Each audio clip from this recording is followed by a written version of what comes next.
welcome to TSP TV and a very warm welcome to the thrift store. So very glad you decided to tune in to this episode today that is somewhat long overdue, as I did plan to bring it out a couple of weeks ago, but due to a self-imposed period of isolation, self-loathing and procrastination, that's a difficult word to say, where once the realization and disappointment kicked in that I didn't die peacefully in my sleep, the battle to find the will to want to get out of bed and face the day pretty much took all my energy and enthusiasm away once I did finally get out of bed and only realized that I just wanted to go straight back there. But I have been a little bit procrastinating recently, and I'd like to say, as much as it is as a result of popular demand, as to why I did finally get my ass into gear and put together this latest ship video production on MKultra and Monarch mind programming. That would be inaccurate, but it was the result of some enthusiastic encouragement from foundational Thrift Fam member Almau, who said she would love to hear what I have to say on MKultra, and she even added the few emojis of love hearts to add to the enthusiasm of how much you would love to hear it. So Sugar Tits, this video is actually dedicated to you, and thanks for giving me the encouragement to finally get my ass into gear to bring this to you. Now, as I mentioned, it is a little bit long overdue, and the reason being I wanted to bring this out a couple of weeks ago, at the time of the copy and paste the bunny but change what it's holding meme that seemed to saturate the social media news feeds, and I did do a little very short and sweet video to point out just how viral that went. And personally, in my opinion, I feel that that was a very large artificially intelligent algorithmic social experimentation to see who would follow and who wouldn't, and the fact that it was a rabbit that was used, copy and paste the bunny, also led me more to believe that it was a programmatic algorithm experimentation, due to the fact that the rabbit is indeed a monarch programming trigger for people to follow, and the rabbit hole is something that some truthers and conspiracy theorists will be familiar with, and although it wasn't the Matrix that coined the phrase the rabbit hole, it was in fact Alice in Wonderland, where it was the white rabbit that led Alice to the rabbit hole that she dived down and then found herself in the wonderful whimsical world of Wonderland. And you can see there at the top of the screen, there is a representation of Alice looking down the rabbit hole at some pretty monarch butterflies there. And in fact, today's little presentation, which is pretty cool and fun, hopefully you guys will enjoy this, and hopefully it will be able to explain to you maybe a little bit clearer and easier, and with some visuals and videos and stuff to help explain further the tactics and methods of not only MKultra but monarch programming, and how they are being used not only by mainstream media but also by social media, and how the behavioral patterns of memetics are being used and deployed as a population control method, I guess. And since the very early days of the pandemic, I've been under the impression that mind control is very much evident in the behavioral patterns that we are seeing society fall into in over the months of the pandemic. And in recent weeks in particular, I've been putting a lot of content out on electromagnetic frequencies, on mind control, on these type of social media tools of division, I guess, for want of a better description for you there. But in the very early days, I think the first thing that drew my attention to the memetics and the mind control that was becoming apparent to me, at least, was the repetition of the rhetoric. What part of stay the fuck home don't you understand? And this was in the very, very, very early days of the announcement of the pandemic, when we were all told that 2 weeks was needed for us to flatten the curve. And a lot of people who gobbled that particular narrative up and did indeed self-isolate for the 2 weeks to flatten the curve, started to repeat this rhetoric on their newsfeed, and I saw it multiple times a day over the course of a couple of weeks in various forms and variations. And as I said, this was sort of the first thing that drew my attention to the fact that all of a sudden we are seeing a little bit of a hive-like mentality developing within the realms of social media. And the reason being that during that self-isolation and initial 2 week period to flatten the curve, we were encouraged to stay 6 feet away from everyone, stay away from our loved ones, our work colleagues, our family members, our loved ones, yada yada, whoopie woo, ray tay tay, self-isolate. And when you self-isolate, maybe just check out your social media, do a little bit of Netflix and chilling.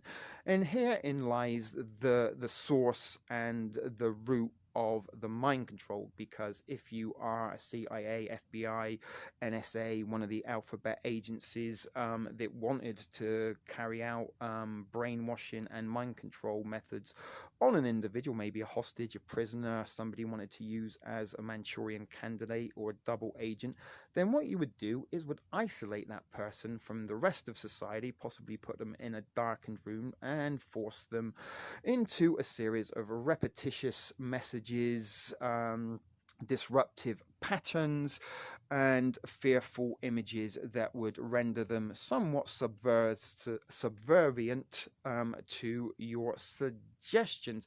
So we are going to be looking, as I said, at this little cool presentation. As I said, hopefully there will be some stuff in here. We've got some videos and memes and all sorts of things that will help demonstrate and explain, as I said, possibly a little greater than me, how these mind control methods, along with electromagnetic frequencies, are really now what is controlling society, and human thought is being removed with mimetic thought patterns and behavioral patterns. But anyway, you can see there it is called Butterflies and Rabbit Holes, and it came out in 2017 by an individual named Richard Kalberg. But as I said, let's dive in, and as we go along we will explain a little bit more in between what we are reading and seeing about how they're using this stuff in today's society in order to make us believe either masks are necessities or masks are non-essential,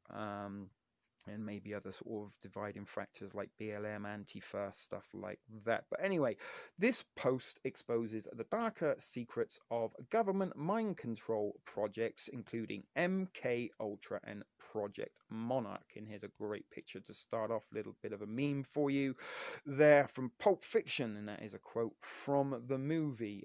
So you believe in government conspiracies, that our government is mind controlling motherfucking citizens and lying to the public about it.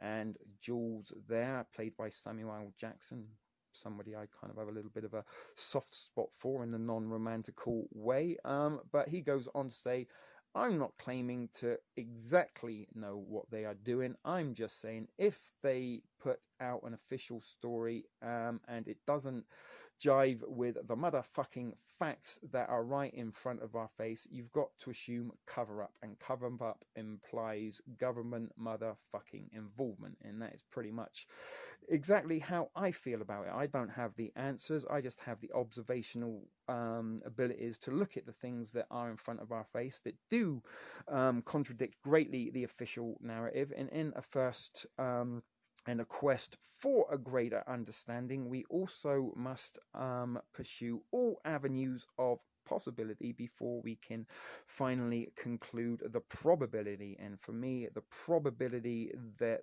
the entire globe is under, well, not the entire globe, but a large proportion of the globe and society at the moment is under the influence of some form of brainwashing, mind control. But let's move on. And as I said, it is a little bit of a long presentation, but it is a little bit interesting. and it isn't all reading. So don't worry, you haven't got to listen to me drone on and on and on and mispronounce words. But anyway, in the last post, and this is reference to a post that this guy, he's got a serialization of podcasts and stuff, I guess, that you could follow along if you want. Maybe I'll put the link in the description, but hopefully you've already seen where the website is, and you should have the skills in capacity to find it all on your own. If you are a little bit interested, you can just type in butterflies and rabbit holes into a search bar, and hopefully it will find it for you. But he introduced you to the Illuminati, the secret organization of underdeveloped men that operates from the shadows to control the public using television and subliminal programming as their primary weapons. And this is something I've been talking about a lot in terms of predictive programming, programmatic subliminal messages that are put into almost every piece of mainstream entertainment, be it movies or TV shows.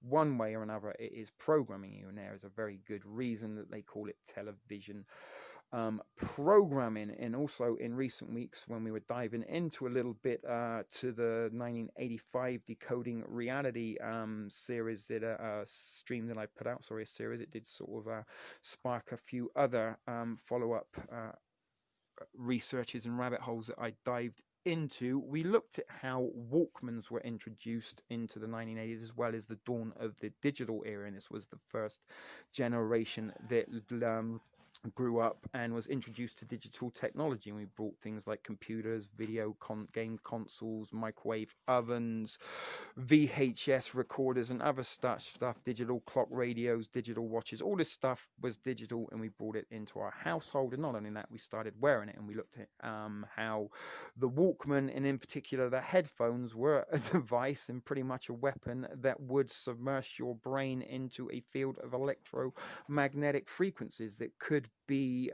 tailor-made and adjusted accordingly to make you believe, behave, and act in a desired way. But anyway, there's some pictures of the Illuminati, some deprogramming, and a little picture of a brain being washed by the television. And also, the test card colors as well as symbols are also used very, very prominently within a monarch programming and MKultra programming, and there might be a very, very good reason why you are seeing so much purple on your news feeds at the minute. Not only on news feeds, movie posters and TV series seem to be featuring an awful lot of purple in their promotional imagery. But anyway, we explored some basic elements of mind control, covering advertising, and advertising very, very much pulls strongly from the realms of Monarch and MKultra and subliminals in order to make you purchase products you don't really want or need, like EMP shields perhaps. But anyway, there's a picture of a man tossing his television set off the balcony with the encouragement of his wife and onlooking kids. And I'm not suggesting you do toss your TV off a balcony like this, because it might cause some damage or maybe personal injury, and you don't want lawsuits or something like that. But switch off your TV set, go out and do something less boring instead. Turn it off, it's no good to me, is a catchy song from 1970s TV show on UK TV called Why Don't You, and it encouraged you to go out and find hobbies and stuff like that. But anyway, that's getting a little bit nostalgic for gratuity, but this post will pick up where we left off, and obviously we haven't read the previous post, but and armed with a basic understanding of mind control and broken television set, we will be now taking a look at some of the deeper aspects of the things being done by the shadow government in the area of mind scientists. Now, although we're not picking up where the individual that wrote this article left off, we are kind of picking up a little bit on the theme and the content of some of the videos and live streams I have been producing recently as part of endeavors for Ship Video Productions and TSP TV, to give you some kind of information that you can formulate your own opinions for yourself. And I do find this MKultra and Monarch programming as very, very important information because, as I said, this does seem to be very, very evident and the most probable reason that we're seeing society behave the way it is. Specifically, we will be looking at CIA mind control projects known as MKultra and Project Monarch.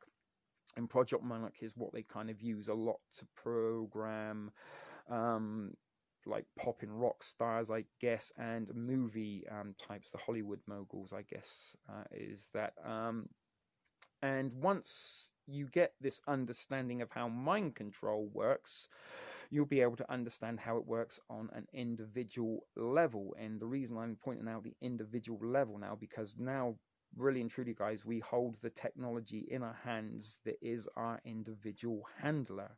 The cell phone, the laptop, the iPad, all this stuff is an artificial intelligent handler that is designed to control your mind, and with a series of algorithmic tailor-made articles, posts and such forth that it puts and saturates on your news stream, it is getting you to behave in a desired way. But what you learn in this post will be highly important in subsequent posts, where you will see how the same mind control techniques discussed here are used against you again, again, and again, and again, and the public as a whole through what is known as psychological warfare, psyops, and mass mind control, MMC.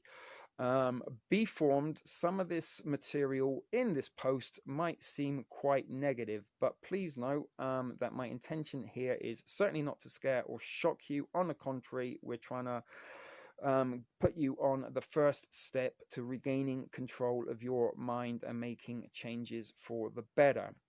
Awareness and understanding is the purpose of this, and again, I share the thoughts and beliefs of the particular individual who wrote this article. I'm not trying to scare you. I'm not telling you you're wrong. I'm not telling you that I'm right. I'm just giving you some information that I think is very, very vital and important to gaining a greater understanding of how not only you have possibly been controlled by artificial intelligent and electromagnetic frequencies, but how the people around you are also being controlled by the exact same said electromagnetic frequency and mind control.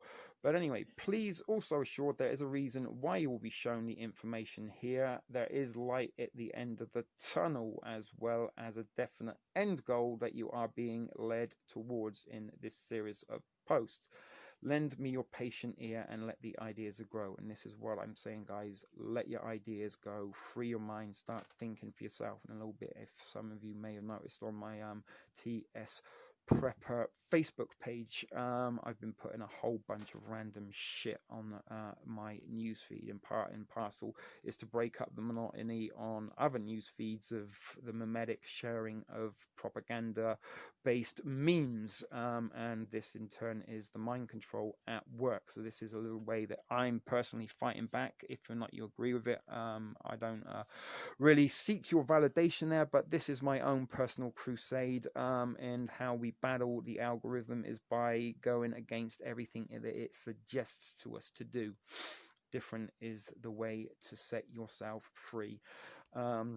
Don't be part of the herd, or don't even be part of the pack. And you know, there's not that much that differentiates a flock of sheep from a pack of wolves. The wolf needs the pack to guide it just as much as the flock needs the other sheep to guide it, and the lone wolf is an extremely rare anomaly to the norm. But anyway, lastly, we will be dealing with the psychology. It would be unmannerly not to reward you for getting through some of this testing material, so to give you something to look forward to, there will be a little snack at the end of this post, although I don't know what that is exactly, because this is the words of the writer. Maybe we could have skipped that part.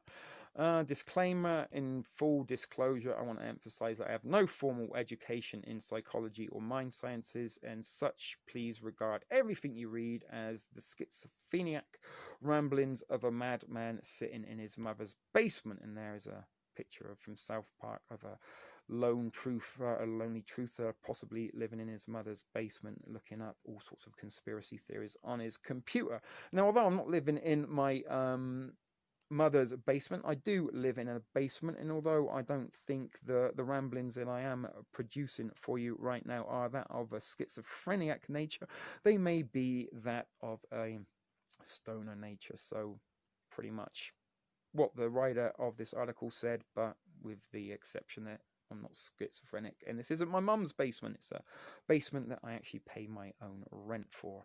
Actual disclaimers: this contains explicit imagery and adult themes, so discretion is advised. Up to you if you don't want to see some suggestive content. And also be advised that there are some triggers in here that you may inadvertently have been subjected to as a result of the overuse of possible social media, or maybe binge watching for too long a period on, sorry about that, your mainstream programming. But if you've been the victim of monarch programming, please note that this article contains many examples of common triggers, and the word trigger or triggered is something that we've heard an awful lot in recent times, and triggering is something that possibly, I put in the Manchurian Karens video, that are people being programmed to behave like Karens. Are they indeed Manchurian candidates, that when they're out and about and they see somebody who isn't wearing a mask, they get triggered to behave in the way that they do? But anyway, if you don't know what I'm talking about, don't worry, is I'm not trying to lobotomize you. Same thing, I'm not trying to lobotomize you guys. I'm just trying to give you some information that can produce some thoughts of your own, and then with those thoughts you are then armed with all you need to formulate your own opinion on what's going on. And if you conclude with me and think, you know what, T, you are on to something, I think you're right, now you've pointed out, great. If you disagree and say, T, you really have smoked far too much weed and spent too much time reading comic books and watching movies for your own good, get out, take a walk, get some fresh air, I also appreciate that feedback. But anyway, a little bit of what we are going to be looking at in this presentation: MKultra, a short history of MKultra, and then we're going to look at MKultra in action. We're going to be looking at Project Monarch, discursive identity disorder. Excuse me if that was pronounced incorrectly. Dissociative, I don't know. Alter ego triggers, and again, something a little bit back in the 1980s with a lot of the popular cartoons designed at very young kids. Care Bears, the Wuzzles, Gummy Bears, stuff like that. They're all kind of animals that had split personalities or dual personalities, and some pop performers like Christina Aguilera, for example, she used to have an alter ego named Xtina, and I think it was J-Lo or Beyonce, she has somebody, Jenny Fierce or something, or Kathy Fierce is her alter ego. But a lot of these people have alter egos and stuff like that in popular culture, particularly the pop world. Mind control symbolism, and this is important. So we're going to be looking at some of the symbolism that is used as part of mind control, and something I suggested within the Manchurian Karen video that I put out a little while ago was, if you sort of tend to spend a little bit more time on a certain social media platform, are you more subjected to be programmed in a certain way? And you can see underneath the introduction to monarch symbols, the bluebird is featured as one of the monarch programming symbols, and Twitter. Bluebird, right?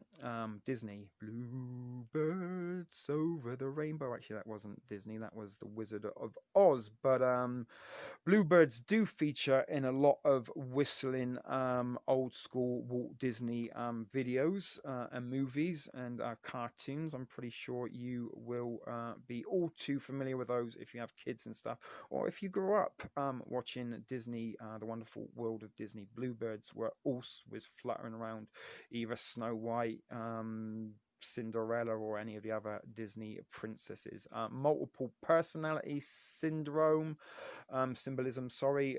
The monarch butterfly puppets, rainbows. We've done a whole series on TSP TV on rainbows and unicorns. Unfortunately, due to copyright, community strikes, and all that kind of bullshit in passive censorship and shadow banning, no longer are available for you to watch on TSP TV. I did have to delete an awful lot of content, as well as YouTube removing it or blocking it on this channel in order to stop it from being terminated. We're also going to be looking at, more importantly, and what drew me to this article in the first place was the white rabbit, which was the copy and paste the bunny that millions and millions of people around the world followed that command. And as I said, this was for me the prime, almost smoking gun evidence that the world is under mimetic mind control. Sex kittens, that's something also that is a little bit interesting and also disturbing. Certainly how they are kind of targeting young people to become sex kittens. We're going to look at Mickey Mouse, good old Disney. They're part of your mind control, and some of you may be aware that within Walt Disney, the 666 figures, the vow of silence, Freemasonry, silence programming, and finally, why this all matters to you. Because all of that shit we've just been talking about in those list of triggers and symbols are all stuff that you will not be able to avoid on a daily basis. And particularly when you start looking at the memes and stuff that are being shared multiple times and going viral at the moment, you hopefully, once you stick to the end of this article and we've seen all the information, you will suddenly start seeing it for yourself. And a little bit like Rowdy Roddy Piper in the movie They Live, once he put on his marigold raid bands that give him the ability to see the truth, he couldn't unsee the truth. And a little bit like the Matrix, once you went down the Matrix and took the red pill, you could never unsee the truth. And something I did also put out in part of my campaign to combat mimetic behavior and introduce some independent thoughts of my own was a meme that I made saying, what if I told you the red pill and the blue pill were made by the same factory? Controlled opposition, folks. We're all being manipulated and brainwashed one way or another. None of us are exempt for it. And even though we might consider ourselves to be awoken, please don't think that we are truly awake. We might just be sleepwalking through a hazy dream of electromagnetically induced augmentation. Sorry, that was very difficult to get out all in one breath, and certainly some big words there that I probably almost immediately wish I didn't attempt to bring to you. But anyway, here we go. Who's this there? Edgar Hoover. The individual is handicapped by coming face to face with a conspiracy so monstrous that he cannot believe it exists. And many of you don't believe that the monster of mind control exists, and you're very, very oblivious to it. And as I said, guys, I'm hoping that this information will help you to see that. It's a little bit like an intervention when you've been probably on the bottle or hitting the pipe or the needle a little too much, and your friends get you together and say, hey, you know, I think you may have a little bit of a problem. It's kind of like a reverse intervention in many ways, because you haven't grouped me together to tell me I've got a problem. Or maybe you will. At the end of this, you say, oh my God, T, you really are out on your own boat of whimsical delusion there. But anyway, it is a monstrous conspiracy that you need to start believing exists for the greater good of humanity, in my opinion. But the American mind simply has not come to a realization of the evil which has been introduced into our midst. It rejects even the assumption that human creatures could espouse a philosophy which must ultimately destroy all that is good and decent.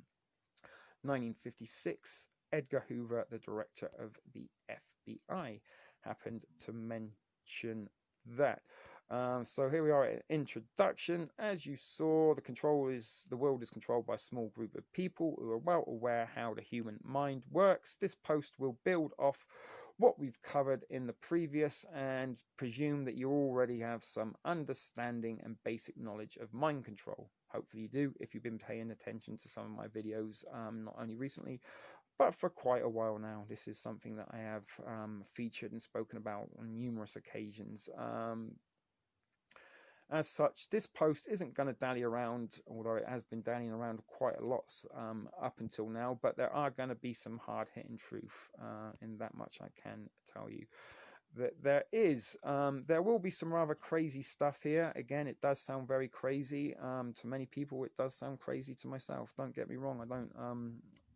It is very, very difficult to sort of comprehend and realize that, my goodness, maybe this explains everything. But as I said, hopefully we can reach to some kind of conclusion of plausibility together.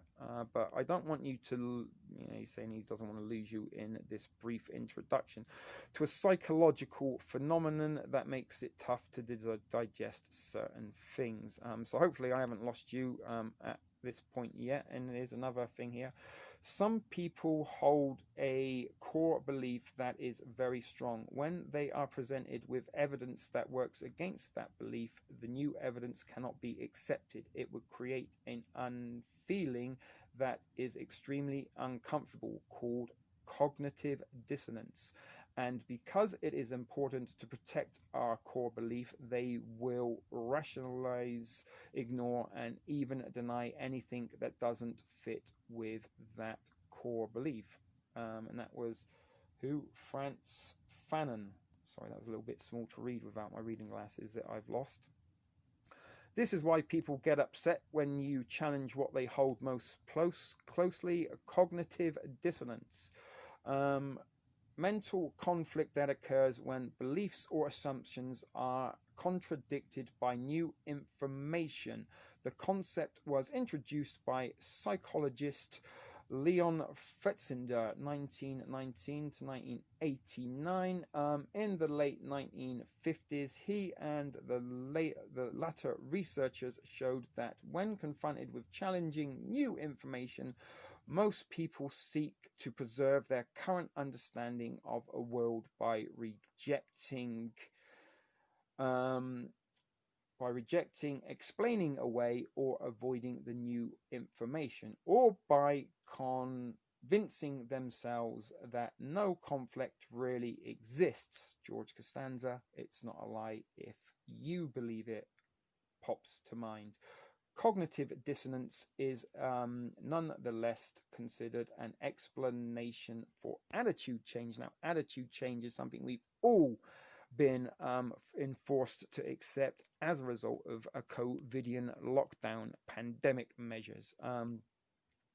And just as I said, there are some absurd things going on in the world, even more so now in 2020 than 2017 when this article was initially written, and it may be tough to acknowledge some harsh realities, and this is the harsh reality that I'm kind of suggesting is the probability for the pandemic, is that there is no virus, there is just mind control in augmented reality that people, due to cognitive dissonance, are accepting as the truth, because accepting the truth that they have been under the spell of mind control and they have been brainwashed into believing what they believe in, been programmed into behaving how they behave, will indeed break the fabrication of their core belief. Thus, it is often difficult to even consider the most obvious of facts simply because they conflict with our accepted reality or beliefs. Fact versus belief. And a little bit like faith and belief. Is faith belief, or is it just hopes that that is what is going to be true?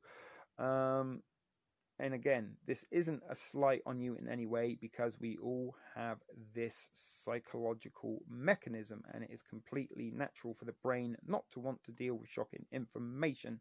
We all suffer that. Me, myself, God, I've dated girls that I know have been no good for me, but I chose to believe that I was overreacting and they were in fact good for me. The human mind has a primitive ego defense mechanism that negates all realities that produce too much stress for the brain to handle, and that mechanism is called denial. And just what I said there, I lived in denial with the fact that some of the girls I thought I loved and thought loved me actually didn't love me at all. But the denial of the truth that presented me in the face was too painful to accept, so I chose to believe that it wasn't true. It wasn't a lie if I believed it. Turned out it was absolutely true, and I shouldn't have believed it at all. But anyway, that being said, which is interesting point that you highlights out here, and the writer of the article in particular points out, that said, by being aware of this mechanism, we can understand why our brain is telling us to go look at cats on YouTube instead of facing difficult information. And this is what the purpose of cat videos are, to stop you thinking, and you find an awful lot of comfort and whimsy in watching a cute little kitten toss around a ball of wool, or think he's a human or something stupid like that. And you will spend hours and hours and hours watching cat videos because it is cognitive dissonance at work. You are repelling your reality, perhaps. But anyway, they are the design of control and a design of distraction. Not even me, believe it or not, likes to discover inconvenient truths. No, we don't. And there we go, a little diagram of people lining up to watch movies. The reassuring lie has a big lineup. The inconvenient truth can't sell tickets for love nor money. Whatever one chooses to believe, the bottom line here is this: facts do not cease to exist because they are ignored. And that was Aldous Huxley, the author of A Brave New World, a very draconian, prophetic, tyrannical piece of literature, written around the same time as George Orwell's 1984. Very, very strange that two people within a few years of each other would write almost identically contented novelizations and fictional depictions of a society we now live ourselves in. With that in mind, sometimes you've just got to be a bit ballsy and face the facts, no matter how uncomfortable it is. Be like the man in Tiananmen Square that stood up to a whole line of communist tanks with a carrier bag. And there's a little picture of a cat. Just talking about cat videos, there's a cute little cat wading through a puddle. Cats don't like water, so he's being brave going through the puddle. And there's a whole bunch of dogs that would probably rip it to shreds if given half the chance. Let's continue the journey down the rabbit hole. All aboard. And there's some sheep getting on the train. What's going on? Where's everyone going? This is some of the stuff that the author obviously put in because he thought it was quirky. And you can see he's using sheep here, and you can kind of get the symbolism of the sheep there. And there's a sheepdog. Come on then, let's move, we haven't got all day. And the sheepdog, although he does protect and guide the flock, he also does ultimately control the flock. So the sheepdog is also controlled by the shepherd, who blows the whistle. And I said many times before, no one blows whistles meant to be heard. And sometimes the shepherd blows the whistle that only the sheepdog can hear. And then the sheepdog goes out and about his ways, possibly on social media, or lockdown protests, or Antifa protests, or BLM protests, and leads the flock into his way of thought, which is the rhetoric and desired behavior pattern of possibly a financially advisor from the elite bloodline pool. Okay, I'm coming. Sheesh, you're so demanding. There's a person on a train, something you might have been seeing an awful lot on social media during the election campaign. Jump on the Trump train, or just follow along mindlessly and blindly with other peoples that have been told to get on the Trump train. MKultra, here we are. Let's start this presentation after we've got through all of those proceeding preliminary introductions. Short history of MKultra. To start off, we are going to take a look at a short video about the oranges, the origins, my apologies there, for modern mind control scientists. And it's one that involves this gentleman. And look, he's a member of the National Socialist Party from 1930s Germany. The more we do to you, the less you seem to believe we are doing it. And it's Joseph Mengele, part of the high-ranking SS Gestapo inner circle of Nazi leaders. Now, I know you might be thinking, Joseph Mengele, creepy Nazis? No thanks. Nope. There's some octopuses, I think, scurrying away under the ocean. And there are some knights from Monty Python's The Holy Grail running away from that rabbit. There was a rabbit that defended a cave, and it was actually a psycho rabbit that they run away from because it started ripping their throats out. But before that, cognitive dissonance kicks in. But before the cognitive dissonance kicks in, hit the play button and watch this 8-minute video for a short history of modern mind control, which is what we are going to do.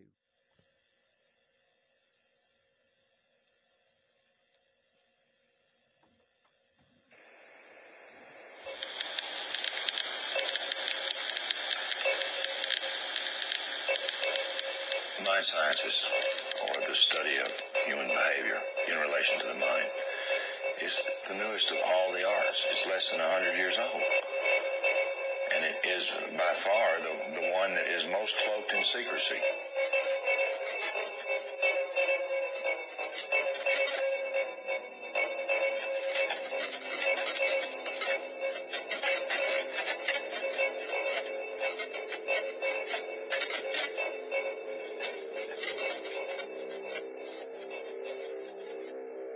The origins of psychological warfare were in Nazi Germany, and in the Nazi ideology, they had something that was called Weltanschauungskrieg, which means worldview warfare. The idea for them was imposing the Nazi worldview on the countries that they had occupied. The Americans picked up this idea, created an American version of it, and called that psychological warfare. In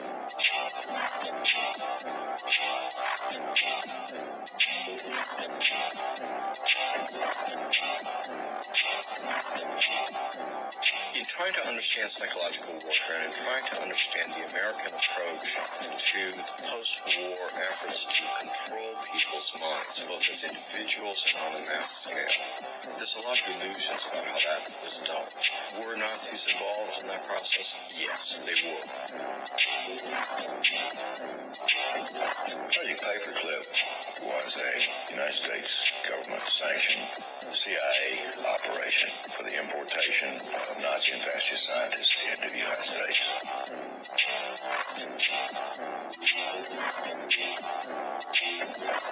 Their statement was simply this: if we don't bring these people into this country and contain them, then our enemies, the Soviet Union, will get them.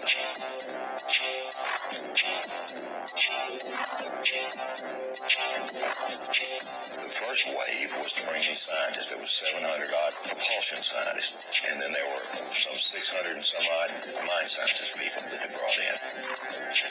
The CIA was given the responsibility of actually placing the individuals out of Project Paperclip into the military-industrial complex, including our colleges and universities.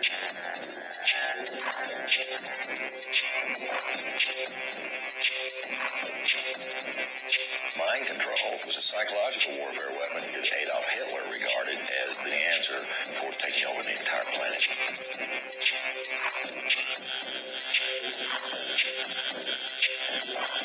The name for the mind control research in this country was MKultra. MKultra was one program, a series of programs that came out of the CIA to experiment with different types of mind control, using drugs, using electroshock, using insulin shock, and other techniques.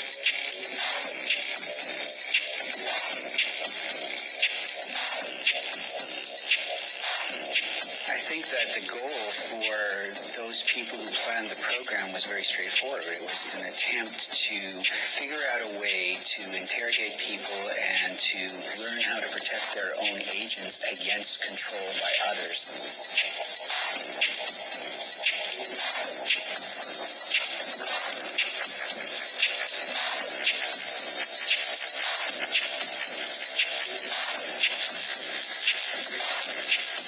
If you put someone in a position of being disabled by not feeding them or not allowing them to sleep or overwhelming them with sound, if you use massive shock treatment and you give people massive doses of drugs such as PCP or mescaline or amphetamines or LSD, and if you put them in periods of darkness where they can't predict from one minute to another what is going to happen next, so they're always dreading, there's no consistency to sort of what's going to happen, anybody can be put in a position of being open to brainwashing.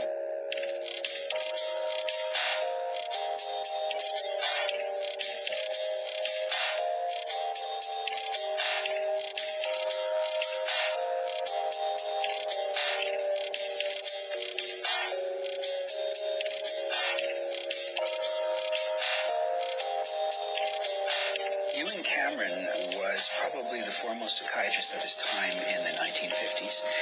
He was using high-tech sound techniques. He was using multiple kinds of loop recorders to force people to listen to recorded messages 24 hours a day for weeks on end to basically destroy people's thinking patterns.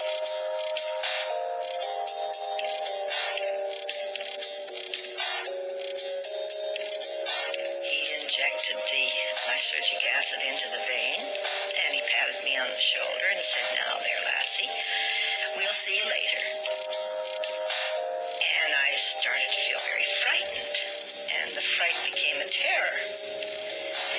And I sort of began throwing myself from one side of the room to the other. I didn't know what to do to stop this feeling. It felt like my bones were melting, that I just didn't know who I was anymore.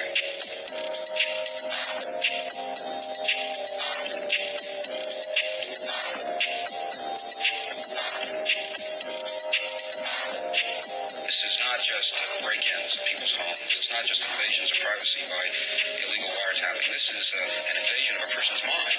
And that is about as profound an injury, except for loss of life, that the government can impose.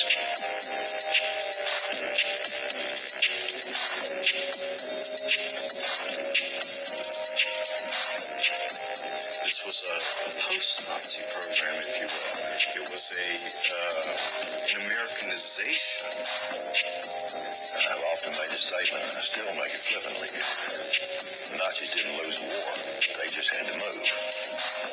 Now it's 50 years later.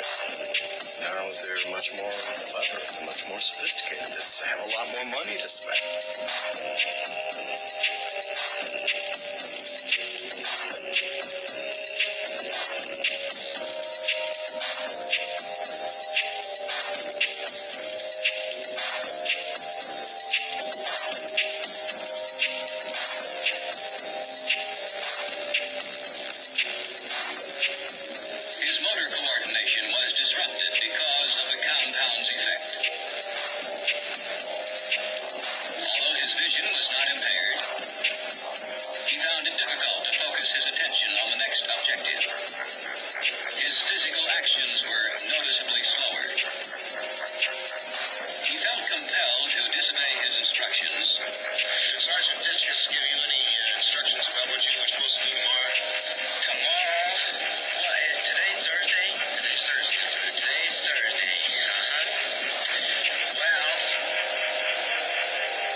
Are not won on the battlefield.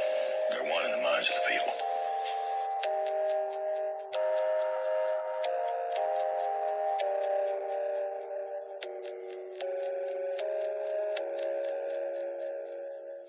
Okay guys, welcome back. Hopefully you enjoyed that little brief respite from listening to my monotone monologue about MKultra and my monarch programming, and hopefully it did contain some information that will be resonating with you a little bit. And in particular, a couple of things I did want to sort of highlight before we do continue with this presentation was in the early part of that 8-minute video that we just saw, there was mention of how would you create a target or a potential individual for brainwashing. Well, you would remove them from their normal kind of structure, you'd isolate them, you disrupt their sleep patterns, you'd give them a lot of repetition. And we were hearing things like lots of repetition in the early days, like flatten the curve, hand sanitizer, toilet paper, soap, which again, if you put those three things, hand sanitizer, toilet paper and soap, into an anagram generator, you will be able to make words such as planned hospitalizations. Video I did also put out very, very, very early on in the early days of this pandemic, along with some pandemic product placements that we were also seeing in news reports that were circulating at the time as part of the initiation of what I'm believing is a mind control psychological war on society, and they're using psychological warfare in order to divide the population into believing it's real and to not believing it's real. And they are believing, once they've got their two sides, civil war may or may not break out, or some kind of civil unrest, divide, conquer, yada yada, whoopty woo, array, tay tay. You get the picture there. But as I said, that kind of explained a little bit about what happened in the early days of the pandemic. We were removed from our normal and regular routines. It probably brought us a little bit of comfort, as well as the stress involved of work, school, household chores, daily routines and stuff. But it was normal. It was routine. It was what we all kind of, were very, very used to. But that was disrupted. And he also mentioned that if you kind of, once you got people not sleeping, worried, afraid, and concerned for such things, then kind of further disruption would be to give them contradiction information. And this is why we're seeing like the World Health Organization telling us we need masks, but then telling us at the same time it's 99% survival rate. Contradiction. So you don't really know what to believe, so you become even more fearful, and the more fearful you get, the more you will be able to be subjected to mind control practices. And another thing that he kind of also mentioned later on there was how they used drugs as well to help influence and implement mind control tactics. And drugs since the 1960s, the 1970s, the 1980s, the 1990s, drugs have always been a very, very big part of pop culture and sort of young people's social interactions. Going to raves in the 1980s and 1990s, ecstasy and speed, methamphetamine, were very popular and very, very available.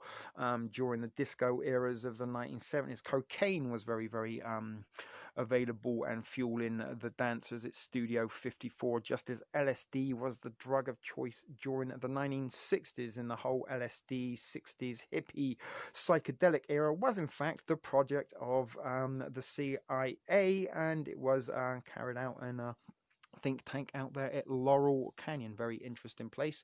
And the UK has its own similar sort of agency or organization that practices similar called methods and procedures, I guess, would be Tavistock Institute. Look into Tavistock Institute and the CIA's Laurel Canyon, because these are some very disturbing deep state think tanks that they come up with all these kind of ways to control our minds and behavioral patterns. But let's get back to the article. The roots of occult rituals and practices of mind control are deep in human history. But it was WW2 that accelerated mind control research to a new secret science.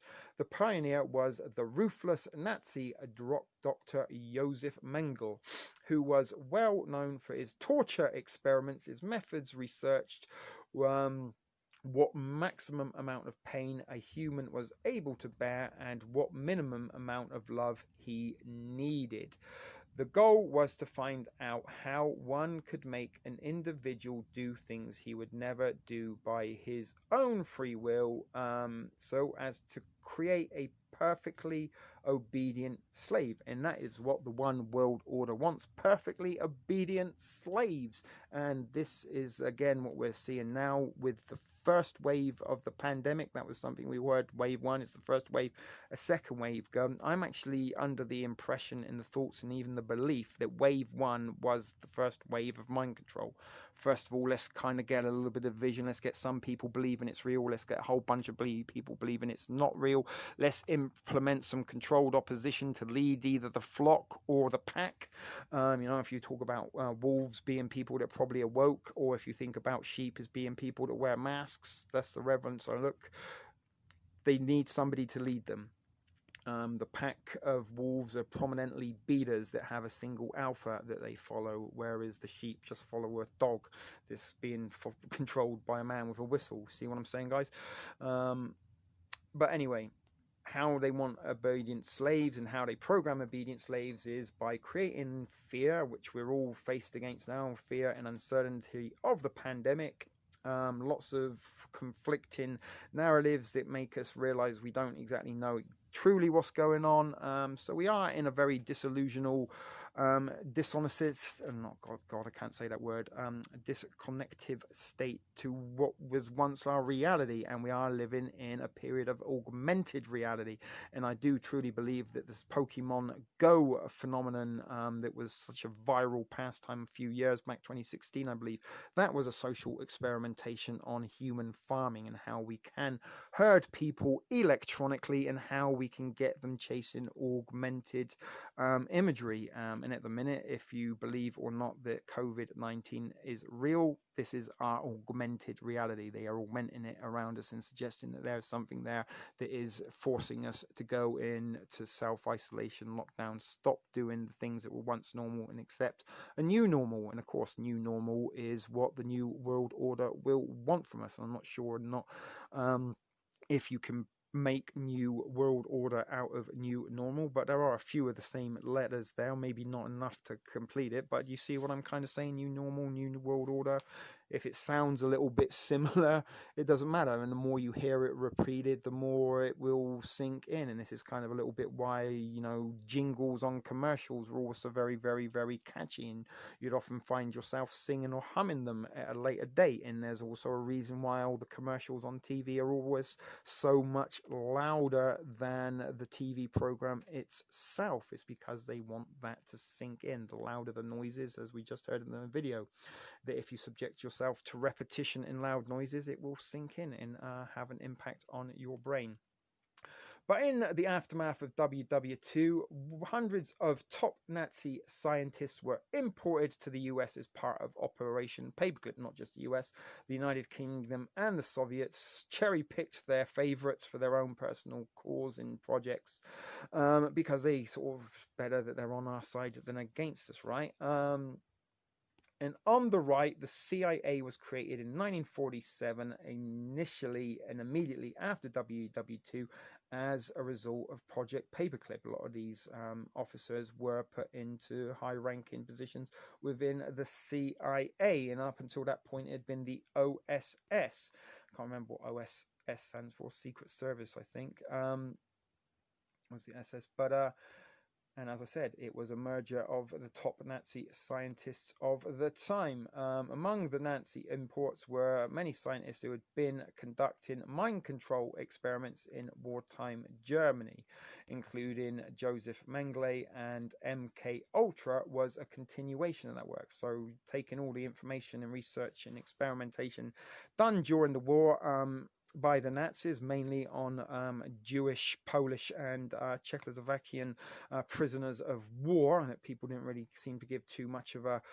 blind eye if they disappeared in their millions or not. But there we are, Operation Paperclip. They didn't lose. They moved to America, and there are some of the former Nazi scientists that are in high-ranking alphabet agency positions, or were at one point. That's NASA, CIA, TSS, MKultra, all these people there. Former Nazis become part of United States government organizations. From 1945 to 1955, Paperclip gathered nearly 1,800 Germans, or was that 1,000 German scientists? They granted, 1,000 German scientists American citizenships, and many had long-term members of the Nazi Party and the Gestapo, and had conducted experiments on humans at concentration camps, committed war crimes beyond imagination, and the scientists ended up in the US military industrial complex, worked with the CIA, NASA, and more. So there you go, guys. There's a little bit of history. They didn't win, or they didn't lose, they just swapped sides. To get a basic idea of MKultra involved, here is some information from Wikipedia on the stuff. We won't read all of that for you, and I'll leave that there for a second. If you want to pause it at this point, do so. Read it for yourself. And the reason I'm doing that is so we can get through this a little bit quicker. But there you go. Hopefully you paused it. Let me give you a little bit more at the bottom there. Perfect. And the other reason I paused that, because it's far too small for my eyesight to see. So if you did stop and pause, you'll see that it started in the 50s after the Nazi scientists arrived in the United States and become nationalized. 1973. So let's move on. 1973. These friendly scientists were strong connection to the Nazi SS, did 20 years of illegal and inhuman research into human psychology. Now, popular culture TV show and a contemporary series that many people might be a fan of or at least familiar with would be Stranger Things. Now, Stranger Things is actually based on some kind of truth in the sense that it revolves around the Montauk Project, and the Montauk project was or Montauk is a town or city where there was a project research facility, laboratory, I guess, where they conducted out MKultra mind control and monarch programming on orphaned children, and the character 11, known as Elle, she was a product of that experimentation. And another very popular, quirky little show, very, very similar, in fact, the precursor to Stranger Things, is a show called Granite Flats, which I'm currently watching at the moment. And it's a very enjoyable, entertaining piece of fiction in many, many ways. It's set in the 1960s, about a sleepy little town in where is it, Oklahoma or Colorado? I can't remember. I think it's Colorado, which has a military base that is conducting MKultra experimentation and are working on their very own Manchurian candidate. Check it out, Granite Flats. And it's all about MKultra and some of the scientists that we're just seeing here who had been carrying out inhumane research and experimentation on humans. Granite Flats and Strange Things, both fictional pieces of entertainment that contain an awful lot of truthful origins. I'm not saying they are the truth, I'm just saying that there's a lot of truthful, factual origins in the fictitious content, and fiction prepares us for our reality. So anyway, this is what they did. 80 plus institutions. Montauk was one that I mentioned there. They had sub projects and they had private researchers all working on inhumane experimentations. And then apparently in 1973 they tossed and scrapped MKultra, or did they? Or did the time of 1973 they perfected it and they had the exact perfect formula that they can then package or sell to the highest bidder or use for governmental mind control purposes? And as individual there seems plausible. Yeah, of course, let's do all this research. Let's get a whole bunch of high-ranking former Nazi scientists. Let's get them working 20 years on in an inhumane way in clandestine facilities, and then just scrap it. And they didn't scrap it. They used those tactics and methods in order to control the masses via mainstream entertainment. Tommy Lee Jones there. To illustrate these projects are still very much alive and well, let's take a look at some short examples of MKultra in action. And it is being worked. It's being used on you right now. If or not you are succumbing to its lore and messaging or not is to be seen. But guys, as I said, I'm bringing you this information so that you can hopefully look at maybe not only your behavioral patterns since the start of the pandemic, as well as behavioral patterns of those around you. It's a big culture of mind control too. MKultra mind control rules in Hollywood. If you don't know that, Google it and look into it yourself. It really is hard for artists to find their voice in the media. It's levels of brainwashing and mind control. Can't see who said that, but yes, MKultra and monarch programming is very, very, very much a part of Hollywood elite society and how they kind of groom and construct these obedient slaves to the Hollywood elites. There are 3 short clips below that illustrate how mind control is real and how it can be found in politics as well as entertainment. In these 3 examples, in case these 3 examples aren't enough to convince you that something is going on, rest assured that there are other compelling examples and evidence further down. Okie dokie. So here's one for you now.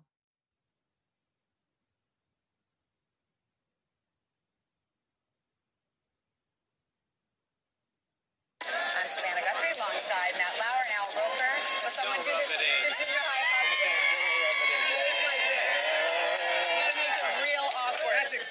have to have a certain amount of distance between the bodies. Exactly. In your high. Yes, like they say in Catholic school, leave room for the Holy Ghost. Anyway, there is a lot of memories today, actually. It's a big day in music history. 35 years ago today, Elvis Presley passed away, the king of rock and roll. And as Mark Cohn says in his great song, Walking in Memphis, there's a pretty little thing waiting for the king down in the... The CIA is carrying out mind control on countless numbers of unwitting American victims. And he even went so far as to say the basic methods that they use in this mind control: hypnosis, drugs, and torture. Three parts policy that they had adopted there. The second one was to find a way of being able to get total control of people's minds. And that would be done by taking hypnotism out of the realm of the occult and introduce it as a new science for the benefit of mankind.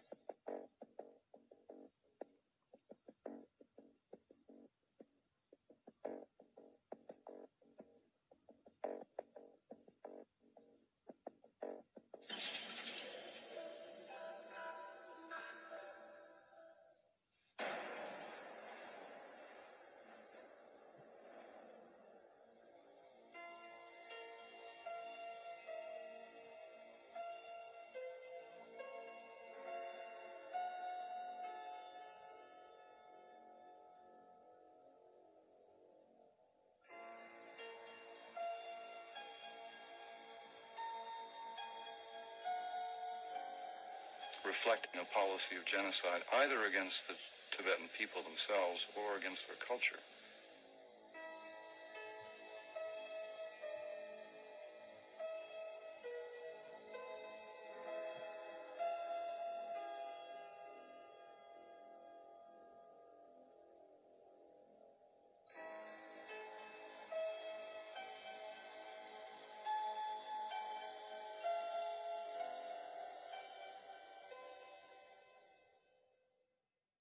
Ways more profoundly devastating is the lasting damage to the survivors' will to rebuild and remain in the area. The destruction of the spirit of the people of southern Louisiana and Mississippi may end up being the most tragic loss of all. George Bush doesn't care about black people. Please call. In the past few days, America and people have been stepping up to donate money, to do all they can to help people in New Orleans. Back once again to the reading and listening part. Hopefully you enjoyed that little break of visual and audio relief there. So anyway, that was the MKultra part of this. And it really was kind of very much scratching the surface. This is a rabbit hole that is very, very deep, that if or not you guys want, we can explore further at our leisure. If or not leisure is something that we will be blessed with. But anyway, moving swiftly on, we're going to be looking at Project Monarch now. And this is going to be quite a little bit longer than the MKultra part, but there are kind of more visuals to look at. I don't know if you can see just about here, there's a little grey dot. That's how far into this particular presentation we are. We've got a shitload to get through, people. But as I said, a lot of it is more visual than all like listening to me or reading, right? So sorry about that. I got a little bit lost in my train of thought looking at the butterfly, and that might make a nice thumbnail. Dissociative identity disorder, DID, to borrow again from here, and there's a link to a website, I guess, that this person has indeed taken some of the information and for the premise of what he is writing. Project Monarch deals with so-called trauma-based mind control. It's very important that you remember the trauma base there. It arose consequently from Project Paperclip and also Project MKultra, and as it says there, the projects that followed it, although it officially never existed. So Project Monarch was one of those very clandestine, secret, need to know operations that isn't so secret or need to know. In fact, it's almost, I'm not saying common knowledge, but you can do a lot of research on your own on the Monarch project and Monarch programming if you so desire. But we are going to be looking at a little bit of this as we go on. And again, it is kind of just really sort of scratching the surface. A whole lot of shit that you could be putting into this video, but it's probably already long enough as it is without making it any longer than need to. So let's try and fast track if we can. The emphasis of Monarch consists of gaining mind control over a single individual. So using your MKultra tactics, once you've got their attention, you manage to program them, right? And they are subservient to your programming. This is when your Monarch comes in. It's just like phase 2. Although they will use Monarch, they kind of go hand in glove is what I'm trying to say a little bit here. So anyway, trauma-based mind control aims to fragment the mind of so-called Monarch victim, thus to split the personality repetitively and deliberately. The result was called in psychiatry multiple personality disorder, MPD. The new term is dissociative identity disorder, DID. And compartmentalize the mind. There we can see some blue beams going into the brain.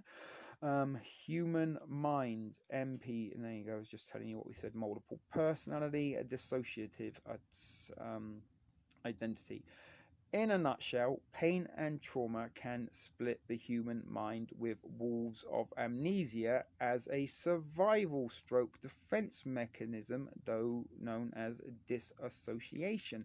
Now, I mentioned at the very, very start of this particular episode that you are currently watching, hopefully you are still watching, that for a couple of weeks, I put myself in a somewhat self-imposed window of isolation where I kind of self-loathed and self-sorrowed.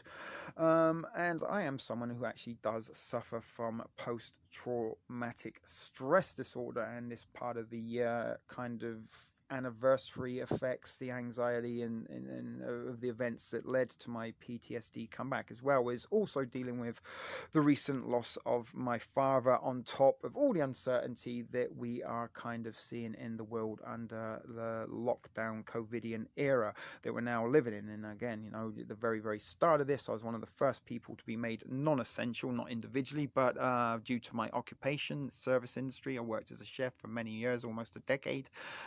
All of a sudden that come to an abrupt end with the announcement of lockdown measures and the closure of bars and restaurants, not only here in Toronto where I live, but around the nation and the world. That was the first wave of defence. All people with bars and restaurants, that's where you're going to catch it most likely. So I've been out of work for nearly 8 months now, and a lot of uncertainty, as well as all the conflicting, contradicting messages, information, news, if you can call it that are circulating on social and mainstream media, as well as what I am observing as the mimetic behavior of society. And it's almost like people are being programmed to pick a side, just like Pokemon Go.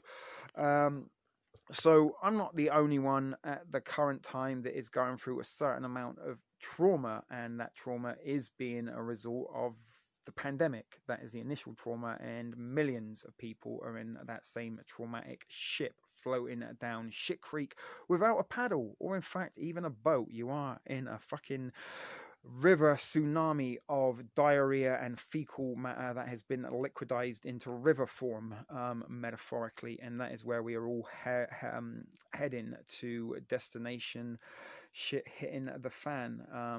But anyway, sorry, I got a little bit digressive there. But anyway, trauma-based. So they've put a lot of people into a traumatic position. They've done everything they need in order to prime candidates for mind control in the masses, right? So you following along what's going on with the COVID pandemic. It's not about pathogens, guys. It's about behavioral patterns and teaching people how to behave. And I even believe that the lockdown movements, as well as Antifa and BLM, these are all movements that have been during the pandemic Manchurians, right? These are Manchurian movements, is what I'm trying to say, and they have been the result of mind control through social media and maybe mainstream media that has resulted for these people to go out and behave. Now, I did go out. I went to the lockdown process.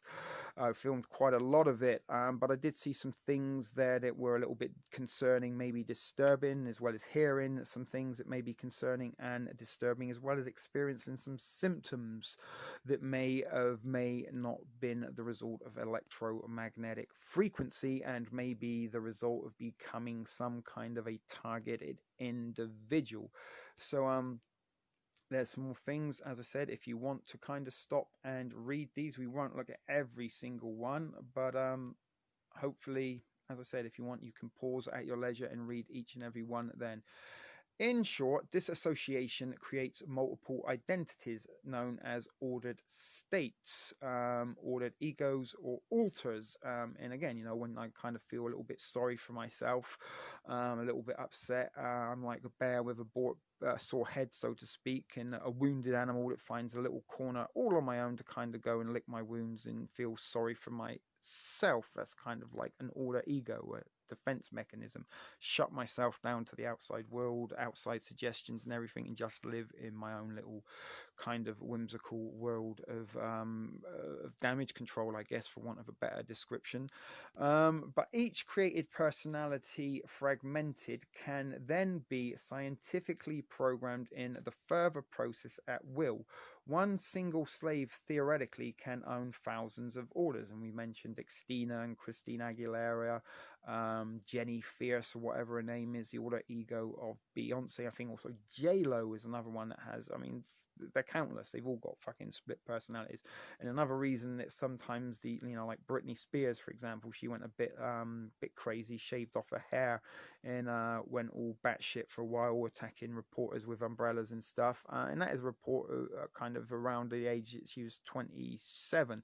And this is kind of reportedly, or theoretically, put down to the fact that her programming had come to its limits. There's only so much monarch programming you can do, and she kind of all these multiple personalities and all the stuff and you can look at a lot of Britney Spears monarch programming videos, or maybe we can at a later date if you thus desire. But it's a little bit of a breakdown, and Britney Spears is not the only celebrity. This had very, very similar breakdowns. Amanda Bryan, I believe, another sort of teen Disney Mickey Mouse Club type actress at one point that kind of grew up, went a little bit wild, started showing her coochie and boobs every now and then, doing drugs, partying with the Paris Hiltons and stuff, and then eventually had a little bit of a breakdown, shaved half of her head, as did Miley Cyrus. You see what I'm saying, guys? Similarities all across the board right there. But this is a result, what people believe, of the monarch programming breaking down, or maybe the mind kind of just having enough, giving up. They don't really know who they are, what they're supposed to be doing, and then they get ushered off to rehab, where they're probably reprogrammed and injected with all sorts of amnesia drugs. But anyway, sorry, I got a little bit digressive again, as I did say that we were going to try and fast track this. And each order ego believes to be the only one and knows nothing about the existence of the others. Sorry about that if we lost our sort of momentum with that part of the presentation. So anyway, the DID doesn't appear naturally, hence the secret mind control experiments. Psychiatrists of public institutions, especially in the USA, found themselves confronted with an unknown phenomenon with increasing extent. To prevent the emergence of astonishment in society, the Illuminati conducted systematical conducting of mankind using the film industry. So I talk about fiction decoded, guys. The film industry is how they are programming us to behave, think, and act.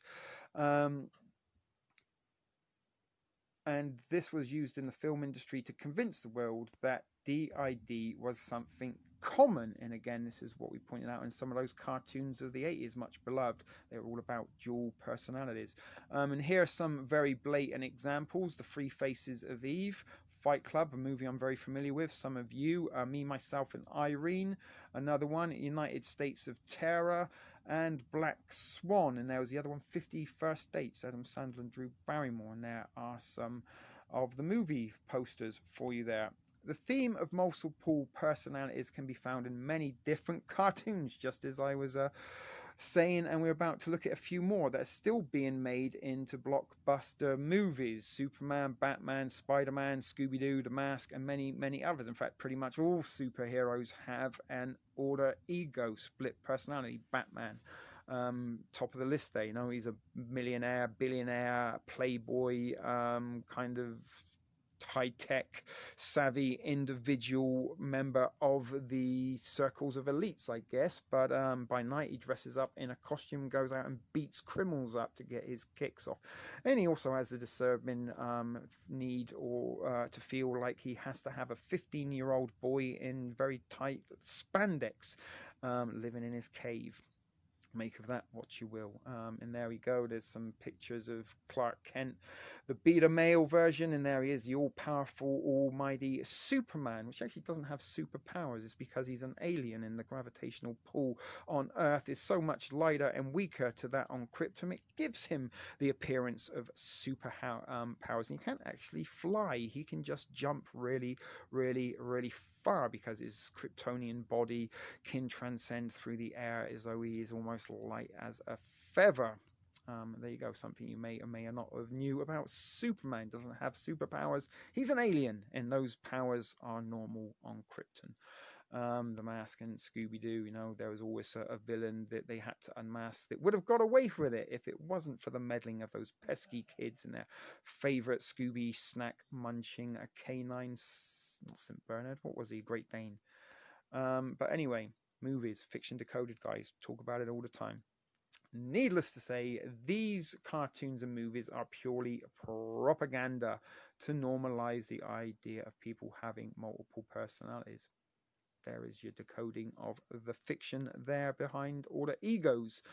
And propaganda, guys, lays in many, many forms. And this is something I've pointed out a lot of times, that when you see a particular meme or particular kind of report that is circulated on your social media, and it has millions and millions of shares, thousands and thousands of views, hundreds and hundreds of likes and reactions, this is propaganda. This has come from some kind of tech giant social media think tank where they've put together and designed the exact perfect content that is designed to generate the desired reaction, and thus behavioral patterns that will follow from that reaction.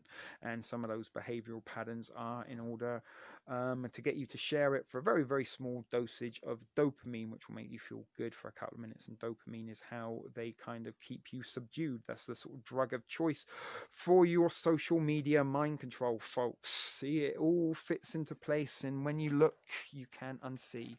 The idea we are shown by cartoons and movies is that transitions between personalities alters, in brackets there, involves extreme changes in behavior. Like I was pointing out, you know, he's very charismatic and debonair when he's Bruce Wayne, but he's a little bit psychotic and violent when he's Batman, and goodness knows again why he needs a 15-year-old boy in tights that he keeps in his basement, aka the Batcave. You know, putting on the mask, taking off your glasses, yada yada, whoopie woo, array, tay. However, the transitions between alter egos in real life is actually much, much more subtle, and it involves what are known as triggers. And this is what I was talking about in Manchurian Karen's people. That have they been programmed during their lockdown in self-isolation and scanning endlessly on social media? Have they inadvertently been turned into Manchurian MKultra monarch programming victims that then are going out and about in society, and when they see the triggers that they've been programmed to react to, they react in a Karen-like manner? Tell me this isn't true, people, or at least has a certain amount of plausibility. And this is something I've been telling you since the beginning. Hive mind control. It's not about an epidemic, not an epidemic, a pandemic. It is about controlling the minds artificially, using MKultra and monarch programming saturated within mainstream and social media. And that is, again, something they told you to do. Just go home, Netflix, and chill. You get onto your Netflix and the algorithm knows all your behavior patterns. This is why they want you to be streaming rather than watching TV, because you can then have your data collected by the artificial algorithm that resides within that particular application that you give permission to track and monitor you when you download and install it onto your smart device. And why don't you go and take a moment or sometime in the not so distant future to go and look what SMART technology is. The acronym for SMART. You might be very shocked and surprised. It's not to do with anything about being clever. It is surveillance, monitoring, artificial research technology. Surveillance, monitoring, advanced research technology. It is designed to survey and monitor you people, and that is why we have smart technology in almost everything that is within the house now. Smart fridges, smart TVs, smart home helps, smart everything. Surveillance, monitoring, advanced research technology. There you go. I saved you going and looking it up for yourself, but you can go and look it up for yourself if you want, just to confirm. So anyway, to get the monarch slave containing multiple memories and fragments, each of which have their own unique personality. This is how they trigger people with different personality and behavioral patterns, is with different triggers. To switch victims from one author to another, triggers or keys are used, and these have to be inconspicuous in order to avoid public detection. Subliminal. And in the first of that MKultra example videos where you saw the weather dude, can't remember his name, is it Roker? The lady, the anchor lady there, she went on to say something about the Holy Ghost being the only one, and then the guy just literally froze up and went into a zombie-like state. That was his trigger phrase. And something you also may have noticed in the background in that video was a lot of red colors, indeed also are used to program you. And again, we might get into why you're seeing so much purple at the moment. Theoretically, any kinds of stimulus can be utilized as a trigger. The only thing that matters is that the slave has to notice. To make the slave ready for use, each author has to be subjected to special programming. And did that special programming of the Karens come by looking at Tumblr, or maybe looking at Twitter for longer periods of time due to the fact that they're no longer at work? They can stay at home and look at their social media feeds indefinitely, and then, you know, without having to even go to bed to get up to go anywhere, they can stay submerged in social media mind control for as long as they want, right? So contrary to popular belief, due to Hollywood movies like The U.S. of Tara, transitions between identity states are actually quite supple. Another misconception is that altered states in DID are defined and separate as, say, Tony Collette in The U.S. of Tara, although small subset of patterns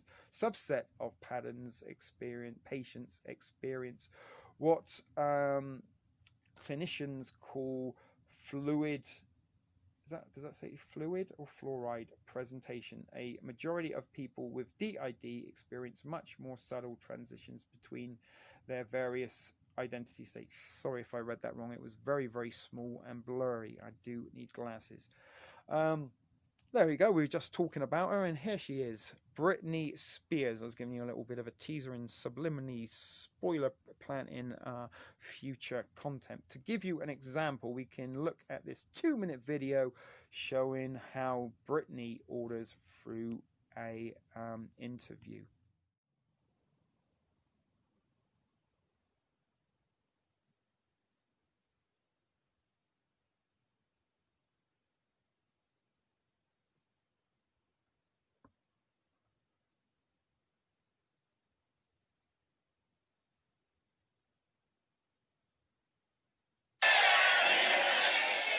And it all happens as she's starring as a kind of villain in the tabloid accounts of supposed jealous arguments and then a horrible breakup with her self-proclaimed first love, Justin Timberlake. You've had a rough year. You've had a year that would test a lot of people. Illness in the family. A breakup. This spasm of publicity about what happened from Mexico to London. It was pretty rough, yeah. Yeah, it's kind of weird. Ah, weird. Hello. Oh my goodness. Hello. Ew, strawberry. Yeah, it was a weird. Ew, I'm embarrassed. Can we stop this? The breakup with Justin. Did he sell her out on a music video? Britney's side of the single. He's left the impression that you weren't faithful, that you betrayed the relationship. When Prime Time returns.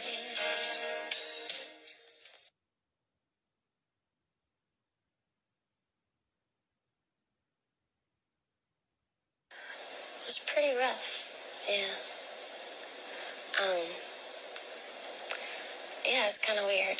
Ah, weird. Hello. Oh my goodness. Hello. Ew, strawberry. Yeah, it was a weird. Ew, I'm embarrassed. Can we stop this?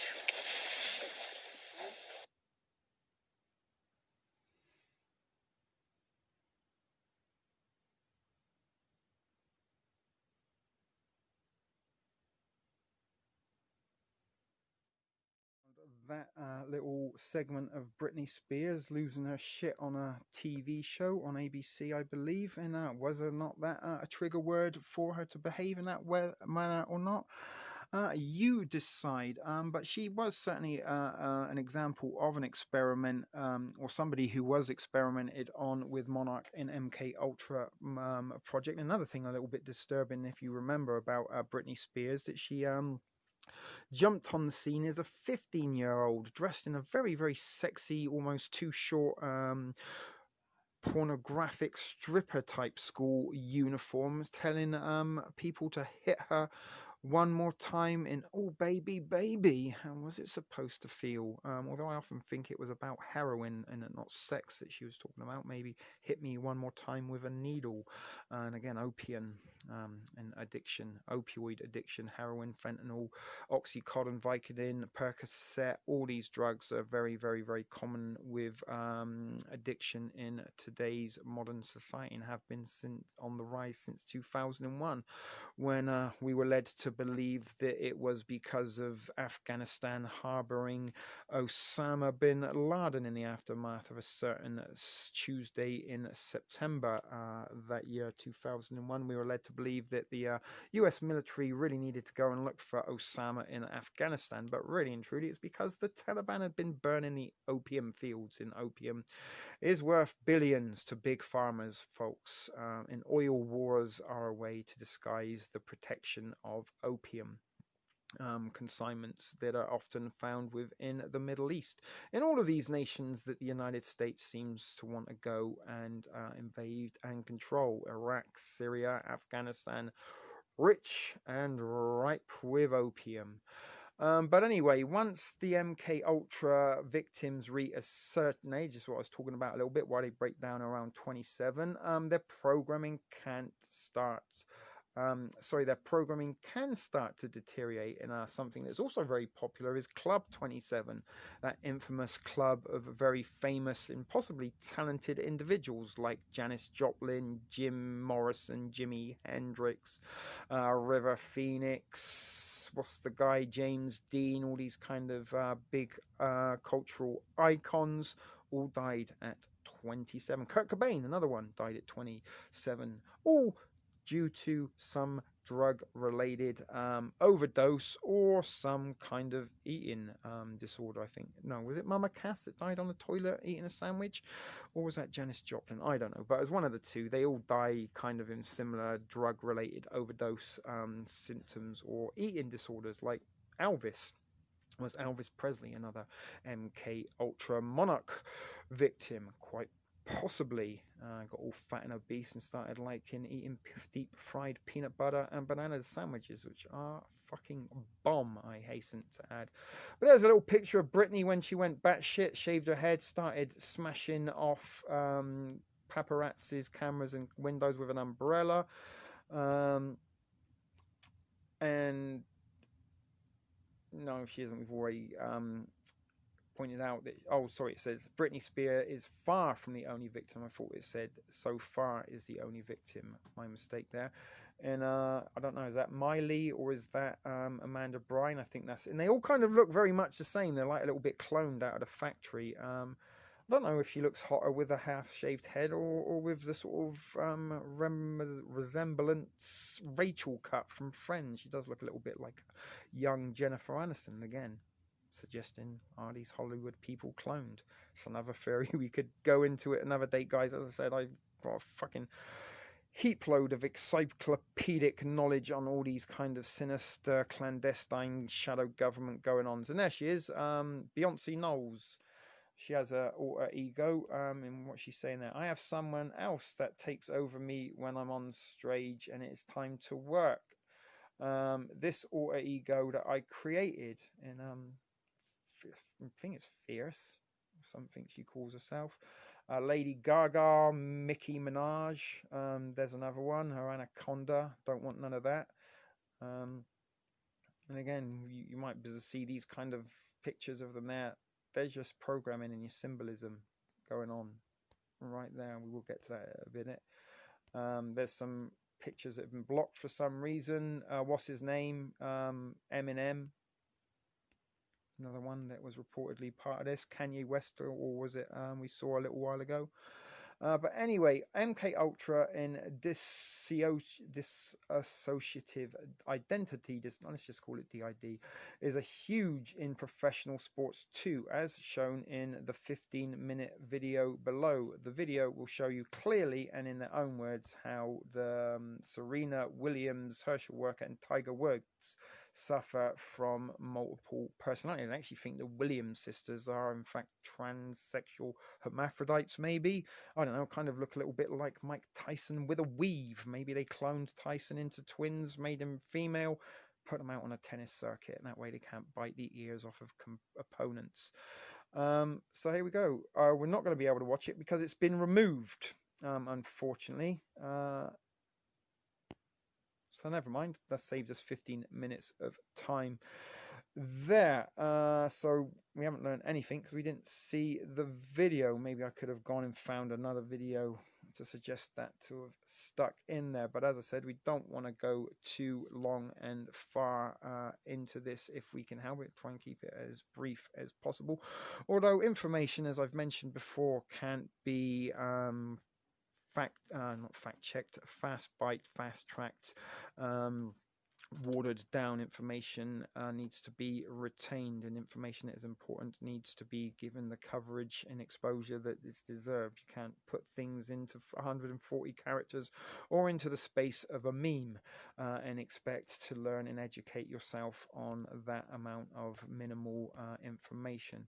So next stop, mind control, symbolism. That's where we're heading now. 3. So we're still getting a little way through to go through this presentation. But again, a lot of it now from this point on is kind of pictures and stuff. So anyway, the Illuminati frequently place many occult, i.e. hidden symbols in their videos, adverts, magazine, TV shows, and movies, and in the music as well, on album covers and stuff, as well as posts, as we said, adverts and stuff. There are numerous symbols used for various reasons, and any words or symbol can be used to program somebody and be used as a trigger, in fact. But the focus here will be on the most common mind control symbols, and these are symbols that once you see them, you'll realize you see them almost everywhere at some point of time on your daily basis. It's probably almost impossible to navigate a day without seeing these unless you're blind or you live in the wilderness, or you don't really spend that much time looking around you. But many of these same symbols are also used as triggers for switching a mind, like the Manchurian Karens. Once they see the trigger in daily society, they suddenly behave all Karen-esque. Is that a verb? I'm not sure. If we've coined something there, but let me know if you like the verb. Is it a verb? Karen-esque behavior. Some symbols are used to utilize passive conditionings of mankind, and this is how they use the mind control in the masses to use very common symbols to subdue us. Cat videos. In case the acceptance of an element by its frequent appearance to make people take it as something common and ubiquitous. Sorry, struggled there. Further goals of these symbols are for the communication of insiders and numerology and stuff like this, and certain things that you will see. Purple is often the color of the elites in the singularity, because purple is red and blue combined, and many of these kind of elites, new world order elitists, will wear purple. But the further goals, as we said, is for communication and mockery of the ignorant. So for an introduction into symbolism, there is a video. Hopefully that won't be deleted. If it is, my apologies. It's an important video to watch, but discretion is advised. Some of the content is disturbing and explicit. La la la la la. And yeah, it has been deleted. So that is a little bit disappointing. But never mind, we can work around it somehow, some way. But general mind control symbols here. Top of the list, Bluebirds. Project Bluebird, Project Bluebeam, Project Blue Book, for some examples there of governmental operations that use blue as part of the symbology. The letter combination MK, as in MKultra, Michael Kors, for example. General symbols of monarch slaves holding one's head, puppets. I don't know if you caught in one of those videos with what's his name, Mike Myers, after Kanye West said the US government doesn't care about black people. I think was it Chris Rock? Not Chris Rock, I don't know who that was afterwards. But there was a picture on the refrigerator behind him of a man handling a puppet. I don't know if you noticed that. But holding one's head, puppets, Mickey Mouse, triggers for child author. Change keys, cages, and the covering of one eye. Trigger for altars which are programmed to be silent, mouth shut, forefinger at the mouth, like when you put your finger on your lips to shush. Symbols for beaters and sex slaves, cats and leopard skins. General dissociative identity disorder symbols, multiple display of the same person. Andy Warhol did some paintings of the same people, but in different colors, right? Cracks in the display of the person, split personality symbolism. Several movies and books are often used in the programming process, and symbols from such movies are thus used as triggers. Alice in Wonderland, what we mentioned at the very start, the rabbit, down the looking glass, the rabbit hole, all of this comes from Alice in Wonderland. And we've got the butterflies, and we've got the white rabbit, and there it says for you guys the trigger to follow. Copy and paste the bunny, but change what it is holding. And there was the trigger that you all followed, folks. If you copy and pasted the bunny and changed what it was holding on your timeline, and then maybe you used the copy and paste bunny to comment on other people's posts throughout that day, there was your trigger to follow people, and you followed the MKultra command to do so. if you don't need a better example than that you have been the victim of MKultra mind control and monarch programming, I don't know what to tell you. Maybe it's time to go and watch some cat videos and a little less of TSPTV, perhaps. But as I said, guys, this is initially what that white rabbit, the copy and paste the bunny, that brought me back to this article. Now, at the time I did read this some time ago, the videos were indeed available to view, but have subsequently and thus been removed for whatever reasons, and I can only surmise that those reasons are for censorship. They don't want you to know the triggers they're using to brainwash you. Let me know if you agree or disagree. Please feel free to disagree, because only through disagreement can we form dialogue, and again, this can contribute to the elimination of unplausibility and the conjecture of plausibility when we are researching any particular thesis. But as I said, guys, I'm almost as certain could be that this is exactly what is happening to society, and many of you that I do care about and have time for is why I'm telling you this, because I don't want you to fall victim to this mind control and these draconian, unseen, silent weapons that are destroying humanity, guys, that we need to fight back, right? This is how we fight back, by becoming aware of what's happening to us. Once we're aware of what's going on inside our minds, we can then try our best to overcome those interferences and act accordingly, and more importantly, independently. It's about finding who you are again, guys, and stop being a human doing and start becoming a human being again, because you're all doing what you're told. And again, if you copy and pasted the bunny but changed what it was holding, you did exactly what the trigger told you to do. Tell me I'm wrong. Anyway, mirror. Trigger to enter the world behind the glasses. The Wizard of Oz, again, another movie I've mentioned many times. The illusion of the almighty, all-powerful wizard that was really just a little tiny old beta male with some levers and a machine behind a green curtain. But the yellow brick road is, again, a trigger to follow the way. A cyclone is a trigger to flee immediately. At the moment, lots of hurricanes going on down on the South Gulf, the south border on the Gulf Coast there. Louisiana, little Nancy down there is getting hurricanes week after week. Maybe they are signals and triggers for you to flee, my darling. But the ruby slippers, also red, again, red. Mentioned that there was a lot of red in one of those little MKultra examples that you saw in the background. Of course, red and blue are associated to politics. Are you either going to vote red or blue? Don't know what colors. Is it an elephant and a donkey? But anyway, and the rainbow, again, is a trigger to follow, and the rainbow is synonymous with the LGBTQRXYZP movement, and the P stands for pedophile, or they might add map to the end of it, because they've changed pedophile to minor attracted person. But the rainbow was used very, very much, again, in some of those popular cartoons during the 80s, as we've mentioned a couple of times already in this presentation. Rainbow Bright, the Care Bears, Strawberry Shortcake, yada yada, whoop-de-woo, ray-tay-tay-tay.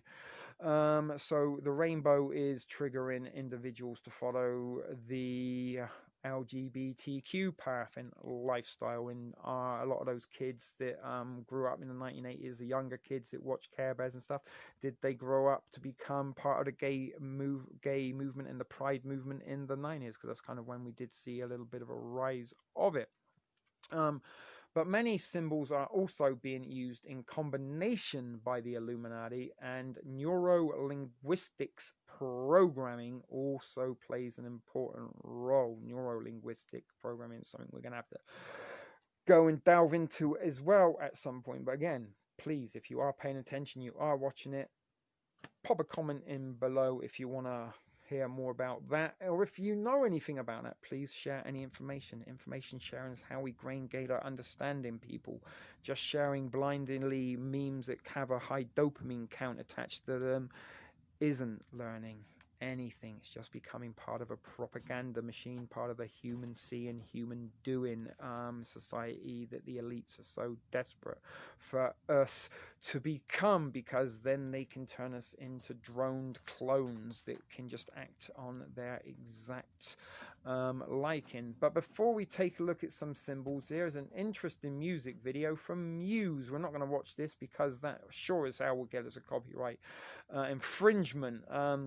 But if you want to go and look at it after you watch this video, check out the 2015 song from Muse called The Handler. Interesting title, don't you think? The Handler. And we hold in our hands our own individual handler, our artificial, intelligent, algorithmic buddy, our smart technology, cell phones. They hold us imprisoned in the electromagnetic frequencies that they emit, and the mind control that is the produce of data collection run through the algorithm, designed and tailor-made for our own individual personal preferences. And that is why many of you are falling under the spell of mind control, because you don't realize it's happening, and you don't realize that your phone isn't your friendly little device that keeps you in touch with your friends, loved ones, in recent trending events and such forth. It is your mind control handler. It is your imprisoner. It is the thing that is deciding what you think next. But anyway, the people are too asleep to notice how real this problem is, and that is why I'm bringing you this content in recent weeks to tell you how real it is. You don't have to take it from me. This isn't tinfoil hat wearing, basement dwelling conspiracy theories. This is fact. This stuff, this technology, these practices, these methods, it is all very, very real, tried, tested, and patented, right? So check it out yourself if you don't believe me. But as I said, I'm attempting to try and bring this information to the handful of people that will pay attention to it, in hopes that maybe they will gain some greater understanding, and in turn those few handful of people that have been informed and maybe even, dare I say, educated from what we were saying in this video, will pass that information and education on to others. And only by sharing information like this is how we stand a chance of regaining our identity as human beings and stop becoming the human doings that the elites want us to. That almost sounded kind of poetic. I needed playing in the background. Maybe I could put that in at a later date at the editing. If not, I will. I don't know. But anyway, as I said, the public are too asleep to notice how real this problem is. And another thing I did put up on my TS Prepper Facebook newsfeed was the majority of people who think they are awoke are actually sleepwalking, and they are almost being awoken or sleepwalking under the electromagnetically seduced slumber. So the symbols, the triggers you will see, a cage, Alice in Wonderland, butterflies, are all probably subliminally being used to program unsuspecting viewers themselves. And again, back to the 1980s, MTV 24/7 music videos. It doesn't show any music videos now because it's already done the damage. Those videos of mind-controlled and brainwashed the first generation of individuals to grow up in the digital era. We're now currently at the 5th generation, 5G. And by the time it reaches 7G, all the old ways and values and methods and practices that we once used to take at normal will be erased and forgotten. And the new normal that is being implemented now will be the normal. And will not emojis be the universal language of the future? Something I've been theorizing on. Also, I mean, the rabbit hole I've been down lately, guys, is huge. It's huge. But are emojis going to be the universal language that we can all understand? No need for words and language anymore. Just use emojis to communicate. But there is a video, Muse the Handler. We're not going to watch it, as I said, because that will sure as hell get us community striked. And there's an individual going around at the minute, some rapper, and if anyone believes that he was independent and wrote that himself and suddenly become viral, I don't know his name. He looks a little bit like Tekashi 6ix9ine, that multicolored and again rainbow and tattoo-faced individual that ratted out a bunch of his music industry buddies to reduce his sentence in prison. But he kind of looks like a white version of him, and I even posted a comment on that dude's Facebook page that Takeshi69 called. He wants his look back. And as we were kind of saying earlier, how sort of Britney Spears, Amanda Bryan, and all these kind of chicks, and even Jennifer Aniston, they all kind of have a similar similarities to them. This individual, I forget his name, I should try and found it out really, but it only just popped into my mind as I was recording recently. But he's popped out with a rap song that's supposedly the most hated rap song ever made. It's not the most hated rap song ever made. It's just a bunch of contemporary buzzwords and phrases accompanied with rhyming dialogue that is a mind control programming monarch tool all of its own. Maybe I'll try and find the guy's name and link him where I squeeze it in at some point to this presentation. But some of you might know who I am talking about. He popped up a couple of months ago and sort of overnight got millions and millions of views for his videos. And again, when these millions and millions of views and people go viral overnight, it's not because people independently shared that information. It was because they were either prompted, programmed, or the manipulation of the virality of that particular piece of propaganda that they want you to absorb during this period of lockdown. Exactly what that dude is. He's a propaganda tool for the controlled opposition. Nothing, no whistles get blown that ain't meant to be heard. But drones, another thing we have is drones, camera drones, and people play around with radio controlled drones. But drones also can be individuals, like I think bees and wasps. You know, they have swarms. There are drone workers within insect society. But his album, I think, was called Drones, and it was critically acclaimed by the music industry. So you can kind of read that for yourself if you want. It's too small for me. Muse are quite well known for making conspiracy-related songs, and again, they're being kind of tailor-made for the conspiracy demographic. We are a demographic, folks. Truthers are marketable. They can target and market all sorts of propaganda, distractory misinformation for the truth community, and Muse, again, people in the conspiracy circles might kind of listen to them a lot. And again, they are a product of Hollywood. They probably did the deal with the devil, as you hear, and they've probably been programmed themselves in order to put out this. And you will see that some of their songs that they speak about are triggers of their own. But check them out. Muse are a little bit interesting. Not exactly a band that was my cup of tea, but I'm a little bit of aware of them. And there is the album cover as well, which is a reflection of what society has become. So what I'm trying to sort of make the point about Muse, that they are a product of the elites that kind of like rubbing your face, and it's like, look, we fucking control these people, and we're telling you exactly what to think. And as I said, I am no exception. I'm probably been mind controlled in programmed to think the way I do.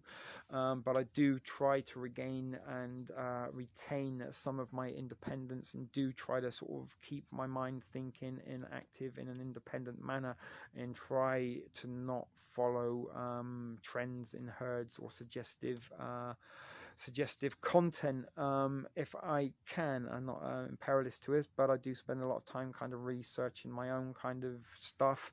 I don't really kind of follow the suggested research that YouTube or Facebook or other social media suggests in my news feeds, is what I'm saying. But this album cover here is kind of a little bit of an example that the elites are controlling Muse, who are then in turn controlling the people that listen to their music. And you can see the people just walking back and forth on the album cover there. Some are going one way, some are going the other.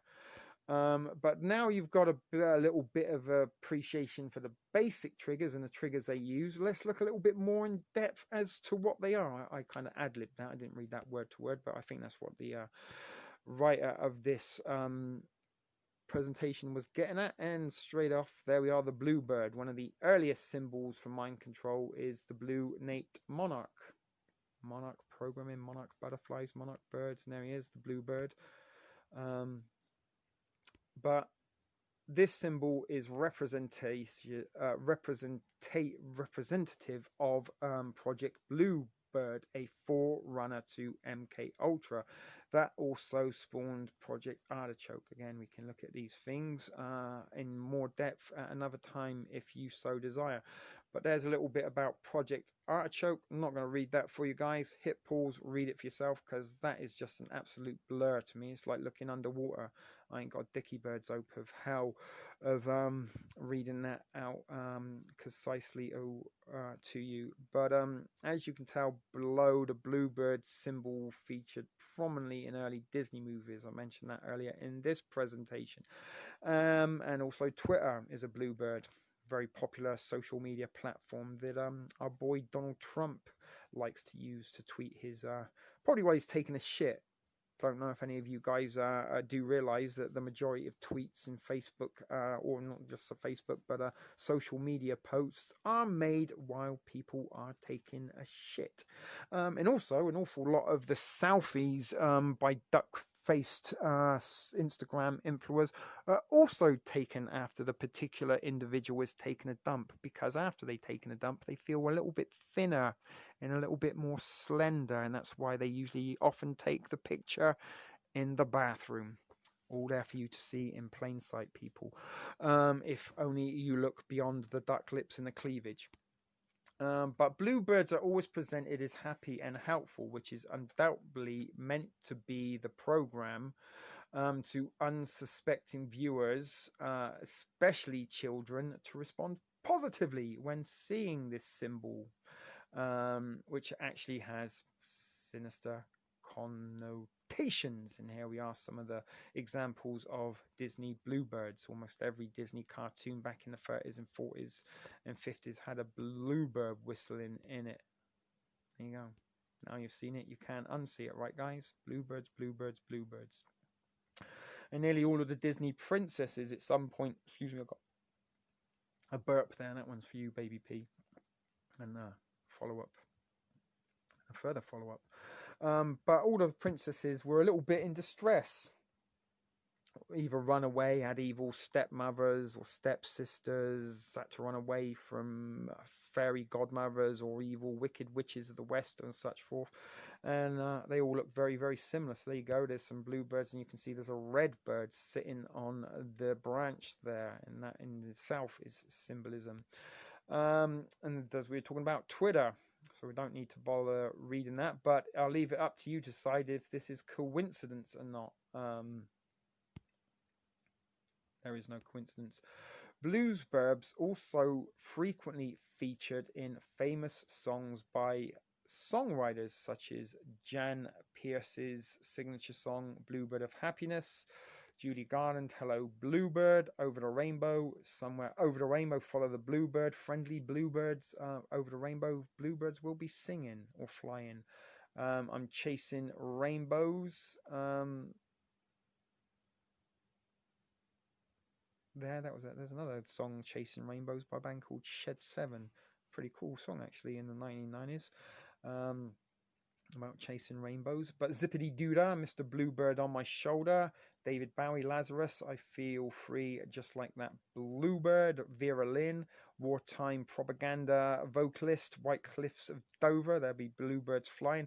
I've been to Dover many times on European vacations. That was the port of origin that led us to the continent via the ferry or hovercraft, and never once saw a bluebird flying over the White Cliffs of Dover in all the times I've been there.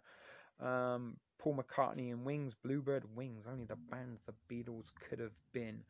As an Alan Partridge reference for those of you. So there's some prime examples of bluebirds in songs. We've seen bluebirds in Disney, and that we know that rainbows are also a common trigger in connection to the Wizard of Oz as listed earlier. Rainbows, bluebirds, hand in glove kind of thing. Songwriters have also portrayed the bluebird as a muse, as in the song Voices in the Sky by British rock group The Moody Blues. And what was his name? Justin Hayward of The Moody Blues, from my hometown of Swindon, England. Nights in white satin, and never reach in the end. Sorry, I'm not going to brutalize Nights in White Satin. The Moody Blues did a much better job of doing that than me. Search for the last chord, sorry. But for more information on Project Bluebird, read the article there by Colin A. Ross, MD, who does an excellent job of summarizing a huge body of research in the field of mind control, in particular the creation of multiple personalities. Bluebird, Deliberate Creation of Multiple Personality by Psychiatrist by Colin A. Ross. In this summary of Bluebird, Dr. Ross describes unethical experiments conducted by psychiatrists to create amnesia, new identities, hypnotonic access codes, and new memories in the minds of experimental subject. His research is based on 15,000 pages of documents obtained under the Freedom of Information Act. Dr. Ross is a past president of the International Society of Study of Dissociation. And speaking of multiple personality, we're going to look at some multi-personality symbolism. Very prominent in entertainment, politics, and mainstream media. Some of these symbols are associated with multiple personality and DID disorder. Unsurprisingly, this reflected symbolically in music videos and movies. Tommy Lee, there you go. That's what they're kind of talking about a little bit there. Don't know who all these artists are exactly. Multiple personalities. Split personalities. As I said, a lot of this is, there you go. We've got a kind of girl that looks like a boy next to a girl that looks like a girl. Because they're going to get a little bit funky. Get down with a funky cold Medina. So as I said, a lot of this is, there's some Nicki Minaj, the one eye. Multi-personalities of Nicki Minaj. That's an interesting one. Spend a little time looking at that. You'll see all sorts of cocks, balls, tits and asses hidden in the background there. There are also many adverts where celebrities are shown with multiple personalities. Morgan Freeman with his wonderful ASMR-inducing voice. There he is sitting on multiple seats in the chain. Lionel Messi, popular soccer player, there he is playing against himself. Roger Federer for Gillette. Remember, they had an attack on toxic masculinity and told everyone that boys should behave more like girls but still shave and use their product. David Beckham, piece of shit, cocksucker, motherfucker, shit cunt, prostitute that he is. What a cunt. Anyway, sorry, I hate David Beckham. There's a multiple person, and he is again one of those little kind of social butterflies that they kind of dress up, give him the haircut that they want people to follow, put him in the clothes that they want you to dress. As I said, he's a corporate fucking puppet prostitute, and a very overrated footballer, if truth be known. Tiger Woods, all these popular figures. You're getting the picture there, guys. As you can gather, these adverts and music videos function as propaganda to normalize dissociative identity disorder. If it's Tiger Woods and Lionel Messi and David Beckham can have multiple personalities, it's cool for me to have them. And mimetics, mimicking behavioral patterns, we tend to copy our idols.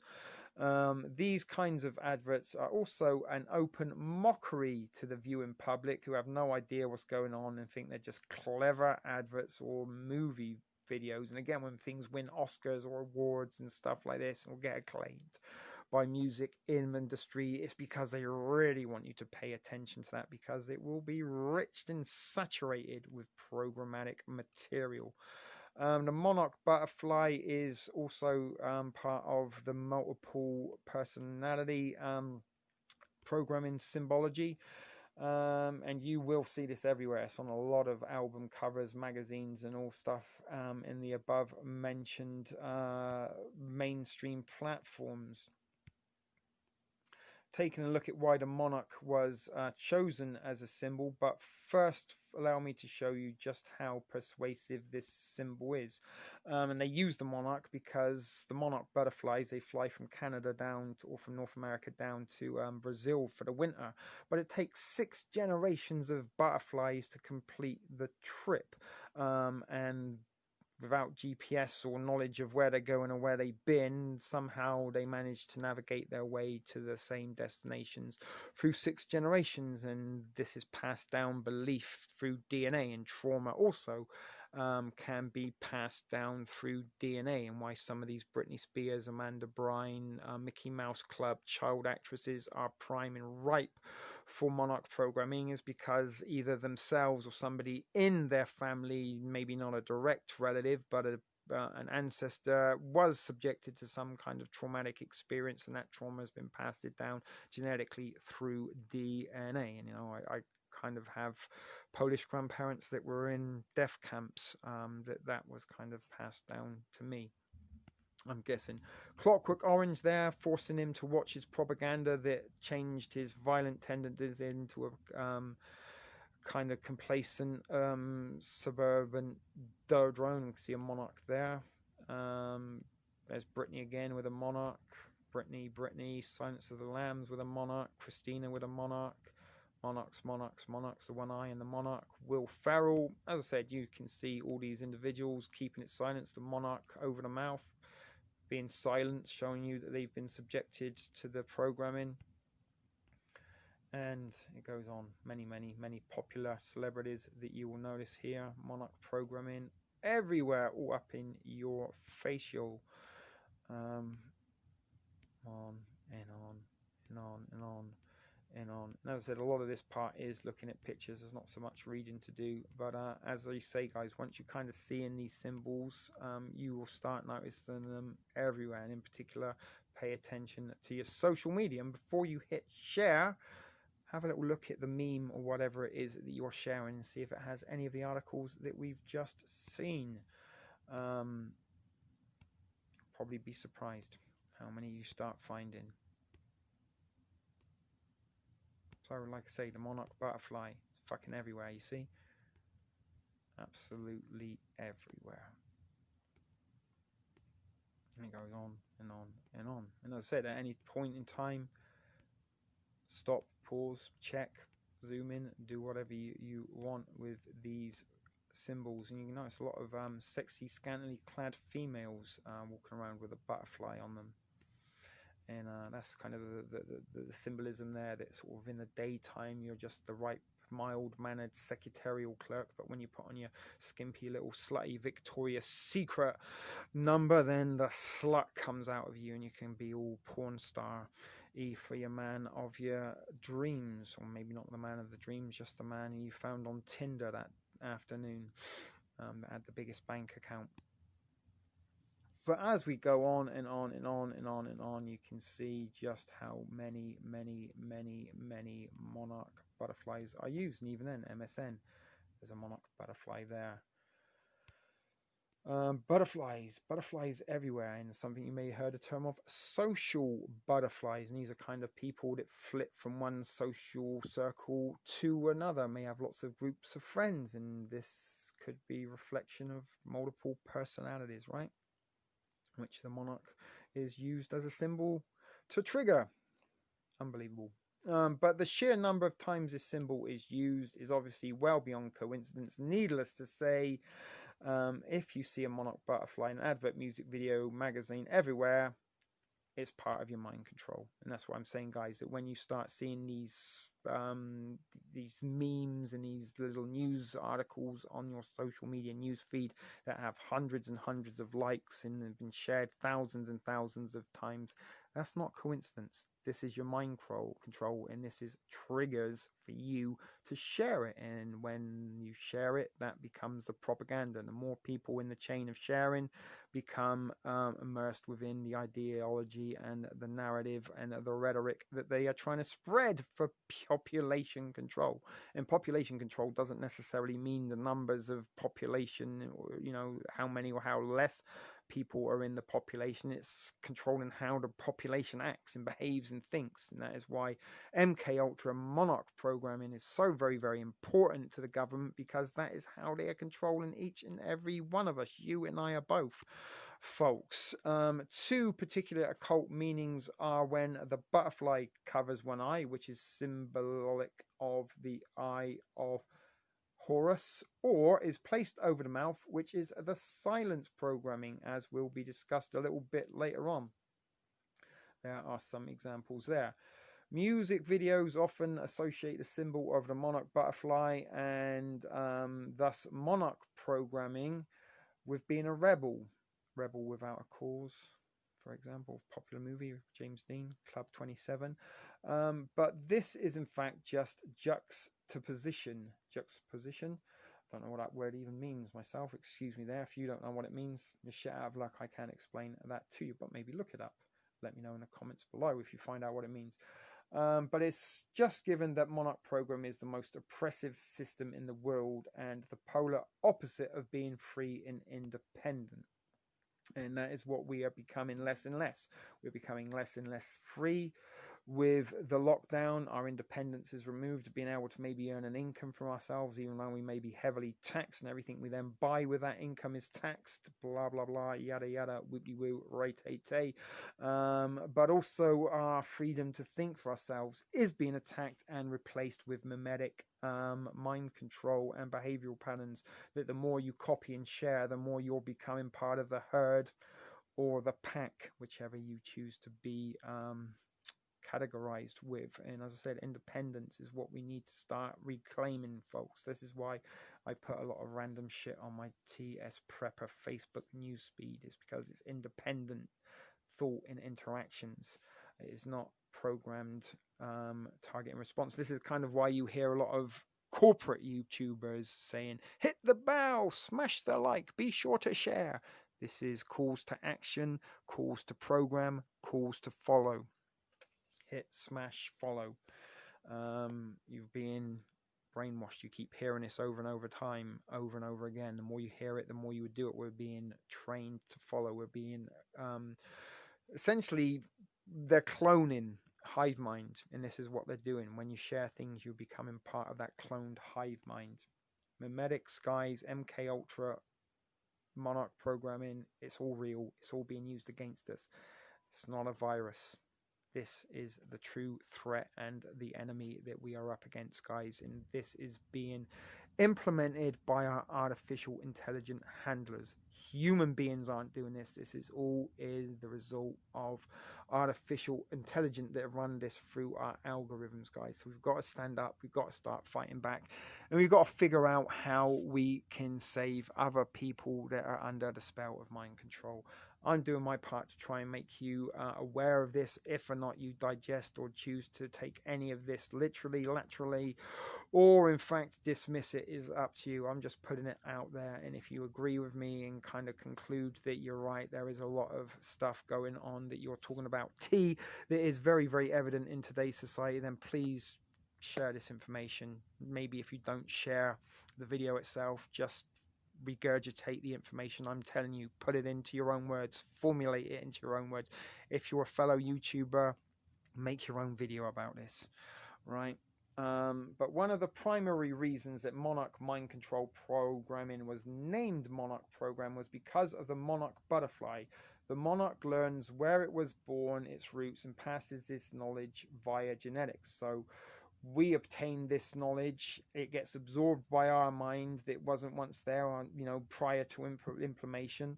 That monarch programming again gets absorbed by us and passed down to our offspring and their offspring, and future ancestors will be a result of monarch programming. That is why during this pandemic they are saturating us with mind control programming, symbolism, and 6, 7, 8 months into this pandemic, the majority of the population is under the spell of mind control. just what I was telling there, it passes the genetics off to its offspring. You're absorbing this monarch programming now, and you will in turn pass what you are being programmed contemporary into future offspring. From generation to generation, this one of the key animals that flipped scientists off, that knowledge can be passed genetically. The monarch program is based upon the Illuminati and Nazi goals to create a master race, in part through genetics. And if knowledge can be passed genetically, which it is, then it is important to be found that that parents can be found to pass the correct knowledge on. 1980s, we absorbed all those cartoons, all those movies, all that MTV subliminal EMS frequency mind control, passed it down to our kids, who will then pass down what they are being absorbed with now, mixed with what we've been programmed with. And by the time we reach 7G, job's going to already been done and dusted, folks. The old ways will be disappeared, and the desired mentality and what they consider to be the superior race, and it's not going to be superior in any shape, way, or form. It is just going to be a subservient drone-like race that is just going to be intelligent enough to push the buttons, pull the handles of the machinery that thus controls us and probably replaces a vast majority of the labor force. This page further explains the profound reason why the butterfly is chosen as a symbol of monarch mind control. The usual Western view is that the butterfly is a carefree creature. H.H. the Dalai Lama explains that rather than carefree, it is uncaring. And again, they go through a transformation. Butterflies crawl out of a chrysalis that was previously a caterpillar. But the butterfly never meets its mother. It must survive independently and remains a stranger to affection. An animal nurtured by a mother's milk, however, is dependent on another for its basic survival. A child who grows up on cold and detached home environment is similar to the butterfly trauma. And I'm not going to lie, I was a single child that did grow up in a somewhat cold and detached home environment to separated parents. And in that kindness is sparing. Once it becomes an adult, it will be very difficult for that person to show compassion. Human affection is a very, very important element as young age. Compassion is very crucial, not only for survival, but to establish these very important human values. As you realized for yourself, child victims of mind control share many of the same traits as a monarch butterfly, as described above. With the above description by the Dalai Lama in mind, it should come as a surprise to see the butterfly and milk used in conjunction, such as adverts as this one. There she is, a monarch victim, Amanda Brine, with the monarch butterfly on her nose and a milk moustache that also could symbolize ejaculate. Something that is very popular in pornography is the face money shot, and body's milk. There you go. Symbology all over the board for you, but it might rather be surprising to some readers and alarming to others that yoga is an effective way to learn how to disassociate. And yoga is something that's very popular, and in particular hot yoga was trending in around sort of the early part of the 2010s, I guess, if you want to call them anything, but passed genetically to generation, American Indian tribes who had traumatic ritual dances and who would wait motionless for hours when hunting. Children or fakirs in India who would sleep on a bed of nails or walk on hot coals. Children of yogis, those skilled in yoga, who would have total control over their body in a trance. Tibetan Buddhists, children of Voodoo, Bizango, and other groups have a good ability to disassociate. The children of multi-generational abuse are also good at disassociation.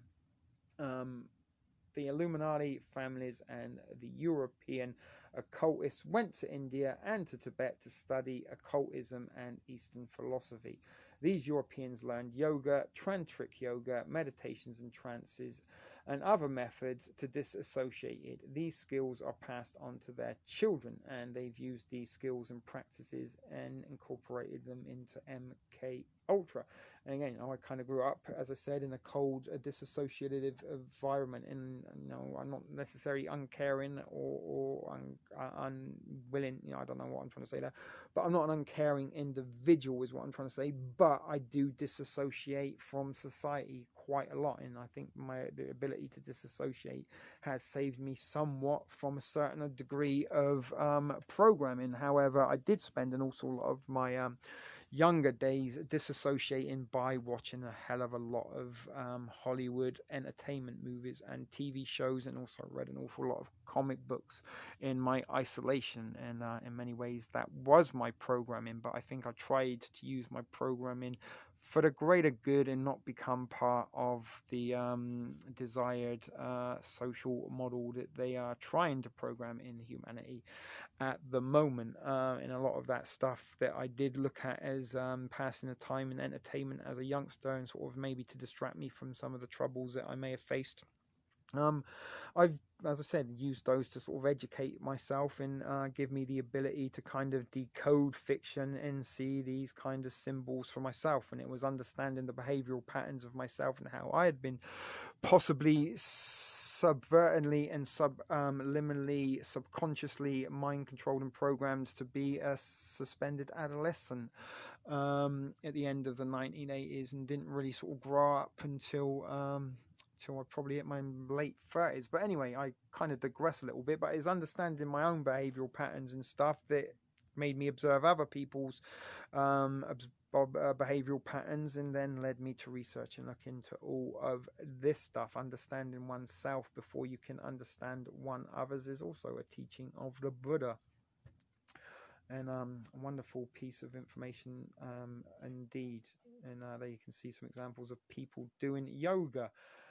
Could this be the reason why yoga has been promoted so much, even by world leaders like Obama, to be a mainstream activity? And it is. You can walk around most neighborhoods in Toronto and we'll come across a yoga studio. And since 2001, the popularity of yoga, again 2001, Project for a New American Century, didn't only say that the only way America could make radical changes to its constitution, and thus they, without a new Pearl Harbor, and lo and behold, they got their new Pearl Harbor on that fateful Tuesday in September 2001. But 2001 was the dawn of the new American century. And part of what we are seeing now is also part of PNAC. It wasn't just about bringing down those towers, which removed the duality, the two World Trade Centers, and was replaced with the one World Trade Center. The one world, that's where we're going. The start of the 21st century is leading us into the singularity, guys. And what we're seeing now through the lockdown, using MKultra and monarch programs, they are breeding the mentality desired to be passed down via monarch, the theory of monarch programming, to the generations that will grow up in the one world order. And if I had a mic, people, I would be dropping that right now to say, boom, give me a counter argument that dismisses any of that is not what is going on right now. And I'm being a little bit arrogant and conceited in my delivery of that thesis to you there. But guys, I'm putting my bottom dollar on this as being the reason why our society is behaving the way it is, and how you and maybe your friends and people around you have suddenly started to behave the way they are.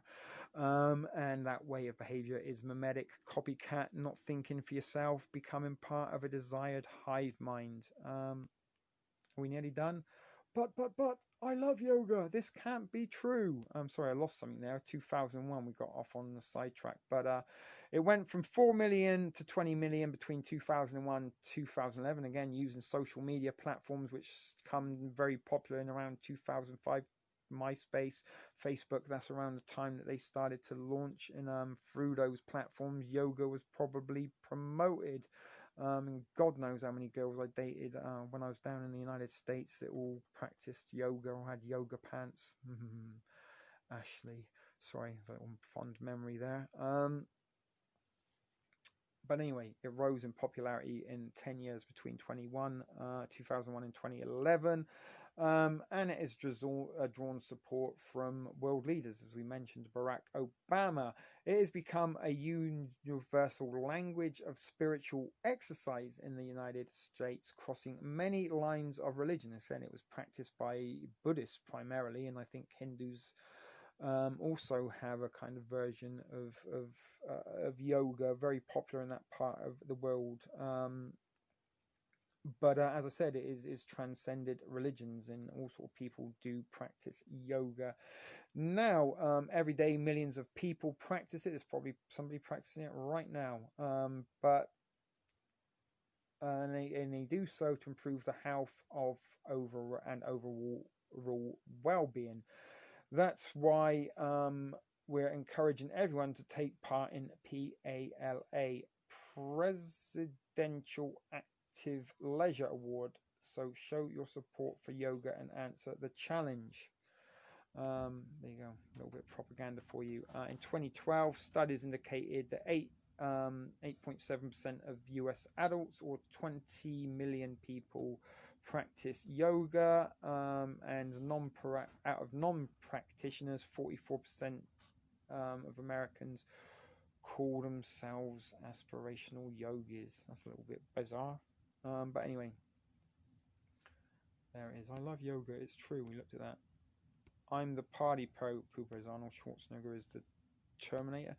Secondly, this is just information, and also remember, I'm just one of those kooky conspiracy theorists, and if or not you think this is the words of the author, but maybe I'm a kooky conspiracy theorist myself. In fact, I probably am, but let me know what you think, if I'm kooky or not. I'd love to hear. So there's no need to pay attention to me. There's a picture of someone in a tinfoil hat. However, it might be a good idea to do some more research into this conspiracy of your own. That's what I'm trying to tell you. I'm giving you a tidbit of information, scratching the surface. Hopefully it will give you a thirst for knowledge of your own, and you'll go and look into this. If or not you're interested for me to do a little bit more further into this, and if or not you're somebody that may want to kind of jump on and help co-host or bring some of your research and findings of your own to the thrift store and we can collab, let me know. I'm very open and eager to work with people. And here's another 8-minute video that we will watch that develops the butterfly theme a little more, and with a much calmer approach to the 2 previous videos that were blocked. So I'm going to just stop this now and start re-recording, because we've been going on for a little while, and I also need to use the bathroom before we watch this video. But for you, it will be instantaneous. Most Western cultures see the butterfly as elegant, graceful, and full of beauty. It's a symbol usually attributed to life, hope, or remembrance of a loved one. So why is it that the Illuminati frequently use this symbol to mark their subjects of mind control, otherwise known as monarch programming, MKultra, MK Naomi, or Manchurian candidates? Make no mistake, mind control is a real thing. The CIA programs MKultra and MK Naomi are declassified programs which ran from 1953 to 1973 and engaged in illegal activities of subjecting unwilling participants to drug use, hypnosis, sensory deprivation, verbal and sexual abuse, and other forms of psychological torture to control their minds. And you thought it was only the Nazis. There's a ton of information out there on MKultra, and there's a wealth of information on the internet about its history. However, we're going to look at the mechanisms of mind control developed by the CIA as still being used in the entertainment industry and how it applies to the symbol of the butterfly. Hey everybody, this is Mike with On Point Preparedness. The elite, the Illuminati, controllers, handlers, whatever you want to call them, they always leave symbols in plain sight to mark their work. As you can see from these series of pictures, several celebrities are frequently seen with the monarch butterfly. It is especially occult when you see them place the butterfly over one eye or over the mouth. There are so many instances of this very odd placement of a butterfly that one has to question exactly what meaning they are trying to convey. If you do some searching around the internet, you'll find a very common explanation. Just as the monarch butterfly goes through metamorphosis, these controllers or handlers of these celebrities are using mind-controlled techniques to morph the minds of their subjects. Probably one of the most blatant examples of this is with the celebrity Amanda Bynes. You can see her here in this milk commercial with the butterfly on her nose and the word metamorphosis below. Supposedly, they are saying the milk is the cause of the metamorphosis. However, just with any other MKultra subject, their mind breaks down from repeated insults. Here you see Amanda, who was a perfectly normal, talented, and strong actor/singer, completely lose her mind, shave half of her head, and post a series of very strange Twitter videos, such as this one where she is twitching and jerking her facial expressions as she poses for a selfie. However, there is a much deeper meaning to the butterfly symbol, and I really don't believe you've seen this anywhere else. At least I haven't. The following quote is attributed to the Dalai Lama. As opposed to the picturesque view of a butterfly that Westerners have, the Dalai Lama says the butterfly is actually a very cold symbol. He says, quote, "The butterfly never meets its mother. It must survive independently and remains a stranger to affection. An animal nurtured by mother's milk, however, is dependent on another for its basic survival. A child who grows up in a cold and detached home environment is similar to the butterfly, in that kindness is sparing. Once an adult, it'll be very difficult for that person to show compassion." The key to what the Dalai Lama said in that quote is that the butterfly is detached from its mother or family. And that's exactly what celebrity handlers try to do: distance the family as far as possible from their target. Here's a story of Billy Ray Cyrus talking about how his family is under attack by Satan, and how Miley's handlers were the main catalyst. He says, over time, something bad would happen in her career, and her handlers would try to get her dad in the picture so they could blame him for his parenting. It happened so much that Billy Ray had enough of it and decided to keep his distance. At this point, her handlers went wild and took total control of Miley. In this news clip, her handlers were, quote, concerned about a missing phone with incriminating pictures of Miley. Billy Ray asked her handlers what was going on, and they said, quote, "It was none of his business." He says, "I'm dealing with somebody that had only known my daughter for possibly 4 years, and I'm her daddy, and they're telling me it's none of my business?" From that point on, things just went downhill. He goes on later to say that his and Miley's faith was greatly shaken, and that this was definitely an attack by Satan. Indeed, it definitely is. So not only do we see metamorphosis of a butterfly symbolize MKultra modification, or how splitting a subject from their family is much like the independent life of a butterfly, there's also one more symbol. The butterfly on the exterior is very beautiful. However, it's very fragile as well. And this is exactly what these celebrities are. Behind all the professional photos that look like they have it together and are beautiful, their controllers and their handlers, the drug use, or whatever exposures they are going through, easily rip them apart like a frail butterfly's wings. You can see so many celebrities go through complete mental breakdowns after this programming starts to become too much. Britney Spears, Lindsay Lohan, Miley Cyrus, Amanda Bynes, and the list continues on and on and on. And there's not much else to say except the world is super evil, my friends, but we all know that there is one hope. As much as we hate to see these celebrities promote the Antichrist spirit, We must continually pray for them that they turn back to Yeshua, Jesus Christ, and the Father. Very much like we hope Kanye West is turning back to Yeshua based on all his very peculiar behaviors as of lately. It's my first Instagram joint, you know what I'm saying, that I did, you know, specifically ever for Instagram, you know what I'm saying, and I wanted to make sense, so I want to give a special shout out to Kanye, you know what I'm saying, let him know that my prayers are with him, my family's prayers are with him, you know, remind him that when God is for you, who could be against you? No one and nothing. Stand strong, brother. Stand strong, brother. Stand strong. God is in your corner. This is Mike with On Point Preparedness. I hope you guys enjoyed this video. Until the next one, catch you all later. Found that video interesting, and we will be moving on. We've still got quite a bit of a way to go through, guys, but we are over the halfway mark in this extremely long episode of TSP TV, but hopefully it is filled with extremely important information and revelations that are hopefully by now starting to resonate in you, and you're beginning to piece together your own opinions and thoughts that may or may not coincide with my theories and thoughts that this is exactly what is being implemented and used against each and every one of us in modern society under the COVIDian era that we are now living in.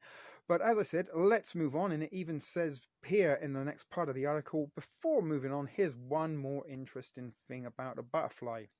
But you might remember the catchphrase used by Muhammad Ali, Cassius Clay as he was known before he converted to Islam: float like a butterfly, sting like a bee, it went on to say. But this phrase seems to be a reference to the lightheadedness trauma victims feel, as mentioned in this article. It's a big article, let's not get sidetracked. Project also is named because of the specific traits of monarch butterflies are the traumatization. Typically, electroshock therapy causes a feeling of lightheadedness or floating like a butterfly. And also, if you get punch drunk, you get hit in the head a little bit, you also will get lightheaded. So is that what Muhammad Ali was referencing to there? Fluttering like a butterfly, or floating like a butterfly, and then stinging like a bee. And is the bee another symbol of maybe being stung with a mind control? But anyway, if you're learning more about the monarch butterfly symbol, then this is a video for you from a call from an uprising, and it's there. We're not going to watch it. It is a little bit long right now, but hopefully you did get a little bit of knowledge from the video that we did see with regards to the monarch butterfly. And again, hopefully this will fuel your thirst for knowledge a little bit, and maybe you might quench that thirst by doing a little bit of research of your own on it. And I'd love for some of you to start doing that and maybe sharing some of the stuff you find. And as I said, I'm very open to collaboration and having special guest presenters at the thrift store to work on this or any other host of projects you may be interested in collaborating with me on. But back here is another 4-minute video of doing a trick featuring monarch butterflies. This was a sellout. Puppet does his magic will become clear in this blog. Luch Nader, I'm guessing Dynamo is a magician. Natalie Imbruglia, she was a little bit of a sweetheart back in the day. Puppets, and this is where we're going. So we went from monarchs to puppets. That video that we're not going to watch, as I said, this is a very long video already, and it's still got a little way to go through before we get the end of this presentation. So I am trying to keep it a little bit condensed, although it's gone way past concentrated form as of yet. But anyway, puppets or theatre strings are often used in music videos, and as you might have guessed, this is symbolic that these are MKultra puppets, and these singers being nothing more than controlled puppets is what the puppet symbolism is represented. And there you go, a couple of examples, and she's on the black and white checkered Masonic floor there. And if you have can you kind of glimpse up her skirt? That's what she's trying to suggest. So you look a little bit closer. Is that Beyonce there? I think so. Metallica, that's some symbology in there. Master of Puppets, and maybe those are all representations, those crosses in the strings of Hollywood puppets that died before their time, once their purpose has been served, and they used up their worth. NSYNC, very popular boy band there. So unfortunately, as I said, a lot of these are kind of pictures. There's not as much reading in the latter part of this production, but I don't even know who that is. Some of these contemporary artists, I ain't got a clue as to who they are. But there you can see a little example of puppets, and sort of, as it said, it doesn't really need much decryption or decoding to figure out what that symbolizes. But the rainbow. Somewhere over the rainbow, bluebirds fly. The rainbow is featured in The Wizard of Oz and is reference to her entering the colorful dream world. And if you remember, Wizard of Oz was groundbreaking in the sense that it started in sepia tone, black and white, although it wasn't really black and white, it's kind of more brown and tan. And then when she arrived in Oz, everything was very, very technicolor and bright and happy. And I think on almost immediate entry to Oz, she come across some bluebirds before she met any of the other individuals, the Tin Man, the Straw Man, and the lion that was afraid. But it's often used in programming, or it's often used in programming a mind control slave using the monarch methods. And it is not uncommon to see the rainbow represented in music videos or movies. And right now, guys, you can't walk around a grocery store, a dollar store, you can't walk around a shopping mall, and there's a very, very good chance you can't sit on a bus, subway, or streetcar without seeing some form of rainbow or unicorn symbology somewhere hidden away in plain sight. Rainbows and unicorns, as I said, are used to not only promote the LGBTQRXYZ movement. God, I lost my train of thought there.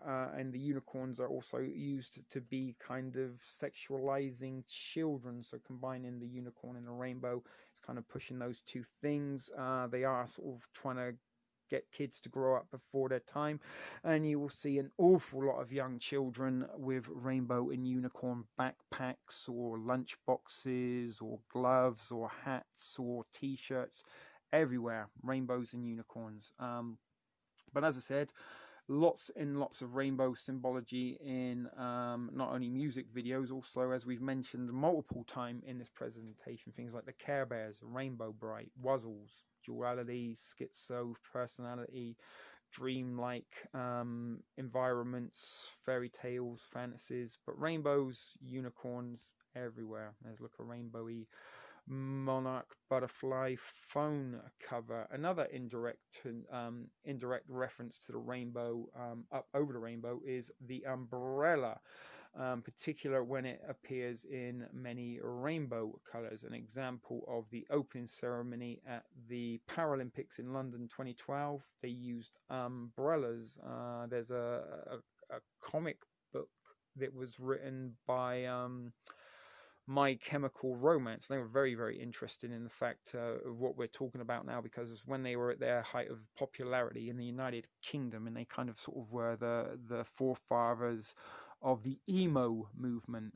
Remember the emo movement? Kind of when they grew up, they all become hipsters. But emos were a big thing. They're kind of a little bit like emotional goths.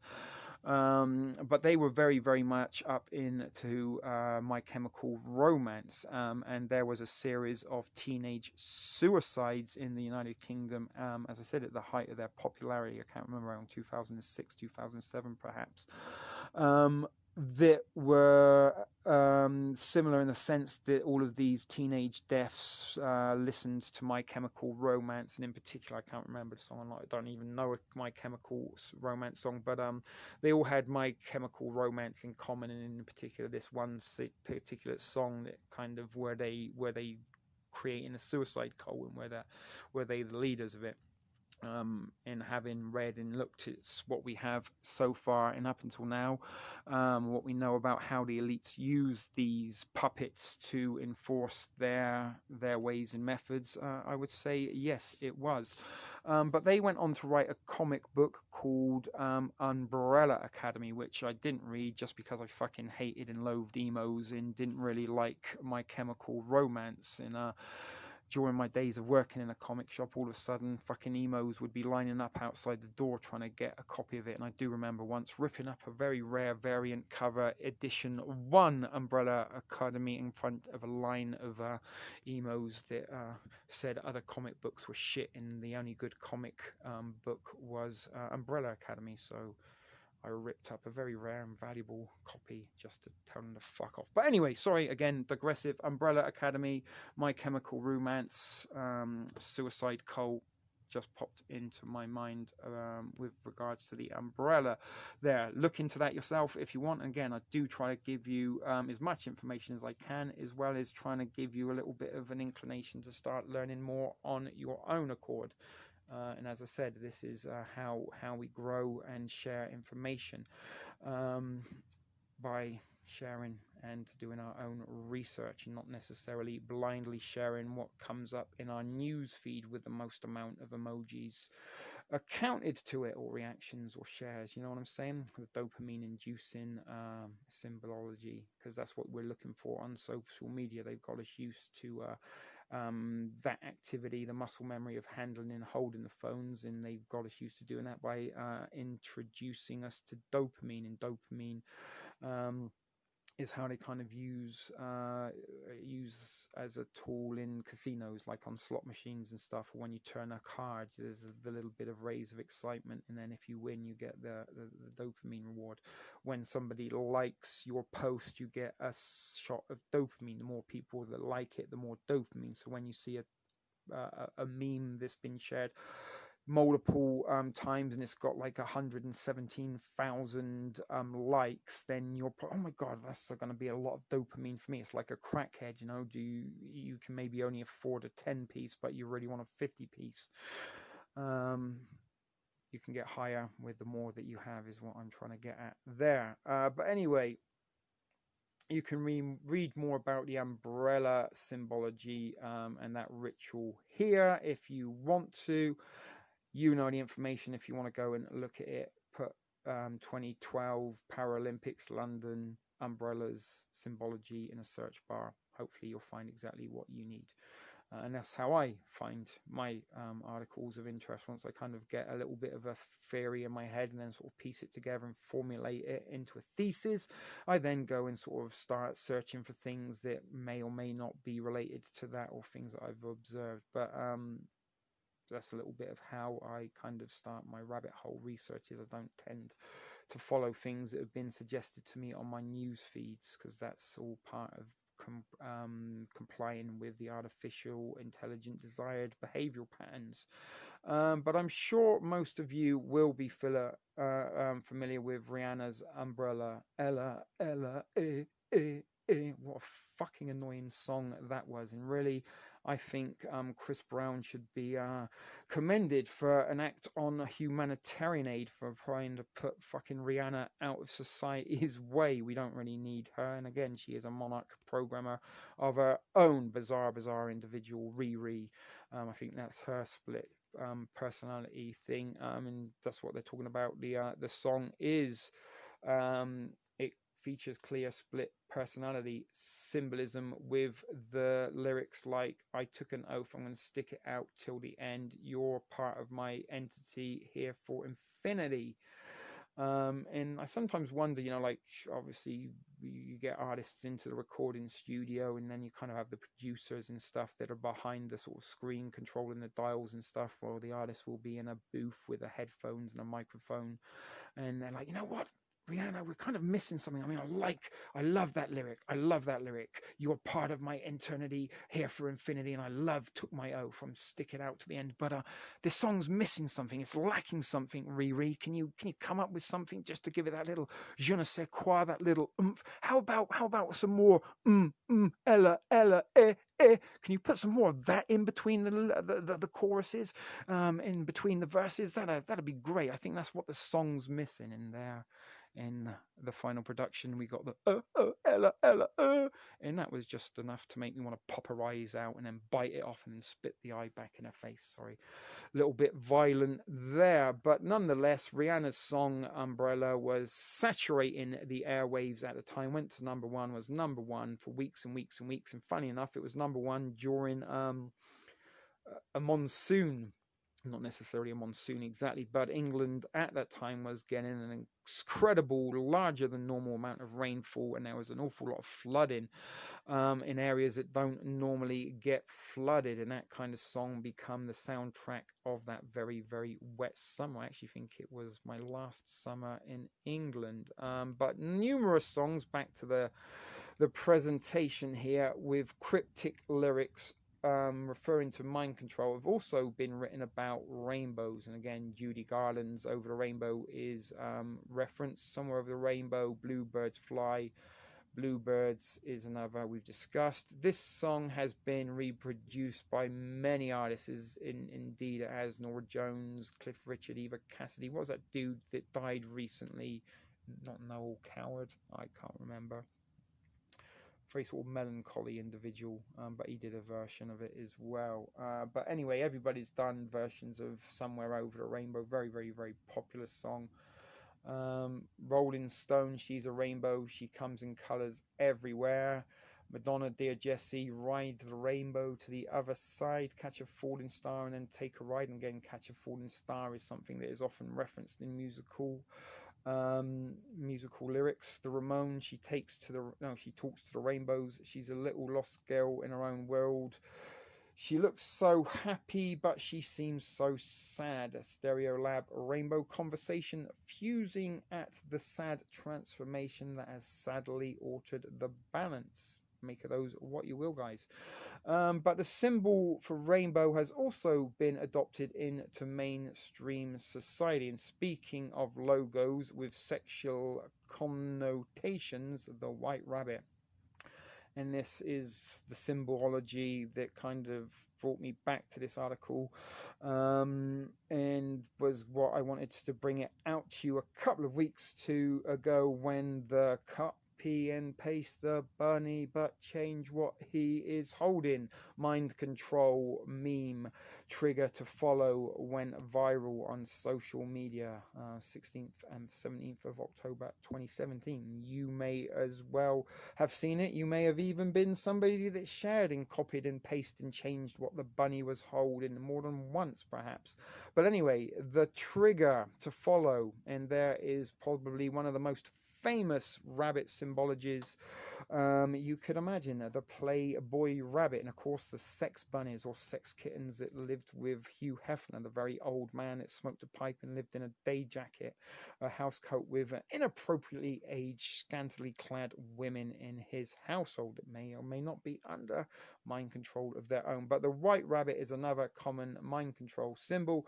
It's again born from Alice in Wonderland. Did we miss something there about the rainbow? No, we didn't. But as I said, you guys do know that the rainbow is associated with pride and all the stuff like that. And if you do go to a pride parade, Toronto has a fucking giant one. It's kind of like watching a free-for-all gay gangbang on the street with children watching. Some very, very bizarre things, and why it's acceptable to suck another man's dick when it's in gay pride in the public in front of children, because that's love and acceptance. But if you wanted to get your dick sucked by your girlfriend in a bus stop while people were walking by on a Saturday afternoon, you'd probably get arrested for indecent exposure. But anything goes at pride, and there's a video there that's been removed again. But white rabbits here, you can see in the background the very best of Peter Posa, PP. Is that the Rolling Stone? No, Jefferson Aeroplane, White Rabbit. Alison the White Rabbit. There you go. There's a rabbit with the clock.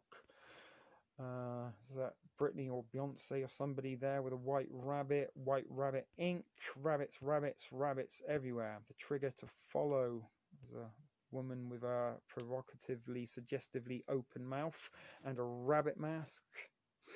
And again, you know, magicians often pulled rabbits out of a hat, and the rabbit is a little bit of a symbol of the occult. And I also believe in paganism they have something to do with the rat. And again, you might recall the white rabbit also plays a key role in the Matrix, which we are going to talk more about in later posts. That's not this particular post, that's posts that the author of this particular presentation is going to put out further time. But the symbol of Playboy is the white rabbit, the first mainstream gentleman's magazine. It was founded in 1953. The first magazine cover featured Marilyn Monroe. She was a sex kitten, MKultra monarch programmed Manchurian candidate that got herself very, very close to an awful lot of high-ranking politicians and government officials, including the Kennedys. And when she was laid to rest on the autopsy table, they discovered an awful lot of different semen in various parts of the body. So I think they went to town on her as she was still warm, so to speak. And that is actually a theory you can look into your own. That's not just me making up dark, disturbing humor for you. Look it up yourself. But she was a sex kitten, along with a lot of other people that were used by government agencies to get close to high-ranking officials, not just within the United States, but globally. Everybody wanted a slice of Marilyn. And there she is, all in black and white, wearing the little black dress, and maybe just a touch of Coco Chanel, number 5. But back to the thing, but not surprisingly, Playboy covers had the butterfly symbol on occasion. There you go. It's actually a nice little tattoo there. But there's Drew Barrymore with a Playboy t-shirt on there and a little boy shorts. She's kind of cute, I must admit. I do have a little bit of a spot for Drew Barrymore. But here are some other Playboy covers with some telling symbolism. One eye, fractured personality butters, butterfly effect.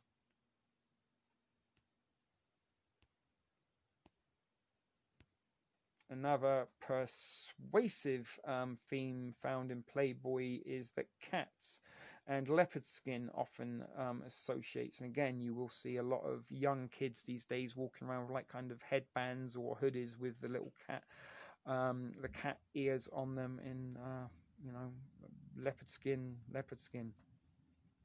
And there's I don't know who that is, Nicki Minaj perhaps, in leopard skin and purple hair, purple color. Playboy logo there.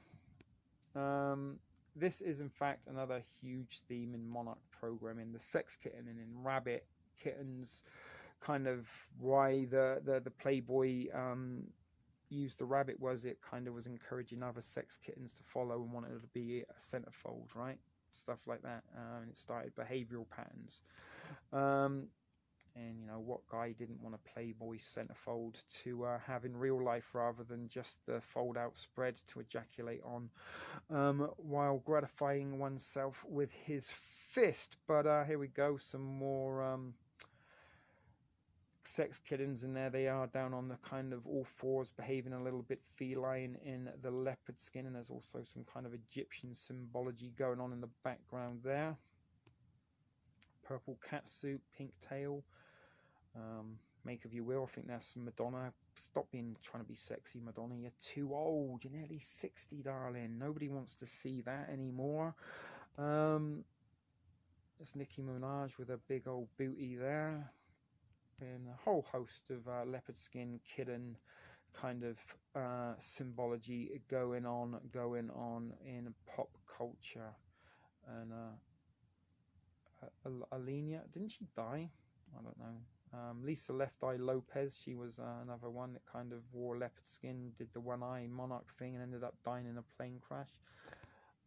So as you can see, guys, sex kitten symbology, leopard skin, rabbits. The rabbit is a trigger to follow. It also kind of does have a little bit of sexual implications as well as this. And here you can see a bunch of sexy starlights and pop singers behaving like cats. To explain the significance, I'll borrow some words from this video. Shall we look at it? No, it was getting long enough as it is. Sex slave beta program is a combination of alpha programming, overall rewiring one's neural mechanics, necessarily precursor for any form of more specific programming, and beta primordial primitive mind sex programming, sort of making them very confident in sexual, but also making them very submissive to their masters to behave in those sexual ways, aggressive sexual ways, if that makes sense. But this beta mind primitive sex program is designed to eliminate learned moral convictions and stimulates the primitive part of the brain. And the primitive part of our brain is fueled very much by our primal instinct. And one of our main primal instincts, purpose on this planet, is to reproduce, and we reproduce by having sex. I'm going to leave that there. It's too small for me to read.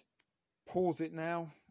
You can read all of that yourself, but it kind of goes on to say developing the older prostitute. We all want a mother in the kitchen and a prostitute in the bedroom as a husband. That's what a husband looks for in a wife. A wife kind of looks for a guy that's a little bit submissive, will do anything she wants, and probably have a big bank account. Not in all cases, but in modern society, that is how younger women are being programmed and modeled to think.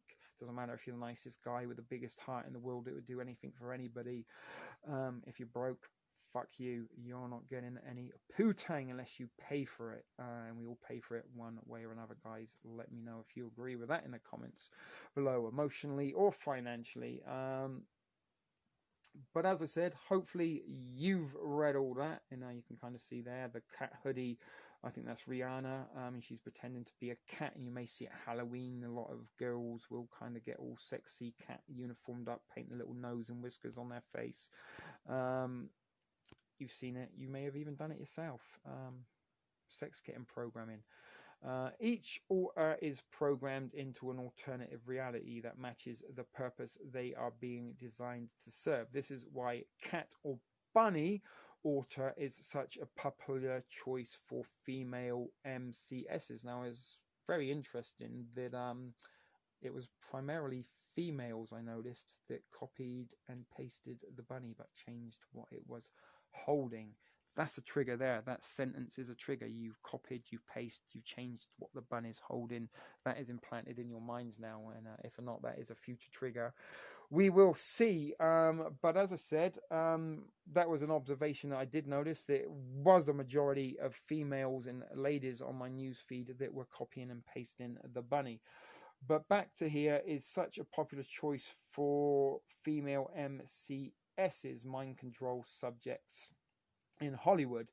The reptilian or hindbrain is the home of our most primal instincts and urges: sex, hunger, and sleep. Some of the only needs that we actually have as a human. Everything else is a choice or a want. Understanding the difference between a want and a need is very important to understand. You know, like when I used to work in a restaurant, I used to have people that said, "Oh, the lady at table 6 needs more ranch," and I'd kind of inform could you tell her she doesn't actually need it, she just wants more ranch.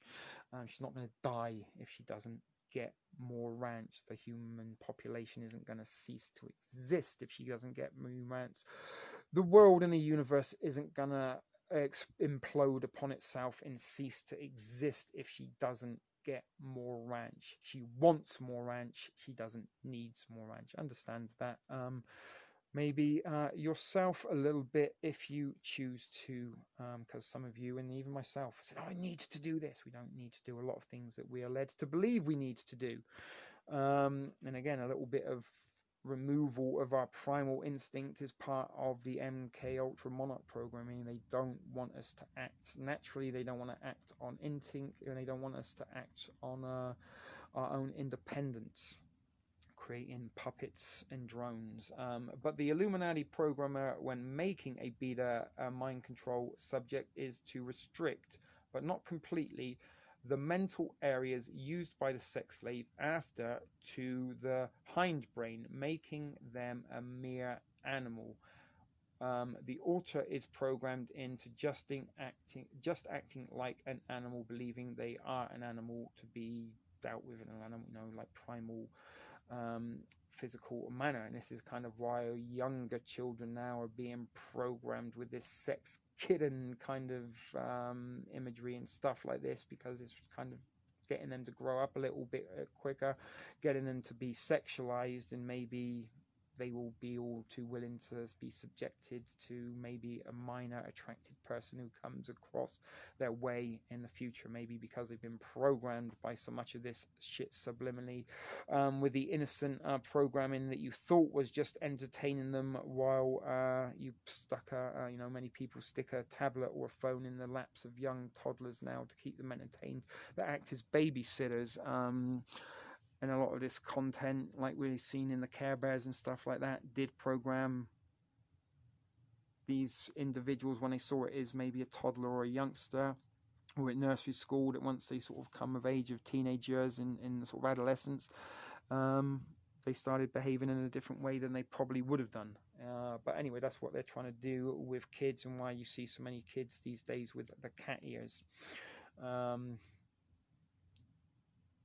But programmer also wants them to perform rational human activities. They can use a program trigger to switch them back to their primary personality. So once they've treated them like, and that's a bit like the Stepford Wives, right? Okay, I've treated you like an animal, now I need a fucking sandwich. So they use the trigger word, and then the sex slave then gets up, cleans himself off, goes and makes a sandwich. But the primary personality is almost always entirely unaware of the authors, as they are the mind's way of protecting them from the horrors and the authors are first to endure. The less effective and more full-time method of beta programming, and we talked about beta males many times at the thrift store, and the rise of the beta male, and the fact that the beta male are responsible for the fall of masculinity. What was considered a red-blooded male was a very sort of almost extinct thing now. But beta programming has been used on the beta males, and this is why we saw the hipsters, the rise of the hipsters. Medics, mind control, it's evident right there for you. Up until a certain point in time, grown men didn't feel the need to wear man buns, grow ridiculous large prospect Abraham Lincoln type beards, get whole bunches of tattoos and glasses, and then wear pants that look far too short and too skinny for them, and then maybe wear a bow tie and braces, and then go out and start drinking micro beers. No, once upon a time we threw on our jeans, whatever t-shirt didn't smell so bad, and went to the beer at the pub for the cheapest beer they had on tap. But anyway, beta programming, very evident there within the rise of the beta males, and these beta males again are being bred so that their children will grow up delta males, and these individuals will be as masculine as a tampon. Excuse me. But hopefully you read that there. It gives it can be started young or at a later age, and that's what I'm saying. They're breeding them young, they're programming them younger and younger and younger. So when they are a young woman or a young boy, perhaps, the victim cannot be programmed into its orders, but can have a mental activity restricted to her hindbrain by being kept in a state of extreme fear. We are in a state of suspended perpetual fear with the pandemic. You don't really know what's going on from 1 minute to the next, or a lot of people are in fear.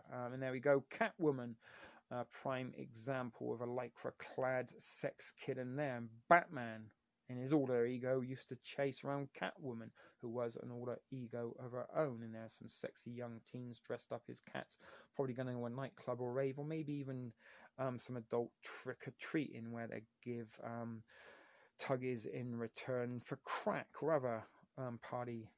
Probably Molly. They look like the sort of girls that would do Molly, that was once known as ecstasy. But as you can see, some sexy girls with their cat ears, rabbit ears going on there. Is that the pussycat girls? Don't you think your girlfriend is hot like me, all decked out in leopard skin and high tops, and Victoria's Secret's 3 for $20 panty selection there, as well as a snake, leopard skin, rabbit ears, sex kittens. So why is popular culture so full of these images? Where did the general idea of a link between cute animals and sexual promiscuity come from? The concept of localizing most brain activity to the brainstem and the medulla, oh god, that's a word I can't read, medulla, and other posterior dorsal regions of the brains responsible for primitive and primary functions is, of course, the answer. The Illuminati want to fill our society with the mechanics of their mind control in order to use them against us in our entirety through a much less direct and more diluted form. So breeding the monarch program passed through DNA, through DNA, through DNA. This is why they're doing it so much now, guys. It's for the future generations. Our ways, the old normal's gone. We're a dying breed, soon to be extinct, folks. But as I said, back to this, they're trying to fill the society with the mechanics of mind control so they can use it against us, and they want to be able to use it against us forever. And they want to promote a brainless, cutesy, youth culture, I guess, and by kind of glitzing and glamorizing it, that is how it is helped to perpetuate. So the more kind of little Instagrammy influencers see leopard skin and cat ears, sexy pictures getting lots and lots of likes and reactions, they're going to copycat it in order to receive the same dopamine effect from the reactions that they will in turn get for that. And as I said, you put a sexy little 20-something in a push-up leopard skin bra and some cat ears, paint the nose and whiskers, she's going to get an awful lot of thumbs up on any social media platform. You put an unattractive 50-year-old male in a leopard skin banana hammock, it's probably going to get flagged for community standards. But anyway, moving on. Programming of the fully mind-controlled slaves. Certain hand gestures are too made prominent, sort of tapping the fingers, and obviously, you know, the sort of 666 symbology and stuff like that, in order to trigger us. And this is how they use these triggers, by putting the hand signals in posters, magazine advertisements, videos, stuff like that, movies. So when you see that, it will be a trigger for you to kind of subliminally receive whatever message is coming next within the subliminal monarch mind control MKultra programming. According to Fitz Springer, who has since been framed for robbery. The book The Valley of the Dolls, again, leopard skin, sexy, what's his name, Russ Myers, he did a whole bunch of those kind of sexy kind of sexploitation movies.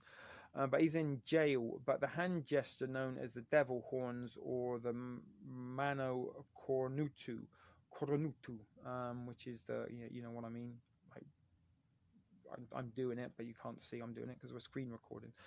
But you know exactly what I mean. And these are used as a trigger to control mind control subjects, and you may well be a mind control subject of your own as a result of spending too much time on social media and being subjected to the MKultra monarch subliminal programming hidden within your news feed while you were getting loaded on the dopamine effect. But they usually require a nonsense word. Sorry, I lost a little bit of a train of thought there, but hopefully you read it and made sense of it. I did go off on a tangent again. But the word is to repeat it at least 3 times whilst accompanied with some kind of physical gesture. The primary personality remains entirely unaware of it until it is ordered. And then the programming will begin to fail. It usually happens around the age of 30, and we mentioned that was a little bit around the age 27, 28 that Britney and those other folks started losing it and shaving their heads. Anyway, severe depression and a mental breakdown follow for the primary personality after the mind can't take so much of the alters personalities programming coming to the frontal part of the brain after all this stuff that has been pushed to the back of the brain sort of filters in amongst it all. But anyway, and Nicole Smith was another person that went a little bit batshit crazy. But her handler, during a time and period of stay while she was out at the Bahamas there, Howard K. Stern in the video, Anna Nicole cradles and nurtures a plastic baby, clearly under the impression that it is a real child. She also talks in a childlike manner and uses child's vocabulary. So she was triggered with hand gestures in a repetition of 3 times into behaving thus way. She used child's vocabulary. To me, this is behavior and obviously the result of a child author coming forth. And we saw a child author in Brittany a little bit earlier in one of these videos. Sorry, this is such a long one, guys. But it is a lot to get through, and bear in mind we are kind of only skipping the surface, but we're nearly at the end of this. Don't you worry, there's not much longer to go. But if you don't think it's possible for a human being to be programmed to behave like an animal or sex kitten, watch this short video about Oksana Malaya, a Ukrainian girl who was raised by dogs until the age of 8. But there you go. If you want, remember that name. Search her for yourself. Maybe you'll find a video. As I said, we're trying to keep it as short as possible, even though it's far from short at this point in conjuncture. But anyway, now you know why it's called a catwalk. They are walking the sex kittens on the train. Again, models of people that are programmed into behaving in a certain manner and don't think. They're kind of very blank. They just walk very vacantly up and down, looking very attractive. Now let's shift our attention from cats and onto mice. There you go, Mickey Mouse. Not Mickey Mouse, it's Tom and Jerry. But Mickey Mouse and the mouse ears, again, something that you will see quite frequently in pop culture. I actually have a skull tattoo that's wearing mouse ears. I thought it would be kind of a funny thing at the time. Not because of any symbolism there, I just thought it would be funny. Skull with mouse ears. How many people do you know with a skull and mouse ears tattoo? I'm not saying I'm the only one, but I've never seen one. But the Mickey Mouse ears is another common control or symbol trigger. And there we have some more information. Is that Rihanna again with her mouse ears? And some more popular contemporaries and maybe retrospective artists. There's what's his name, Marilyn Manson. Apparently removed some ribs to suck his own dick, as did Prince, apparently. Don't know if that's true or not. But as you can see, lots and lots of Mickey Mouse ears in the Mickey Mouse Club is where Britney, Christina, I think Justin Timberlake, also that Amanda Burns, whatever her name is. They all come out of the Mickey Mouse clubhouse when they were young. And we're all about the ears. But brace yourself, here comes the party pooper. It's a meme there. Dead Mouse 5 Dead Mouse. And there you go. Some psychedelic. And something you may have noticed as well very early on in this pandemic, or just before the pandemic, was the popular meme of the blonde lady. I think she's a housewife of Oxnard County or something, shouting, getting angry, and then she was pointing at a cat eating a salad. There's your sex kitten programming right there, and the trigger to follow. And again, that was another meme that was replicated and shared thousands and countless times on social media. Can go a day without seeing the blonde lady shouting at the cat.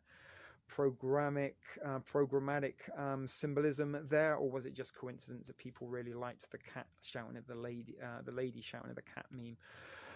You tell me. After watching or listening to this episode up to this point, I'm thinking you might think like myself. That was mind control at work right there. But while we're at it, I might as well ruin Tomorrowland for you.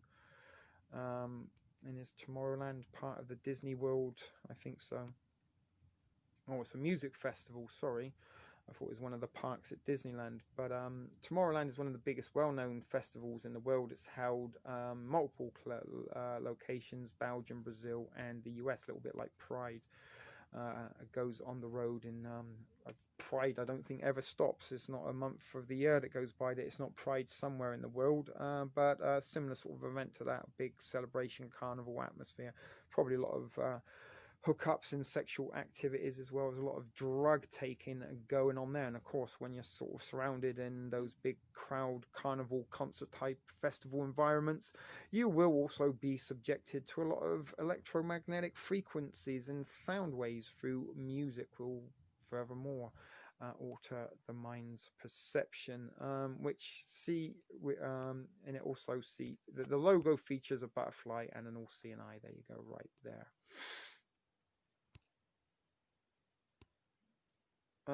There's a lot that can be said. I won't go further into that, just discuss the logo. Again, you can look into this more if you so choose, or if you desire, comments below. We can go deeper down this rabbit hole together. And if you want to jump on board, as I've mentioned before, let me know. We can delve down this together. And again, purple, I told you at the start of this and a couple of times in this presentation as well, is a color that I'm seeing an awful lot of lately in another mind control mimetic that was shared around very, very recently. As a matter of fact, just a few days ago at time of recording, was I'm sick and tired of politics and pandemics. I want to see something purple. Post something purple below. And again, in a recent live stream that I did, I mentioned I'm pretty sure that nobody woke up that morning in bed and thought to themselves, oh my god, I don't want to look on my Facebook feed and see more politics and pandemic. I really wish to god I could see something else. And then come up with the idea all on their own while they were taking their morning dump, and they were looking through social media and thinking, do you know what, fuck me, this would be a great idea. Maybe to stop people posting politics and pandemic related stuff, maybe if I made a post myself and asked them to post things that are purple, that might change the newsfeed. No, tech company, think tank, super internet guru, conglomerate collaboration, put together the exact perfect dialogue, words and imagery together, put that out into newsfeed, and a little bit like copy and paste the bunny, but change what it's holding. People started putting that on their newsfeed, and I know at least 3 or 4 of you Thrift Fan viewers followed that particular piece of program. So again, I'm not saying you guys are wrong for doing it. It's not bad to do it. Just be aware why you're doing it, what made you do it. And again, did you ever at any time in your life wake up in the morning and think, damn, I really just want to see more purple on my news feed? Or was that the result of the power of suggestion that made you want to share that particular meme to your news feed? Question yourself before you question others. Once you've got the answers to yourself, then you may have a greater understanding of others. But purple is also used as a color, a trigger color, as well as symbolism. Purple haze all in my brain. Purple rain, purple rain. For a couple of prime examples of music references regarding purple. And again, we might have to discuss that in a later post, which we might very, very well have to do some color symbolism at some point there. And again, you can kind of see the Tomorrowland in that kind of, although it's multicolored, purple is the most prominent color that is coming through. And then you've got the Bluebird Twitter there. Needless to say, and again, what can you see there? A lot of purple and green. Project MKultra, the CIA mind control experiment that got out of a laboratory and on to a dance floor. Psychedelic music was big in the 60s. Psychedelic music kind of got repackaged and rebranded within the rave culture that hit the UK in the mid to late 80s and transgressed into the 90s and kind of stopped a whole bunch of 80s teenagers growing up because we were so busy dancing to psychedelic electronic music whilst high on ecstasy, methamphetamine, and a whole multitude of other party drugs. We refused to grow up, and by doing so, we kind of put a little bit of a delay in the reproductive cycles. We understand the mechanisms and motives of the group mind. It is now possible to control and regiment the masses according to our will without them knowing it. And that is exactly what we are doing now. And, you know, as I said, I'm very, very against the lockdown. I'm very, very against the New World Order. I'm an anti-establishmentarianist. I don't really like any kind of form of establishment, really. But are we being programming, and was this great awakening that we keep hearing about, are they being awoken up, but are they walking in a sleepwalk? I've been looking at conspiracy theories and stuff since I was a teenager over 35 years ago. I got interested in UFOs and Bigfoot and ghosts and stuff like this, and started, you know, looking and reading books about stuff in a day and age before the internet. And there's a lot of old school conspiracy theorists and truthers, I guess, for want of a label. Don't like that label, truther, because even like conspiracy theory, this was a phrase coined by the elites in order to kind of discredit that movement, all those truthers. And in recent times, the truth movement has been saturated by controlled opposition, shills, and directional misinformation that leads us away from the real source of the truth and how controlled opposition works. They give you a tiny, tiny pinch of truth hidden amongst an awful lot of propaganda and lies. And is the whole great? Are they wakening them up to a state of consciousness that is desired? And you know, is this why we're seeing the rise of the kind of QAnon cult that is very, very, very evident within the sort of lockdown protests that I've seen not only here at Toronto but around the world. There always seems a lot of Q related paraphernalia and propaganda within the crowds and the masses. But is this great awakening that we're seeing, is it a digitally enhanced, artificially intelligent fueled awakening, and they're only wakening you up as much as they want you to in order to play your part? And I do believe that, like, the anti-lockdown movement, not just here in Toronto but kind of globally, is part of a controlled opposition to give the maskers an enemy, and in turn the mask wearers have become the enemy of the lockdown, and thus you have your divide and conquer, right? Let me know if you agree or disagree with that. But as I said, I've been an old school conspiracy theorist, and there is a new school of conspiracy theorists, and some of these new school conspiracy theorist YouTubers like Sean Dawson, for example, he's a shill, and he is trying to sort of present conspiracies that will discredit conspiracy theorists but also hide real true conspiracies. And I don't know if or not there are many other YouTubers out there that you follow that are bringing you the information that I am with regards to what's going on with the pandemic, that it is all artificially intelligent, algorithmic induced mind control using MKultra monarch programming and subliminal messaging within social media, mainstream media, Hollywood entertainment is saturating with us. And now we've all been put in lockdown. We've got not more time to kill because we don't have jobs, works, we can't go and see our loved ones and such forth. More and more people are becoming subjectable and susceptible to these methods. And there you can see there's a concert there with the hand symbology of the pyramid. Anyways, back to Mickey Mouse, Purple Blue, Project Bluebeam, as we've already mentioned there. You may recall the Mickey Mouse Club, and we mentioned Britney and those other sort of tweeny pop artists that come very sexualized for youngsters. If you remember when Britney come out, she was 15, gyrating around like a little porn star stripper in a sexy schoolgirl uniform. I'm pretty sure more than one grown man that wasn't necessarily minor attractive gratified himself to that video. But anyway, Mickey Mouse Club, that aired intermittently from 55 to 66. 1955 is another one of those years, like 1985, that is synonymous into possibilities that deep state tactics and methods were implicated. That year actually had more nuclear testing than any other year. But child actors in the Mickey Mouse Club were known as Mouseketeers, and they were all told in reports that they were MK Ultra'd up as a very, very young Age, and you can see the MKultra, Mouseketeers, Michael Kors, MK. If you can think of any other MK references, MK Dons, Milton Keynes, a town that was built in the 1960s, is an overspill to England, is known as MK, Milton Keynes. They have a soccer team known as the MK Dons, and their like crest or logo is the M and the K. But there's some people from the Mouseketeers back in the 50s, the Mickey Mouse Club, in their stuff there. But the symbolic meaning behind the Mickey Mouse ears is that they represent Freemasonry. 33, and they're showing you where the 3 is. You can see for yourself there.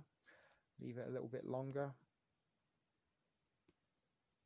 But there are many more numerical synchronicities with the Mickey Mouse Club, as well as the television series Mickey Mouse Clubhouse, MMC, Mind Control there, look again.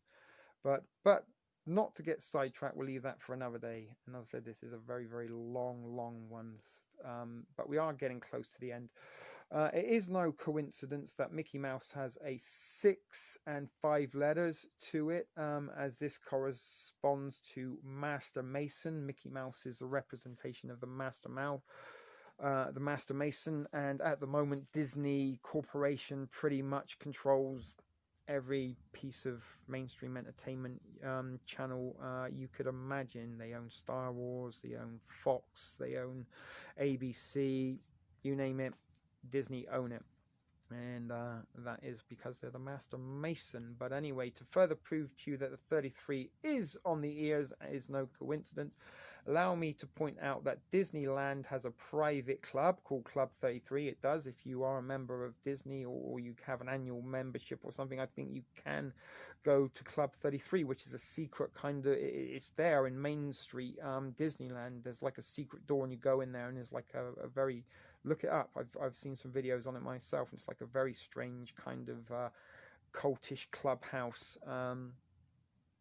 and it's located on the 33-degree latitude.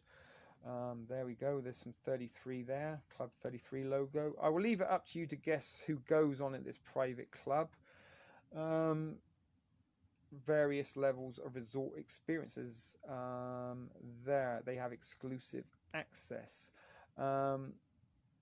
For a thorough expose of Club 33, check out that 40-minute video, which we're not going to look at because that will really start dragging this out and out. And as I said, this is a very, very long article with a lot of stuff in it, and I've tried to kind of give you the videos that are a little bit more relevant. If I did put every single video that is featured in this presentation in this episode of TSP TV, it'd be 5 hours or more long. But I'm going to, again, let you stop, pause, read all that for yourself.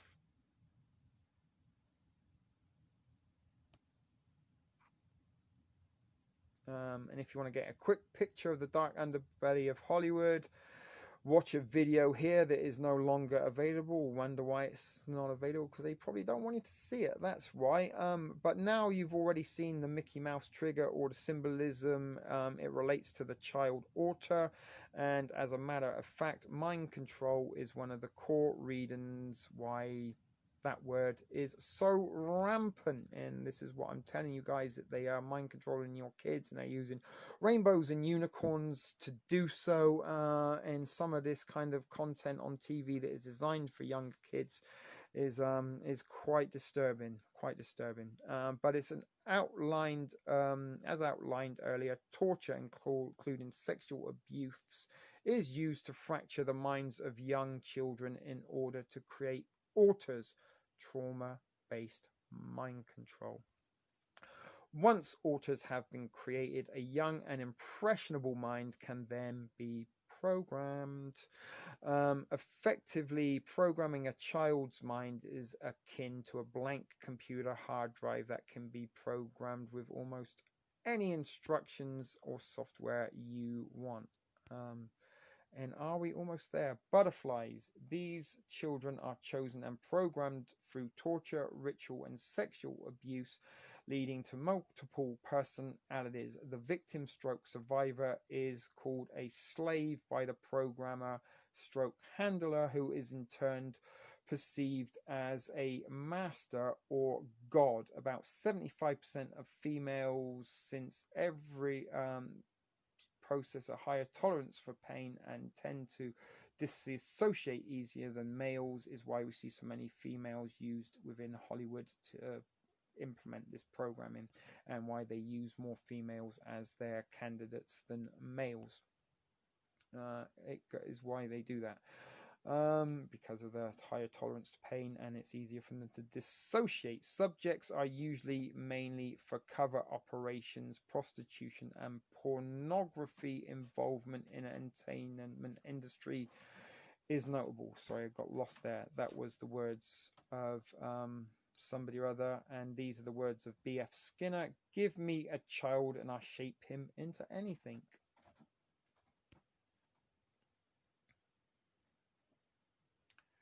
And there's a quote there that you can read for yourself. With children watching 7 hours of television a day, and maybe under lockdown pandemic, no school, they're watching more. Maybe they're not watching television anymore. They're more likely watching a tablet or phone with their headphones plugged in. And they are being brainwashed. And do you know what I'm going to do? There's our thumbnail. And seeing stuff like this that is being promoted, and there's a young girl or a couple of young girls sort of dressed a little bit sexily. We're not going to stop on those, but you see what they were there, and Disney sexualization. The princesses there all looking a little bit slutty for Halloween. And I can only imagine a big bag of cocaine and a stack of Benjamins. You would have quite a fun night with those princesses there, especially if you could figure out how to trigger them yourself. And here you can see some very promiscuous, sexualized Halloween costumes for young people. Again, we're not going to stay on that too long, and hopefully you're not going to be somebody that needs to pause and pay too much attention to that. But needless to say, if you haven't done so, it's probably a good idea to get rid of your television, especially if you have children. And it's probably a better idea to get rid of your cell phone and your television, or at least maybe you only watch, it's up to you. I'm not telling anybody how to parent or kid, but again, kids these days are more attached to their devices than adults, and God only knows what they're paying attention to, right? And you remember when we were young once, our adults and parents didn't understand what we were into, why we were listening to our Walkmans. But anyway, it's is the problem of mind control and pedophilia so widespread? It seems. Why don't we hear more about it? Well, because they don't want you to know about it. Now, hopefully, as I said, we are getting to the end of this.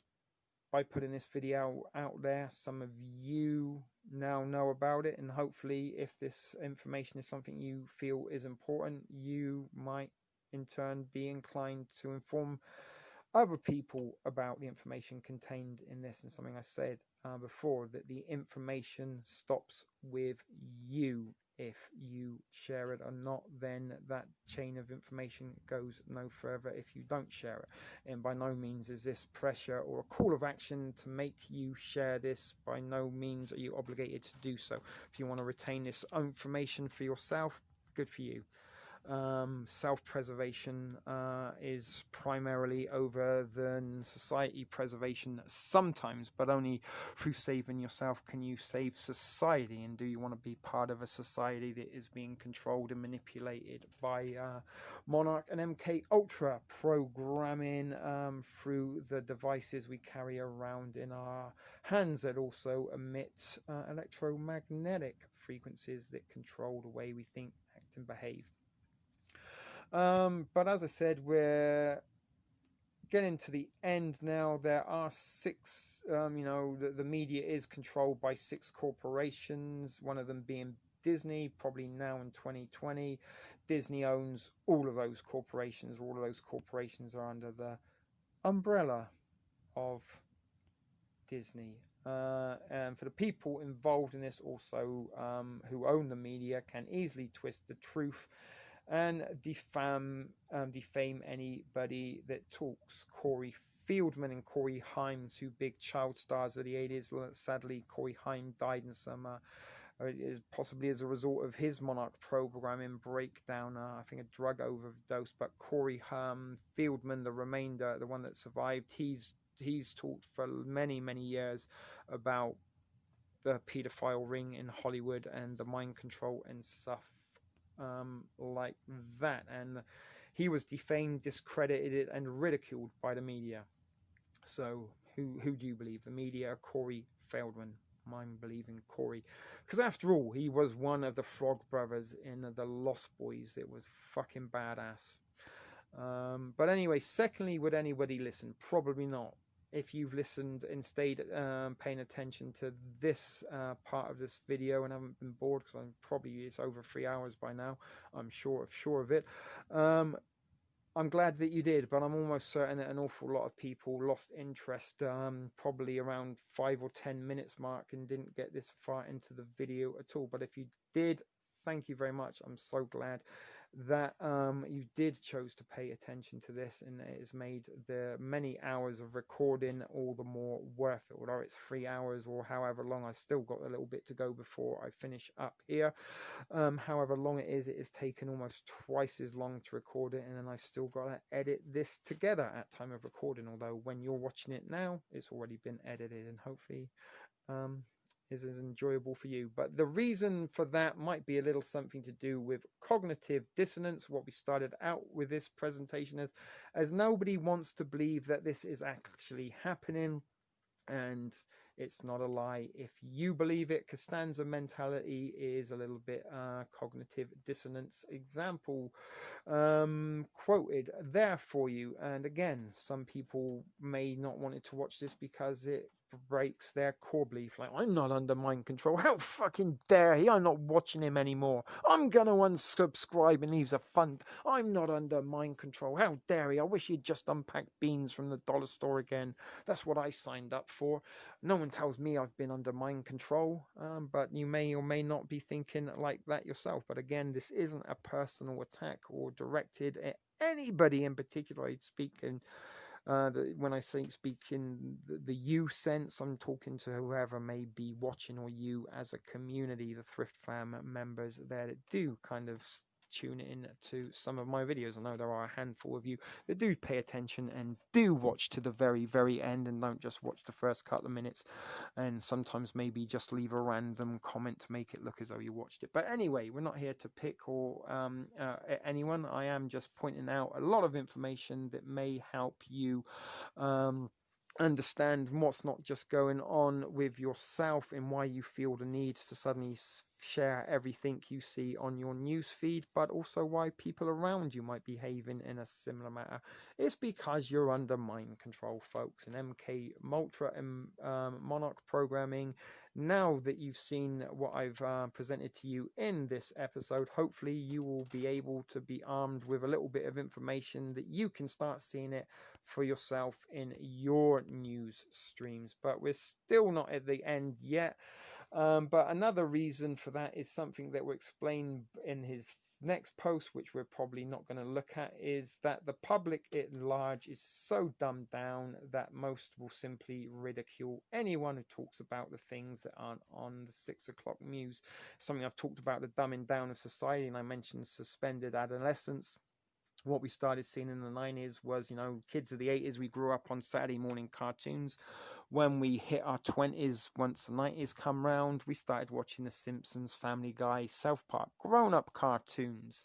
All right, and then we also got introduced to things like the Osbournes that was scripted, and they played their own, they played themselves in the TV show, but it was scripted and they were playing alters of themselves, but people believed that that's how the Osbournes really lived. And then we started seeing actors that weren't really good enough to make it to television or the movies, pretending that they were independent individuals on shows like Big Brother or perhaps America's Got Talent or Survivor, that kind of stuff. These are all people that had some kind of acting training, probably been programmed in the ways that we've looked at today, and were presented as real people in in what was known as reality TV. But it's not reality. Reality TV was a product designed to make us believe that what we were seeing, it was an augmented reality. That's what I'm trying to say. And what we were seeing that we thought was real was in fact actual fake. And going back to Orson Welles' War of the Worlds in the 1930s there, 1938, The Eye of the War.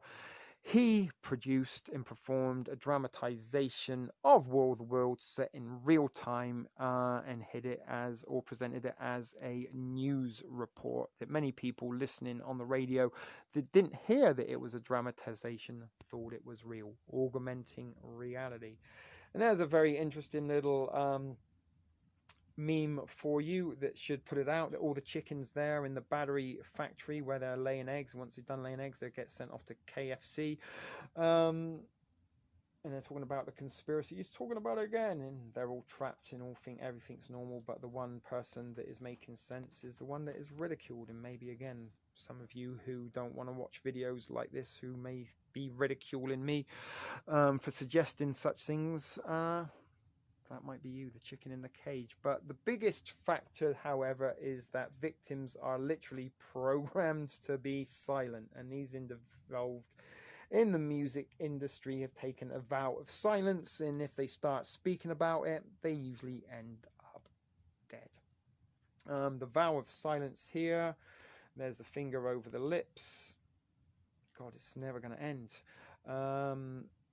I've been at this like nearly 6 hours now in terms of recording, but silence program, the vow of silence, usually symbolized by a finger over the mouth, is the code amongst the Illuminati to never reveal the secrets of what they are involved in. That's why you see so many celebrities doing this, like, shh, can't talk about it. But that's, if you want to know how I get how I got famous, send me a message. I don't know if that's true, but numerous Albert Martins. There you go. We can't talk about it. See it everywhere. We can't talk about it. We've been programmed to be silenced. Part of the silence program includes suicide program. We mentioned My Chemical Romance and the teenage suicide cult that was a little bit popular. Whereas MKultra slaves are programmed to do what are programmed to want to die before revealing the truth, which is yet again reflected in movies and photo shoots. Are programmed to want to die. Is that too many twos? I think so. Suicide programming. Here are some symbologies for you there. And I'm pretty sure if you put some My Chemical Romance imagery in there, there'd be some suicidal stuff that probably caused those teens to take their lives back in the UK. I do kind of like the idea of the gun tattoo on the back of the hand. That would be pretty cool, actually. But I'm not a gun owner. But it'd be funny for pistol winking, right? But as you can see, lots and lots and lots and lots and lots. And there's Kurt Cobain, shot himself with a 12-gauge shotgun after injecting himself with a lethal amount of heroin. Can't happen. Funny enough, a lot of Kurt Cobain murder conspiracy videos are no longer available to die. And actually, one of the individuals that did do a conspiracy documentary on the death of Kurt Cobain ended up dead. Musicians and other celebrities aren't the only ones taking vows of silence, however. The Freemasonic Oath of Silence, once you become a Mason, you're not allowed to talk about what goes on there. And if you know the drill, pause and read that for yourself. Do so now. I don't know how I'm reading that. It's far too small. The finger to the lip gesture is also part of Masonic oaths. Again, Colin Powell, telling you to be quiet. You can stop and read again because it's all too small and blurry for me. And go on again, some religious symbology there of keeping quiet. And again, the Catholic Church, they've all been known to fiddle with order boys once or twice over history. If you've read Five Links to the Ancients, it won't surprise you to learn that the symbol of silence also has ancient roots stretching back to Egypt and the Kabbalah. There you go, some ancient Egyptian silent vow of silence symbology there. And you may already be familiar with all of this. There's the one eye symbology, the eye on the dollar bill. Some of that, again, pyramids, back to the Egyptian stuff. Here are some other notable people who like keeping secrets: the Vatican, Catholic priests, Charles Darwin, the theory of evolution, and Barack Obama, the worst president in history. But many people love him, even though he is literally the worst president in history. Up until Barack Obama, sorry, let me stop and start that again. Barack Obama managed to spend as much in his 8-year tenure in the White House as every single president before him. He literally doubled the national debt single-handedly. So bear that in mind. In almost 200 years of history, all those presidents together combined didn't spend as much money as Barack Obama did in his 8 years in office. Look that up, then tell me I'm a liar. Trance music, very popular during the rave days, while you're fueled on drugs and you go and start dancing with glow sticks or some trance music.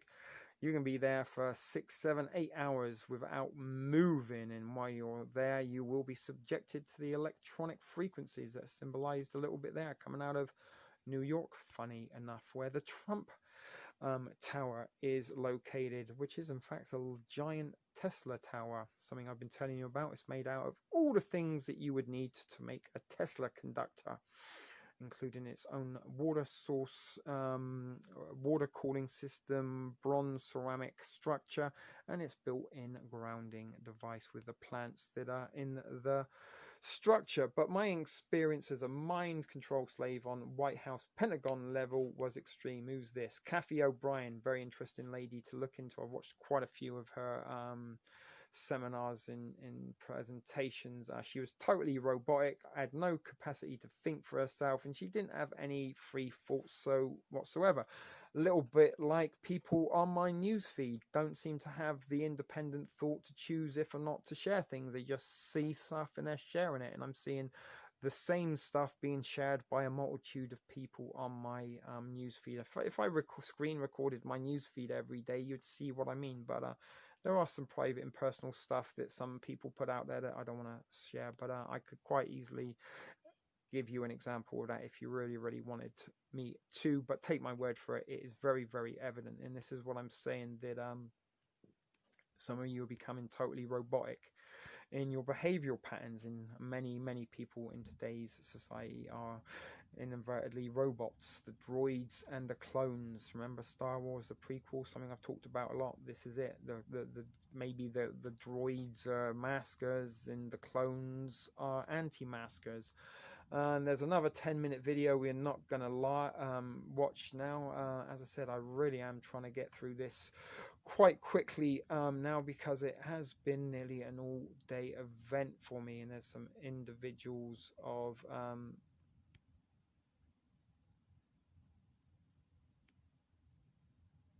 okay, these are all people that have been used, who have used MKultra or mind control subjects of their own. JFK, Lyndon Johnson, Nelson Rockefeller, Kissinger, Ford, Carter, Ronald Reagan, Bush, Michael Jackson, Margaret Thatcher, the Queen, Elvis, Frank Sinatra, a whole bunch of people going on there. You know what? I need to take a little break there. That's why I did say hold on, but I do realize at time of editing it will be instantaneous to you. But I did need to take a little break, get some nicotine THC. I did need to visit the bathroom, but we are going to look at this little video here. I was going to skip it, but that was because I was getting a little bit irritated and cross-legged, needing the bathroom. And rather than rush through the last part of this presentation, I thought let's take a little break and then come back to it. So we don't have much more to go. We are getting near the end of it, but this is possibly an interesting little video to pay attention to, that we should probably include in this presentation. So I will hit play for you.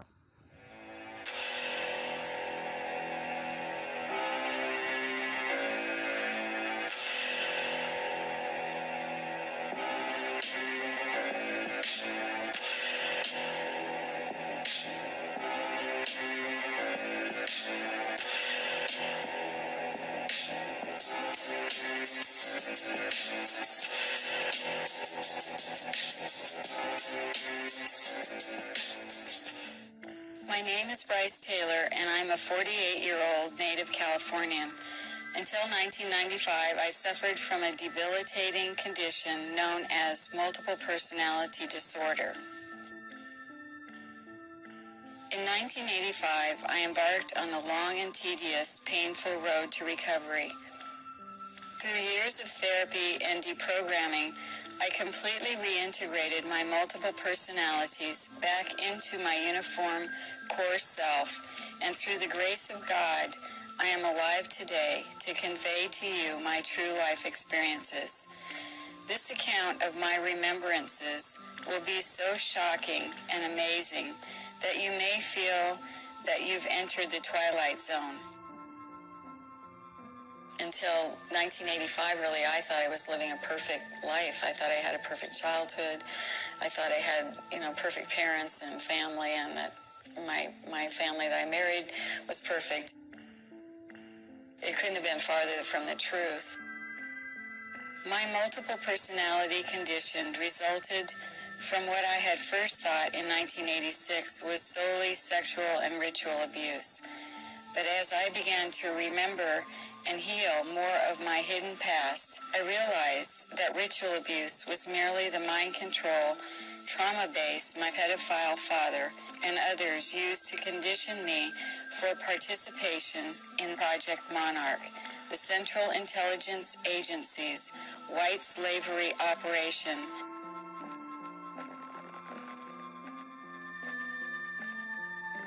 Mind control sex slaves are created by starting with a child from birth and inducing trauma, which for me was done in the form of being sexually abused and then being satanically abused within a church, and then also at home where I was put through a trial of satanic rituals, which means there were blood rituals done where I was forced to witness animals and people being sacrificed.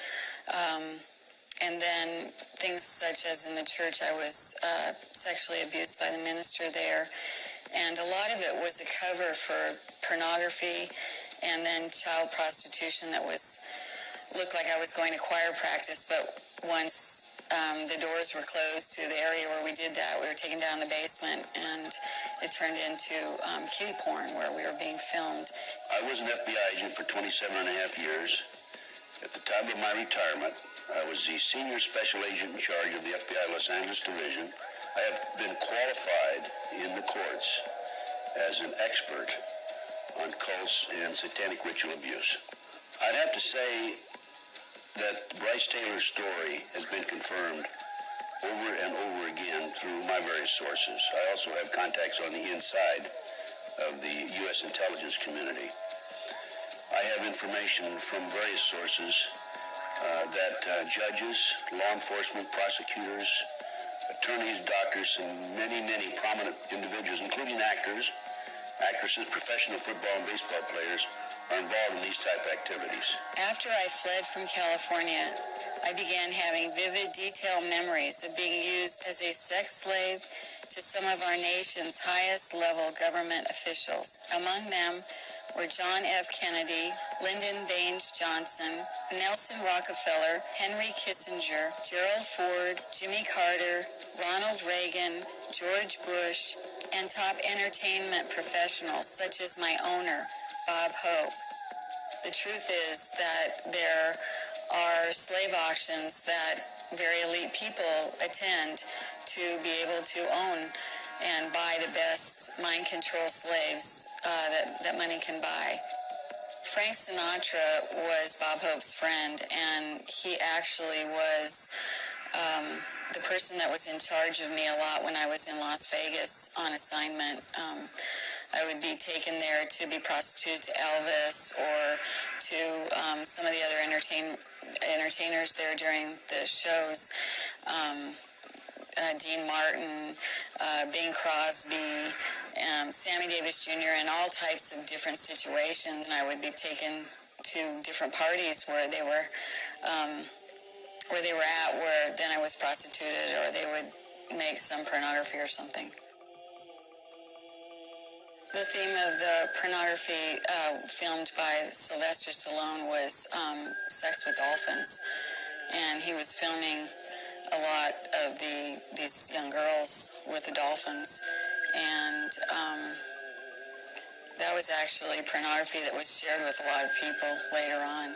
They filmed us over years with all sorts of animals. I mean, it was gross. There was a film that was made when Kelly was a very little girl. It was called Mommy and Me, and it was, just incestual themes of all sorts of interfamilial sex. And during the time all this was happening, I was under total mind control, and so was Kelly. We didn't even know this was going on. We were just puppeted like robots to do these things. I know that some of my perpetrators were actually known Satanists, and some of them were not. I know that Sammy Davis Jr. actually painted his little fingernail with red nail polish and was actually part of a satanic group. How does satanic ritual abuse play into all of these prominent people being involved in this stuff? If you go back 225 or 30 years ago, you have what we call the Illuminati that was established in 1776. And the goals of the Illuminati, this is all very well documented, are to take over the world.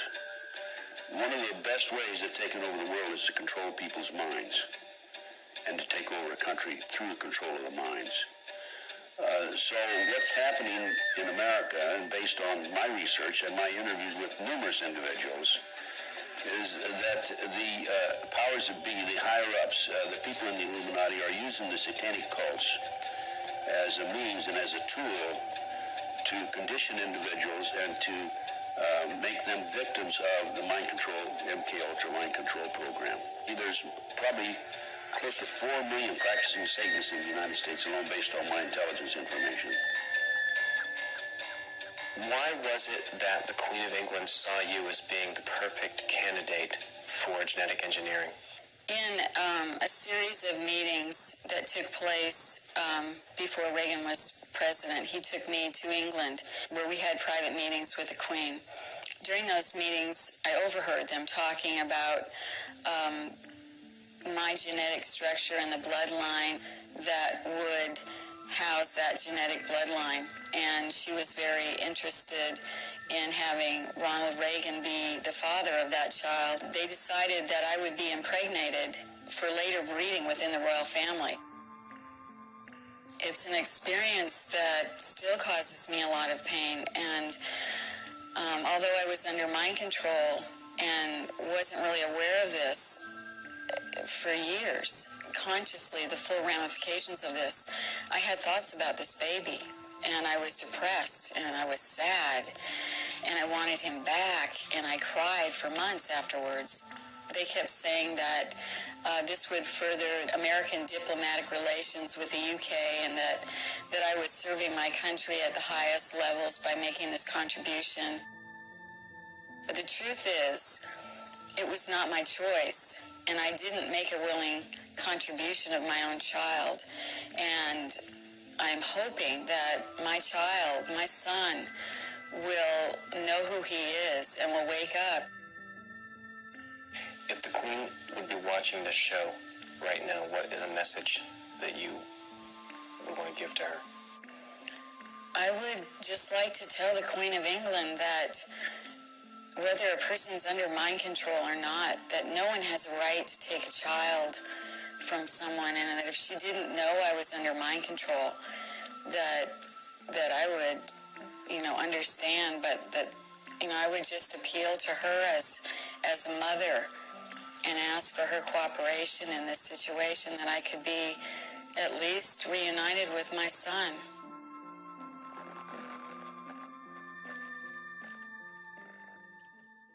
Very, very interesting, dark and disturbing stuff there. Make of that what you will. Up to you if you want to take a grain, fistful of salt with that. But some stark revelations, nonetheless, of some of the very most important people of history and that have been on the planet in the last 50 or so years were mentioned there among some popular celebrities. And as I said, very interesting stuff indeed. Maybe you agree or disagree with that, but as I said, guys, some of this stuff you need to sort of be aware of, and maybe the most important thing that was mentioned in that particular little video that we just watched was the agent guy there who mentioned that, you know, the Illuminati's intent was to rule the world and to control populations, and what better way to control populations than to control their mind.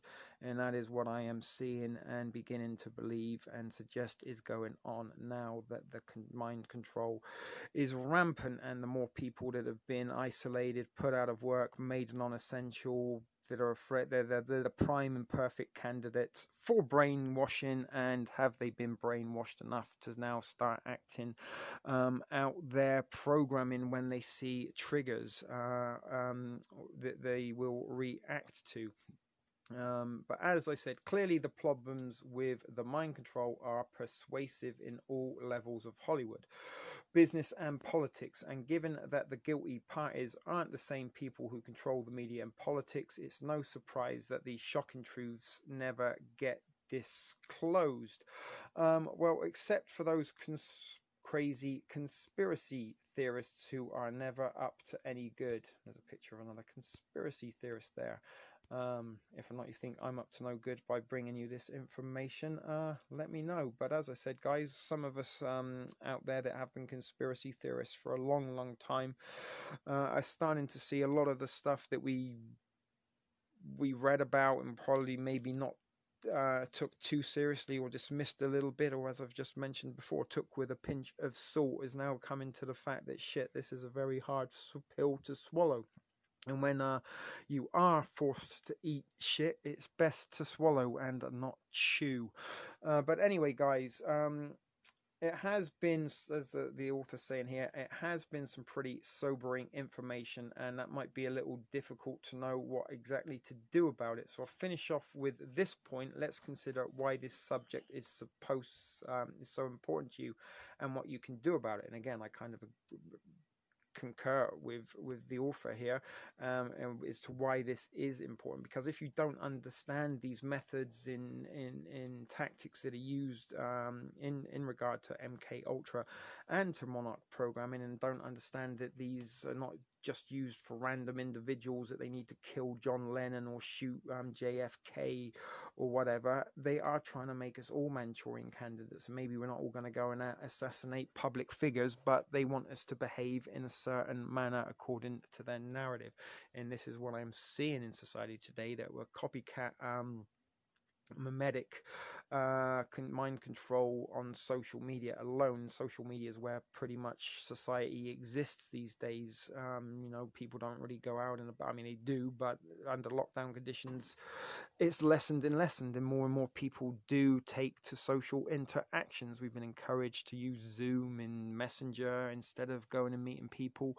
And as I said, people I do truly believe who have been put into a position of fear and scariness about viruses, are uncertain about their future, have no income, no job, struggling to pay the bills, struggling to feed themselves and their families, are indeed going to be prime candidates to receive mind control programming. But why it matters to you at this stage, you might be thinking something along the lines of, I don't have a multiple personality disorder, so this doesn't matter to me. However, there are two big reasons why you should be very concerned about this. Firstly, these are your fellow human beings, many of whom have clearly been abused as children through trauma-based mind control in order to entertain you, and these people are referring about, you know, the celebrity stars and stuff like Britney Spears and that, that we've seen so many pictures of in this presentation. But more importantly, they're not using these tactics anymore just to control a certain select few individuals. They are using these methods and tactics to control everybody, right? And this is how populations in society is being controlled and led and manipulated right now, is through these techniques and methods. And the majority and the masses, I believe, are under a certain degree of mind control. If or not they have multiple personalities, I don't know. Maybe they're just being programmed to behave accordingly and to the desired plan. But as I said, it's not just the Hollywood people that we've seen in here. It's about society as a general. Not everybody is being bred and programmed to be a sex slave to the Queen of England for perfect genetics, but people are being programmed to behave in a certain way. And in particular, children are being programmed to behave more sexualized at an adolescent time of their life. But anyway, are you not entertained? This is not why you are here. I don't know if or not this has been entertaining to you. Hopefully it has been informative. Although if it wasn't informative, I doubt you are watching at this late stage of the video that is almost over. But if you are one that has stayed till the very end and paid attention, hopefully, as I said, this will be informative to you. And hopefully, if you feel it is important, you may pass this on in various ways. Either share this to your timeline, social media, tell a friend to watch it, or if you are a YouTuber, maybe look into this yourself and put your own version of what I'm telling you here. And as I said, I kind of using this presentation because it does contain an awful lot of stuff relevant to what I've been talking about, and it kind of shows you that I'm not the only person, you know, I'm not kind of stealing this person's material or ideas and passing them off as my own. These are ideas and theories that coincide and correspond with mine, and it's somebody that kind of has a much better eloquent way of presenting it is a part to me. But as I said, a lot of stuff that we've been speaking about in this presentation is stuff I've mentioned before multiple times on this channel, and some of you may have paid attention or not, might be coming a little bit more awake to the fact that this is very, very evidently going on in today's society. But MKultra victims should give you clear indication of the level of barbaric mental slavery that wait for those who don't disconnect themselves from the programming, and we're all gonna eventually be slaves. We're already slaves, but they're going to further enslave us. And once we can no longer think or act on our own accordance and independently, then what's the point of living, right? So as I said, guys, this stuff is what I truly believe is being used against humanity now. If or not you agree, that is entirely your prerogative. But those of you that do agree, then we've got to try and, as I said, disconnect ourselves from the program and step away from it, question ourselves before we do anything, and start to recognize some of the behavioral patterns that we may have developed in the last few months under COVIDian, the COVIDian era, that we possibly didn't have previously. So I think we're very much near the very end. To reiterate the world, reiterate the words of former senior FBI special agent in charge of the Los Angeles division from the Bryce Taylor video above, the goal of the Illuminati, and this is very well documented, is to take over the world. And one of the best ways to take over the world is to control people's minds. Let that resonate, guys. If any of this is nonsensical to you, then maybe it's already too late. But if you can't see from this presentation and from what I've been telling you in recent weeks and in some of my videos that people are a little bit reluctant to watch, maybe go back and start watching those and pay attention to what I'm saying, because guys, I'm believing this is real. This is happening. The evidence is there. It's right in front of our faces, and hopefully now you have a little bit more knowledge and information of your own to be able to start looking at this away. But we do have to kind of try and disassociate ourselves and disconnect from the programming. I kind of do try to limit the amount of time I do spend on social media, in watching YouTube videos, in stuff like that, if I can, even if it is just staring at the walls. It's better than being programmed subliminally by endlessly surfing at your news feed. But anyway, the best way to take over the world is to control people's mind, and to take over a country through the control of minds. And that is, again, what I was saying, that they are taking over the country right now by controlling our minds and using the pandemic as the fear factor to put us in a state of fear, that we are then more susceptible to retain the brainwashing programming that is being transmitted via not only social and mainstream media, but via electromagnetic frequencies. Share if you agree. 99% of you won't, but 1% that are brave enough. Can I get an amen? That's the sort of language and stuff that they put on mind control propaganda based memes. So what's happening in America, and based on my research and my interviews with numerous individuals, this is of course a writer, and this is what I conclude with, is that the powers that be, the higher ups, the people in the Illuminati, are using satanic cults as a means and as a tool to condition individuals. And this is what I'm talking about a little bit more, that they've managed to perfect this methodology and this systematic way of brain controlling the masses, and they've managed to formulate all of these protocols into an artificial electronic device, an artificially intelligent electronic device that can absorb all of your information that you give to it and formulate the perfect program just for you, tailor-made, designed to get you acting accordingly. If you don't think it's real, don't know what to tell you.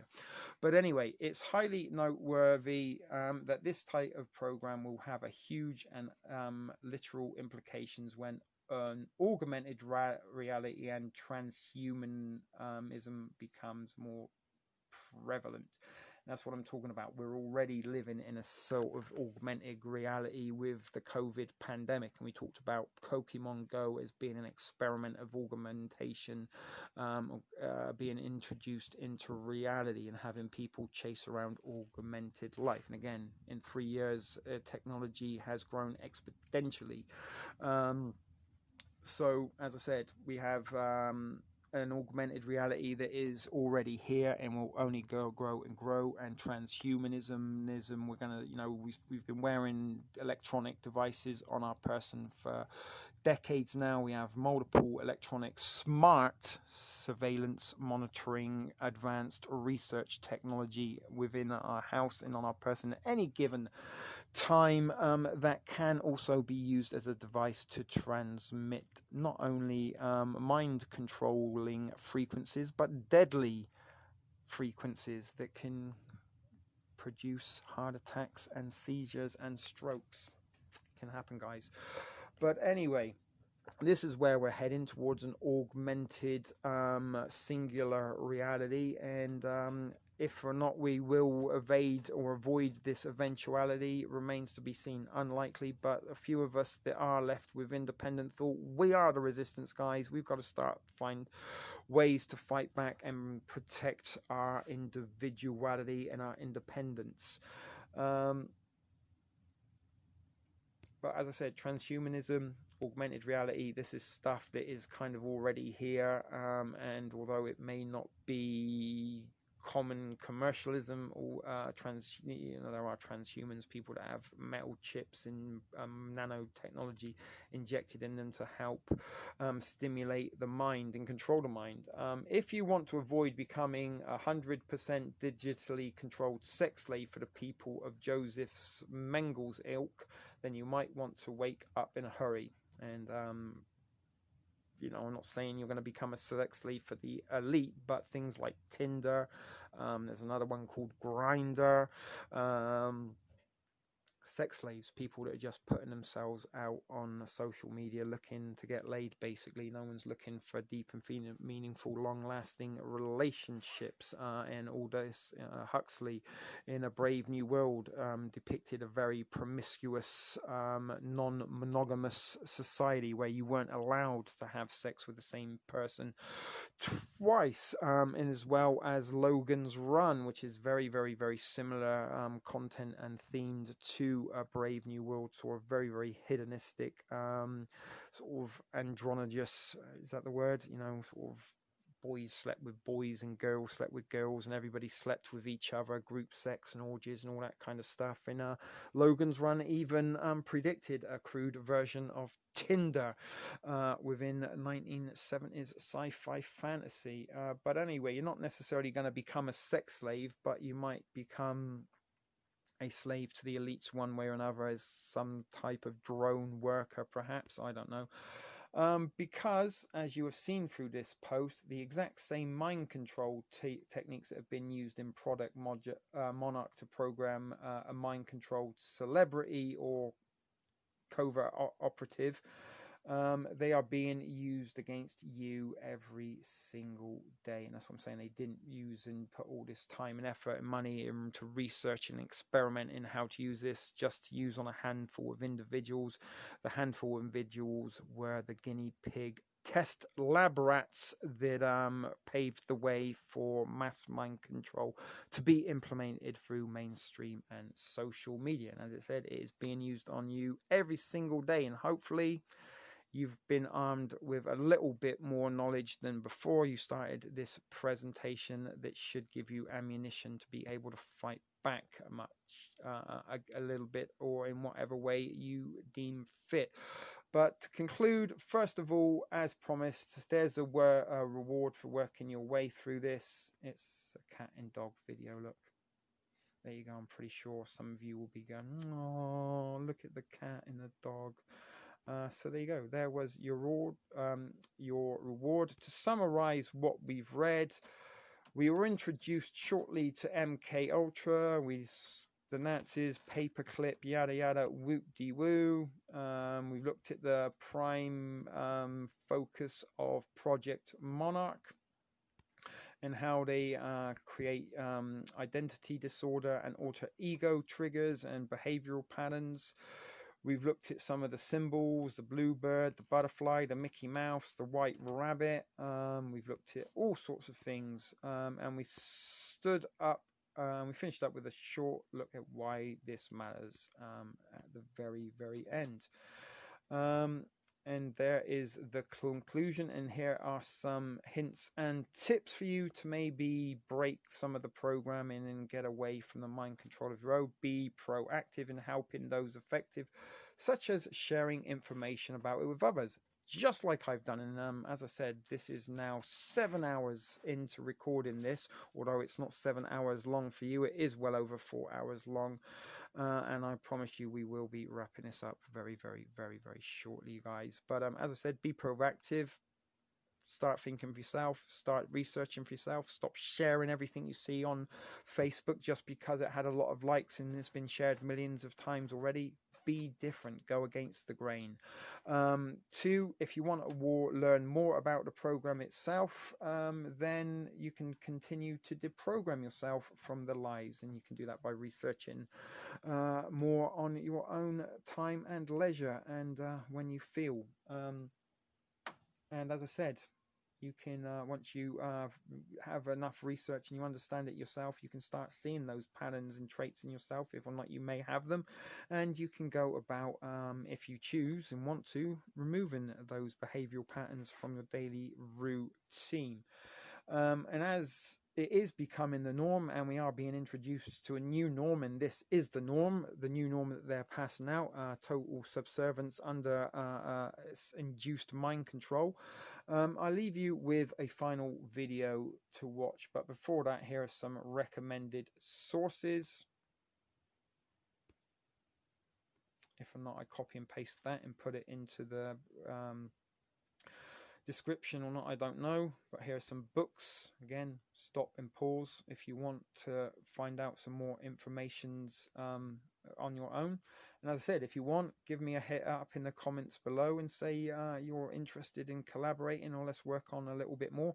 Or if you are interested to see me look a little bit deeper into this rabbit hole, then I will do it. Hopefully it won't be such an all-day ordeal as this is beginning to turn out to. But as I said, for the handful of you that are watching, this was for you, and I did dedicate this to the enthusiastic encouragement from Almal, who said she would love to see some content on MKultra from me. So hopefully this has floated your boat, sugar tits. There are some YouTube videos there. Again, if you want to look at those names, remember them, put those into searches of your own, you can do so. If or not they still remain on YouTube, I don't know. A Call for an Uprising is a channel to check out if you want. Do so. Say TSP TV sent you. And this is the final video. Shall we watch it? No, we're not. It's 20 minutes long. I don't want to sit here for another 20 minutes. But anyway, it is to be continued. The handler and the butterfly. There you go there. So as I said, guys, this is pretty much the end of it. And as I said, if I put that video in here, this video would be 5 hours long, and I'm pretty sure it's already too long as it is. But it was a very long presentation, an awful lot to get through. Hopefully you have found it informative, educational. Not sure if or not this would pass as entertainment, and I did try to put a laugh or two in there for you. If or not you found that humorous or not, I don't know. But thanks, as I said, for sticking with this particularly long presentation. And there is still a whole bunch of stuff below this, but the Narrow Gate, that is the website that this particular presentation come from. Go check them out if you want. They've got lots and lots of stuff on this on there, and I've read quite a few articles from the Narrow Gate. A very good source of information is, hopefully, I believe the thrift store TSP TV is a great source of information. But as I said, information sometimes being great or not lays within the mind of the beholder. So sharing is caring. As I said, if you think this information is important, please share the message one way or another. It'd be great if you could get some other people to watch this video. But as I said, guys, just like me, it's not monetized. His only game is to see more people wake up, and again, that is my aim also, is to get a few people, let's not say waking up, but let's get people more aware to the prospect and the probability that the nation, and not only the nation, the globe, is under mind control influence. That's it. Follow the Narrow Gate. Follow TSP TV. This has been an extremely endearing, enduring ship video production for TSP TV. Until the next one, keep it thrifty, stay out of trouble, and most importantly, be excellent to each other. Thanks for watching, guys. We'll see you in the next one that hopefully isn't this long.